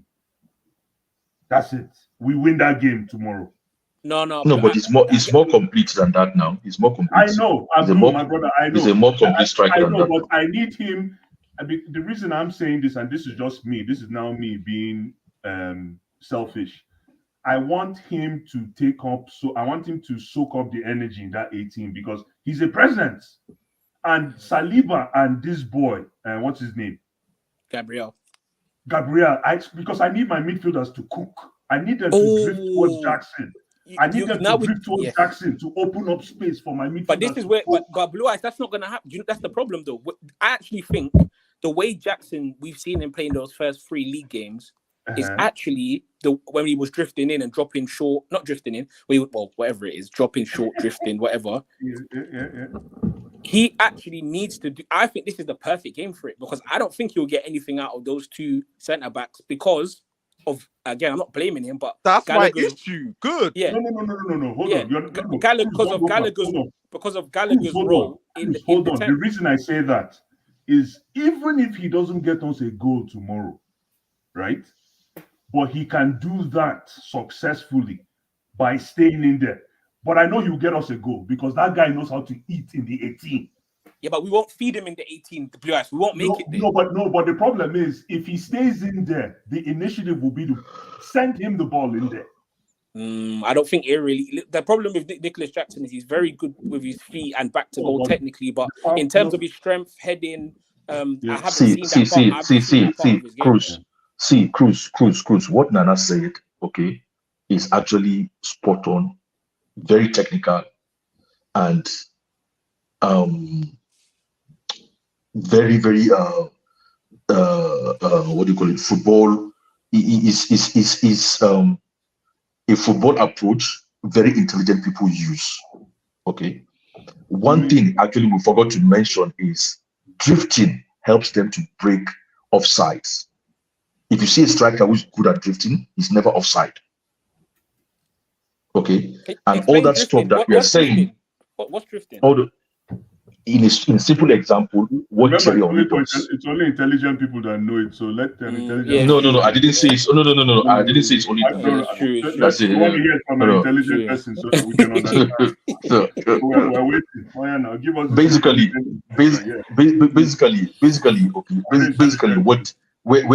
what Thierry Henry does, he drifts, and actually it's what Benzema does as well. I'm so sorry. Benzema doesn't drop into. Can you let me ask a question so I understand you better? When Thierry Henry picks up the ball and you guys are defining it as drifting, he had to drop to do it, no? No, but he drops to the left. He doesn't drop to the center. So that way you break. That way. No. Because then when you have the ball, you move diagonally towards goal. You don't move straight towards goal. Let me ask you a question. Hold on now. I'm trying to explain this to Cruz. No, let me explain to Cruz. When you have the ball, when you drift, okay, and you pick the ball from the left or the right, you move diagonally towards goal. You don't move straight towards goal. Okay. How many goals did Thierry Henry have before he started drifting? This drifting that you guys have created. How many goals did he have in his bag at that time? What gave him the audacity and the confidence to start this so-called drifting? I'm going to go with your hype and this drifting. And I know why he started doing that. Hold on. I know why you are going to say because he used to be a winger. You are going to say because he's a winger. Okay. No. Let me tell you. Hold on. Let me finish until I finish. Unless we argue now. No, if you know what finish now. Finish. What I want to say is simple. The reason why he started drifting is because he had the goals in his pocket. He had the goal. He scored. He had already scored big goals at that time. This guy was a comfortable striker. When you're comfortable, like when Harry Kane was comfortable, he started drifting and dropping and gliding and sliding. No, but how many goals did Henry have at 22? Listen, for Jackson, how many goals does Henry have at the age of 22? Let me land. For Jackson, but I've just counted what you just said now. Hold on. For Jackson to have any success as a striker with us, right? In my humble opinion, stay in the 18. Blue Eyes, but for tomorrow. I agree. Stay in the 18 tomorrow. You want him to stay in the 18 tomorrow, Blue Eyes? Yes. Tomorrow he won't eat, man. Blue Eyes. Blue Eyes, he won't eat tomorrow, man. Blue Eyes, let me ask you a question. Let me tell you something. No, Blue Eyes, before you go. He needs to hold Conor Gallagher's hand tomorrow. I'm telling you. Hold on. Listen, I'm remember this is just all selfish statements. He stays in the 18. I know what you're saying, Cruz. He'll be insignificant. But I expect Poch, right? Oh, okay. Hold on, please now. I beg you guys. Sometimes the thing they just come out. Yeah, that football players I understand. That football, try. Well, football shoots now. What are they shout? What were we talking about? They can see Abdul don't make me forget. It's Nicholas Jackson. You're saying that you're hoping Poch does something. Yeah, exactly. I'm hoping Poch has a play for Nicholas Jackson for him to stay there. I'm telling you. See, sometimes Blue Eyes, I really find it difficult to believe that you've actually really played the game before. I think you played the game abroad. You didn't play the game in Nigeria. You played the game abroad. You didn't play the game in Nigeria. Okay? See. No. Let me just make it simple, okay? Even in the 18 that you're talking about, are you going to tell him, look, Nicholas Jackson, stay in the 18? Are you going to tell him to stay in the right, the left, or the center? No, you're not. Okay. It makes a difference. Do you attack the 18 from the left, or do you attack it from the right, or do you attack it from the center? Let me tell you something. You know who? And do you know why I said that? Do you know why I said that? No, do you know why I said that? Okay, because if you plant your ass in the 18 at the center, all you'll be doing is hugging Saliba and the other guy and dancing slow blues with them. But if you stay at the right of the 18, hold on. If you stay, remember that goal that Mudryk scored in this goal that you guys are talking about in the off season. I call it off season. That wasn't even a goal. You remember that goal that Jackson gave him? Yes, remember he didn't give and go with Jackson, right? Yes, 1-2. That was one of okay, so the reason why Jackson is very good at giving that give and go, do you know why? For those of you that played, that think they know football, is because of that his gravitational attract. Defenders come to him. So, like you said, when you plant yourself in there, you get those give and go situations. And now we have Cole Palmer and what's his name? And Sterling that can do the give and go with him for him. So when he drifted. What do you mean? What do you mean? When he did the give and go with Mudryk, he drifted to that side. He drifted. Thank you, Nana. He drifted. That's what we're saying. Blue Eyes, that's what we're saying. The guy drifted to the right of the 18. He moved. Make Saliba and Gabriel make a decision. That's what I'm saying. Make them make a decision. That's what I'm saying. But listen, what have I been saying to you guys? That all the success that Jackson has had so far is because he stayed at the top of the pinnacle. Look at all his goals. Look at everything he's done. See, blue eyes. What you're saying. I'm not against what you're saying, but the only way he can successfully do that you're saying is if we put this guy Palmer behind him. Yes. Okay. Yes. If you don't put Palmer behind him, he will still drop.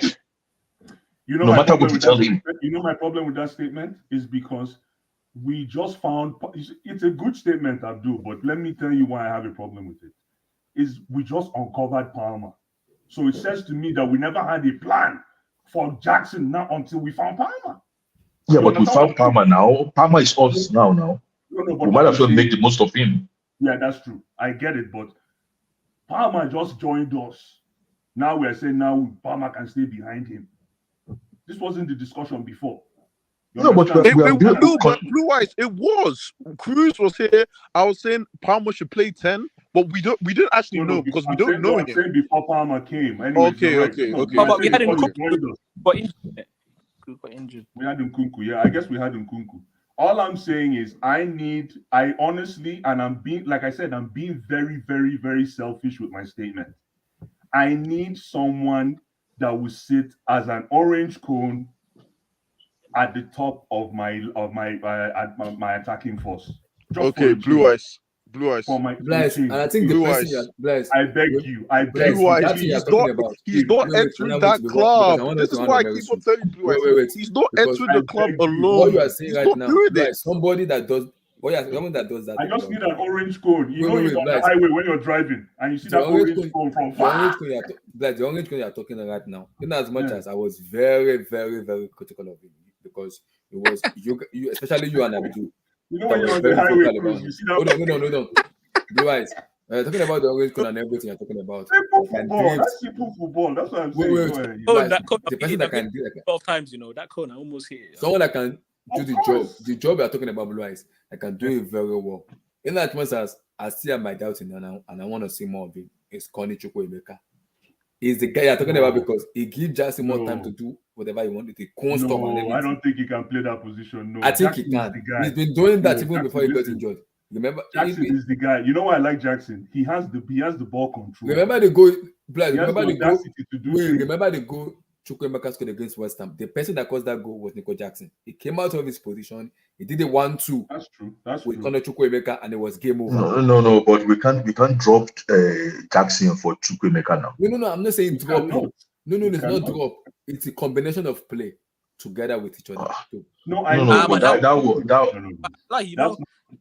But now we're answering the thing. I just need somebody. I don't know. I'm not saying Drogba. I don't know how else to explain it. Somebody that will just, almost like saying when you get. Yeah, go ahead. Sorry, go ahead. No, what you're saying. What you're saying. Player, but no. Sorry, I'll cut you off. Oh my God. You. It's Cruz. Your mic is. Can you hear me? Can you guys? You're right. We can hear you. For this game, go out and come in. Because I want us to handle very soon. Good. It's either drift or penetration. Simple. Can you guys hear me? Yeah, you are coming and coming. Yeah. Let me finish that point quickly. What I was saying quickly, I'll finish. I'll let Guled go. But what I was saying is, what the main problem is, I feel like is why we need him in this game tomorrow. Because and I'm going to come back on the stream. We're going to all talk tomorrow. I'm telling you, Conor Gallagher in the 10 doesn't have the ability to find that space to create something behind Jackson in order for him to stay still when we have the ball. So I feel like Conor Gallagher is too tired. He's going to be he might even be in the right position because he's going to be chasing the ball in order to be a focal point for someone to pass the ball into. So Jackson has to be in those areas to pick up the ball and allow us to play. The problem is that ideally, if we could sacrifice Gallagher, really, because let's be honest, Odegaard runs. I don't know if you guys watch Arsenal, but I watch Arsenal. Odegaard runs like a madman. I think he covers similar distances on the pitch like what Conor Gallagher does. But he's a 10. He's also got that other side to his game where he can play. This is the problem. So we don't have that player in that 10 position because of the guys that are injured in order to do the running that it needs, but also have the technical ability once they receive the ball to make a difference. And that's the reason why Jackson needs to help come short and create stuff maybe for Mudryk or Sterling or Madueke or Palmer to run beyond him in order to get balls down. Like he needs to be where the ball can go and stay and be a focal point, but that needs to be away from the box. Like we don't have the players. I'm sorry, we don't. He's not. Conor Gallagher is not the guy. He won't link the midfield to the attack. Cruz. Anyways, yeah, I hear what. Let me ask you guys a question, and I know Guled has got to go. Sorry, Guled. And last question: do you think we can actually do this thing? You remember that game when City beat Arsenal? Not this game, the other one where they let Arsenal have possession. Do you think we can play that kind of ball where we let Arsenal have possession? We'll get smashed. Really? Smashed, I think. Yeah, I think we'll get smashed. Then we're not ready for tomorrow. That's why I said we have to attack. No. How Blue Eyes? How long? Sorry, how long? Because it's for a team against Arsenal. You can see a lot of you can see Pep did it for a reason. But I'm asking, do you think we have the resources to play that kind of football? To look at Arsenal and say, yeah, keep the ball, we don't care. I don't think so, but listen. No, I don't think that's a good idea at home. I don't think that's because if we do that, Arsenal will not pass a pass. They will just why would you just allow Arsenal to just have the ball and say do anything you have to? It's not like allowing them have the ball, no. But you see how Pep did it. I know Pep is doing it. No, don't do that. The problem. No, but that's part of football because Arsenal did that. Hold on, guys. Arsenal did that to City. No, you want to make Declan Rice man of the match tomorrow? No. No, guys, don't do that. That's suicide, man. That's suicide. You see the problem with your football knowledge is that you made a very important point earlier. You said something about, and I was surprised that you brought that up. I'm like, Abdul is doing some good research. You said something about zone, correct? You said zone. Okay. You know that another way of playing zone football is leaving people with the ball. You're you're right, but Thank you. I can say no. That is zone. That is I can say as well. no. This is like you when you leave people almost sometimes you no. All you do is what that is you are zoning from a zone. Okay, so you are only considering the defense. You are only considering the defensive zone. You are zone marking in your defensive zone. No, the zoning I was talking about is you're playing without the ball. No, you mean shadow marking. Thank you. You're playing without the ball, man. And when you play big teams like this, right? So-called, I can't believe I'm saying big team and Arsenal in the same phrase. But when you're playing Arsenal, you understand? And you let them, because somebody said they're possession. I think somebody said they're a possession-based team. If you let them die, if you let them die with that possession, that could also kill them. No, that's dangerous. No, it's not. It's not. No, that's suicide, man. That's suicide. That's like giving you the rope. I think that's that's like giving you the rope and say, hang me. I want to test my neck. No. 101. So guys, to round up, let me come to Bullet. Please allow Bullet to speak, please. Bullet, round us up. Chelsea Arsenal tomorrow. Coaching 101.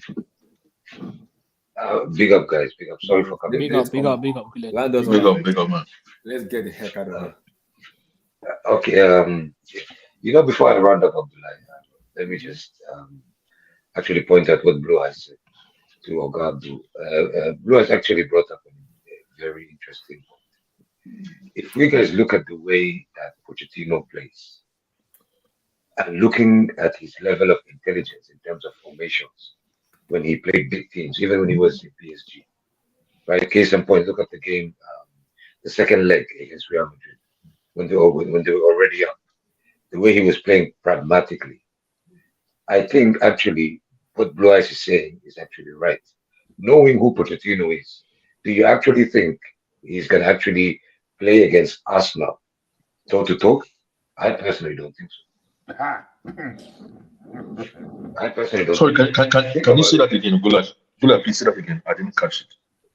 Yeah, I said the last statement. The last statement. Yeah. What Oga said about being pragmatic, right? Even though it also speaks to your point about zonal marking, knowing how Pochettino is as a coach, right?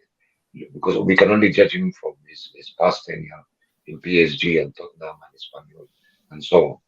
The way he plays football and his level of intelligence when it comes to picking formations when he plays big teams, he is not the type of coach that's going to play toe-to-toe with a possession-based player team. I'm talking about his record only, right? So I think what Blue Eyes is saying does have some validity, because knowing how Pochettino plays, I don't think he will take the risk, even though what Cruz said is right. For us to actually win this game, we need to play toe-to-toe. But knowing the identity of the coach, do you guys actually think he's going to play toe-to-toe? I think he shouldn't have his job then, man. I think I get what you're saying. I agree with you. I understand. I think he actually might play like that, but then he should there's no point then, because it means losing trying to defend or losing trying to play. I think he can play like that in moments. Let's get something very clear. Like in waves. You see that thing what's his name did? What's the City guy? What's his name? Right? Pep. Pep. You see how Pep did it? And even Arteta did it to Pep in this last game. Like every 10 minutes, in moments, in waves. This is why I'm asking. That's why the question is, you think we can do that in the middle of the game? Because it's another way to decompress and reset and rejig the team and then hit them again with another counter. I mean, it's going to be an interesting masterpiece tomorrow, if you ask me. I think Arsenal are very good, man. I think we need to realize how good Arsenal are, man. Arsenal can tear us apart. Arsenal can tear us apart in 2 minutes. I'm telling you. Hey, so if we can't if we can't play sponge football for 5 minutes, then we're not ready to ball now. We're not ready to ball, guys. Guys, let me. Yeah, go ahead. Guys, let me ask you. So no problem, guys. Let me ask a question actually to the panel, guys. If you look at the first 4 games we played, right? of the season, we had most of the possession, but we lost most of the games, correct? And if you look at the last 2 games we won, look at the shift that Pochettino did, guys. That's what I'm trying to point out. Look at the shift he did. He gave up possession, even to Burnley and Fulham. But he was actually playing quick counter. If you look at the way we scored those goals, it wasn't a way within which we had the ball, we started building from the back. No. It was a quick ball to the DM. The DM finds a play on the flank. Probably is going to be a left full back or a right full back. All of a sudden, the left full back is already past the midfield and is going up to the left wing. And all of a sudden, the strikers are attacking. One ball straight to Budrick, and it's a goal. As an example, right? So looking at, because all we can go by is what Pochettino is doing. Because when I listen to these guys' interviews, I don't understand. Like, I know he's speaking English, but I don't understand the philosophy that he's trying to break it down. He only concentrates on talking about personnel. So I can only look at the way he plays football. Knowing the last 3 games that we had results in, even if you include Brighton, right? We never had possession like that.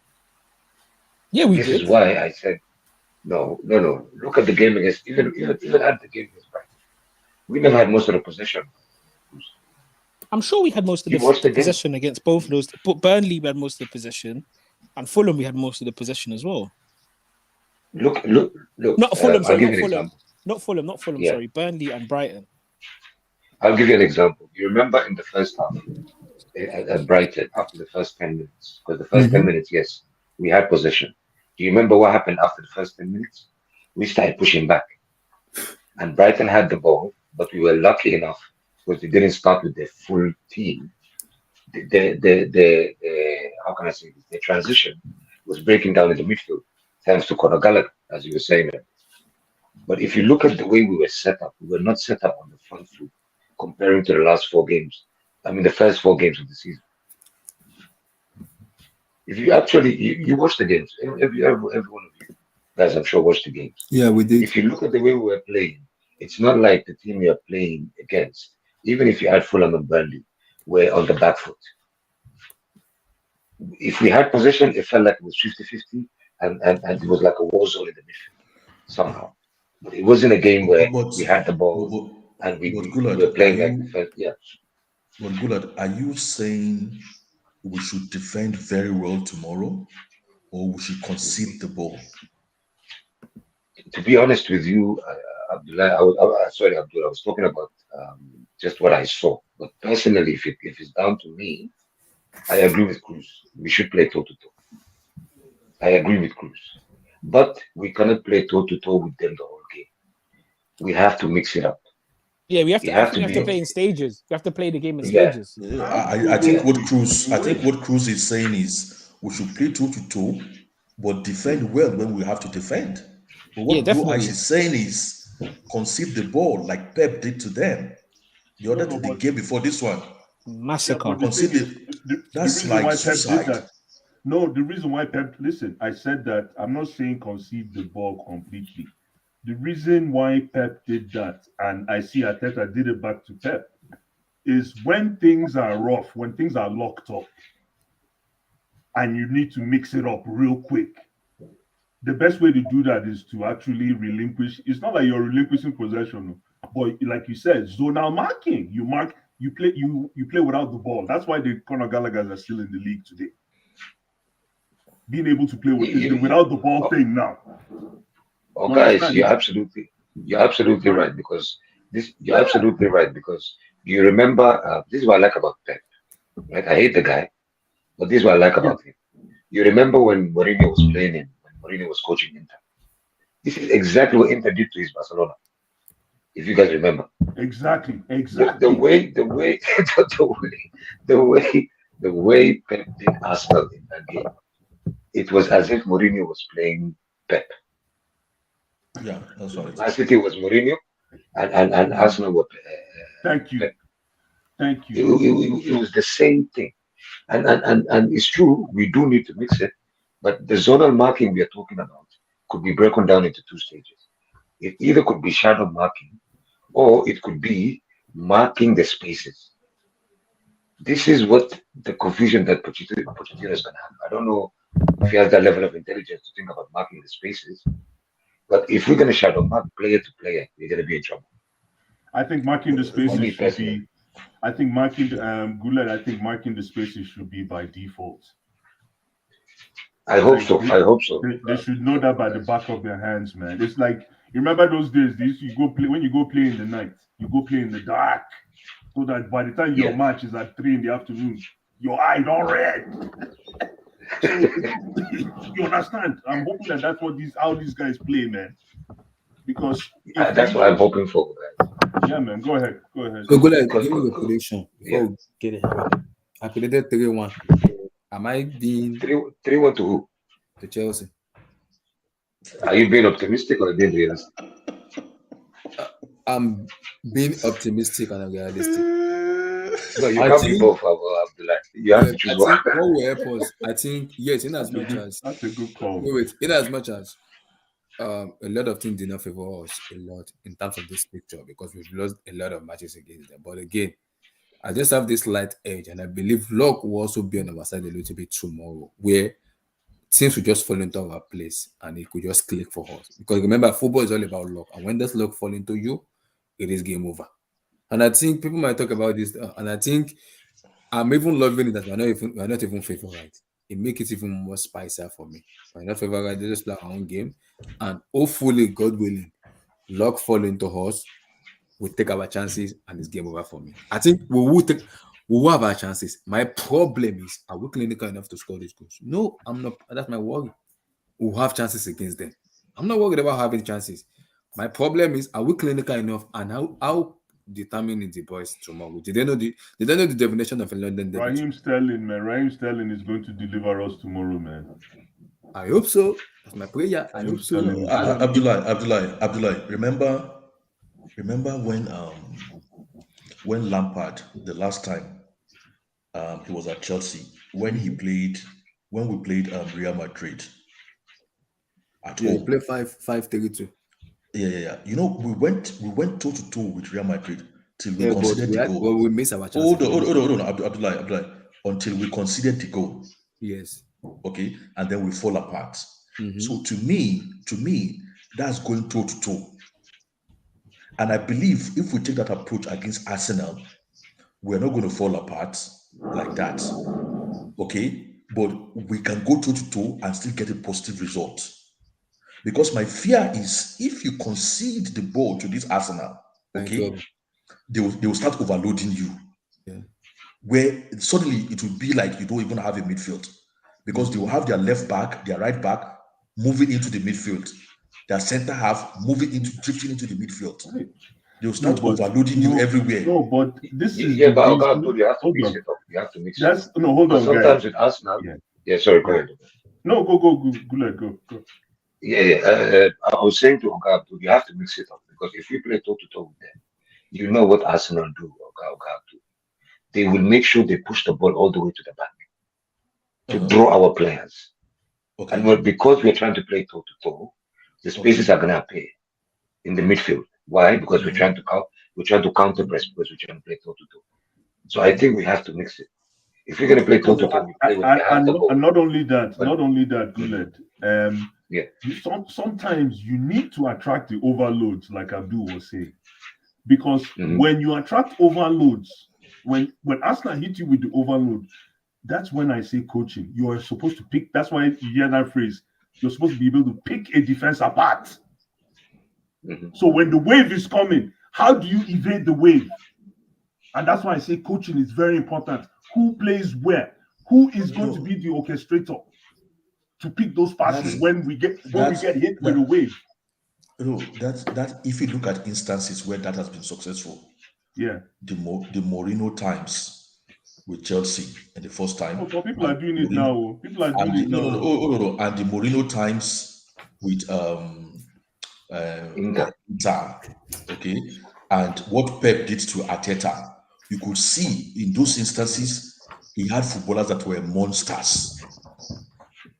No, but Arteta just did it to him. Arteta just did it to Poch now. He was looking at monsters now. With which monsters monster?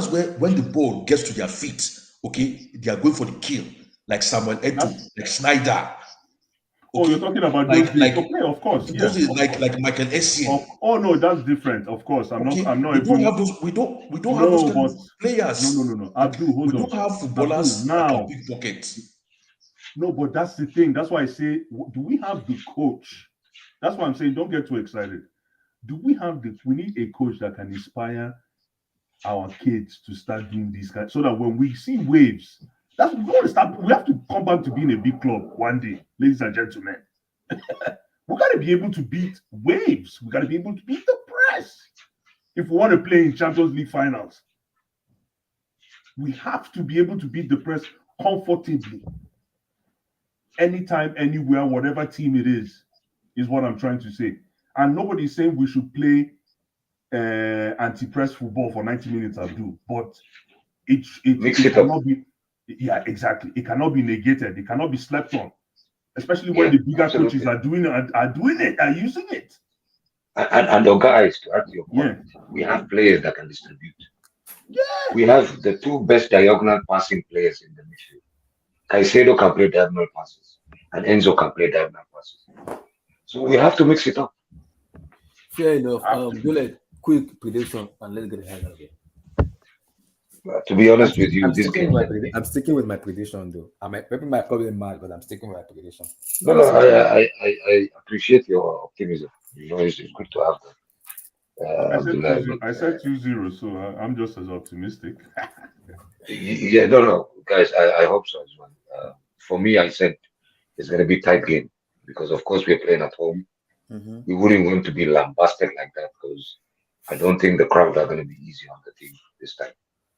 So I think it's going to be a very tight game. I think if we score first, then I think we can win this game, and that's the most important thing for me.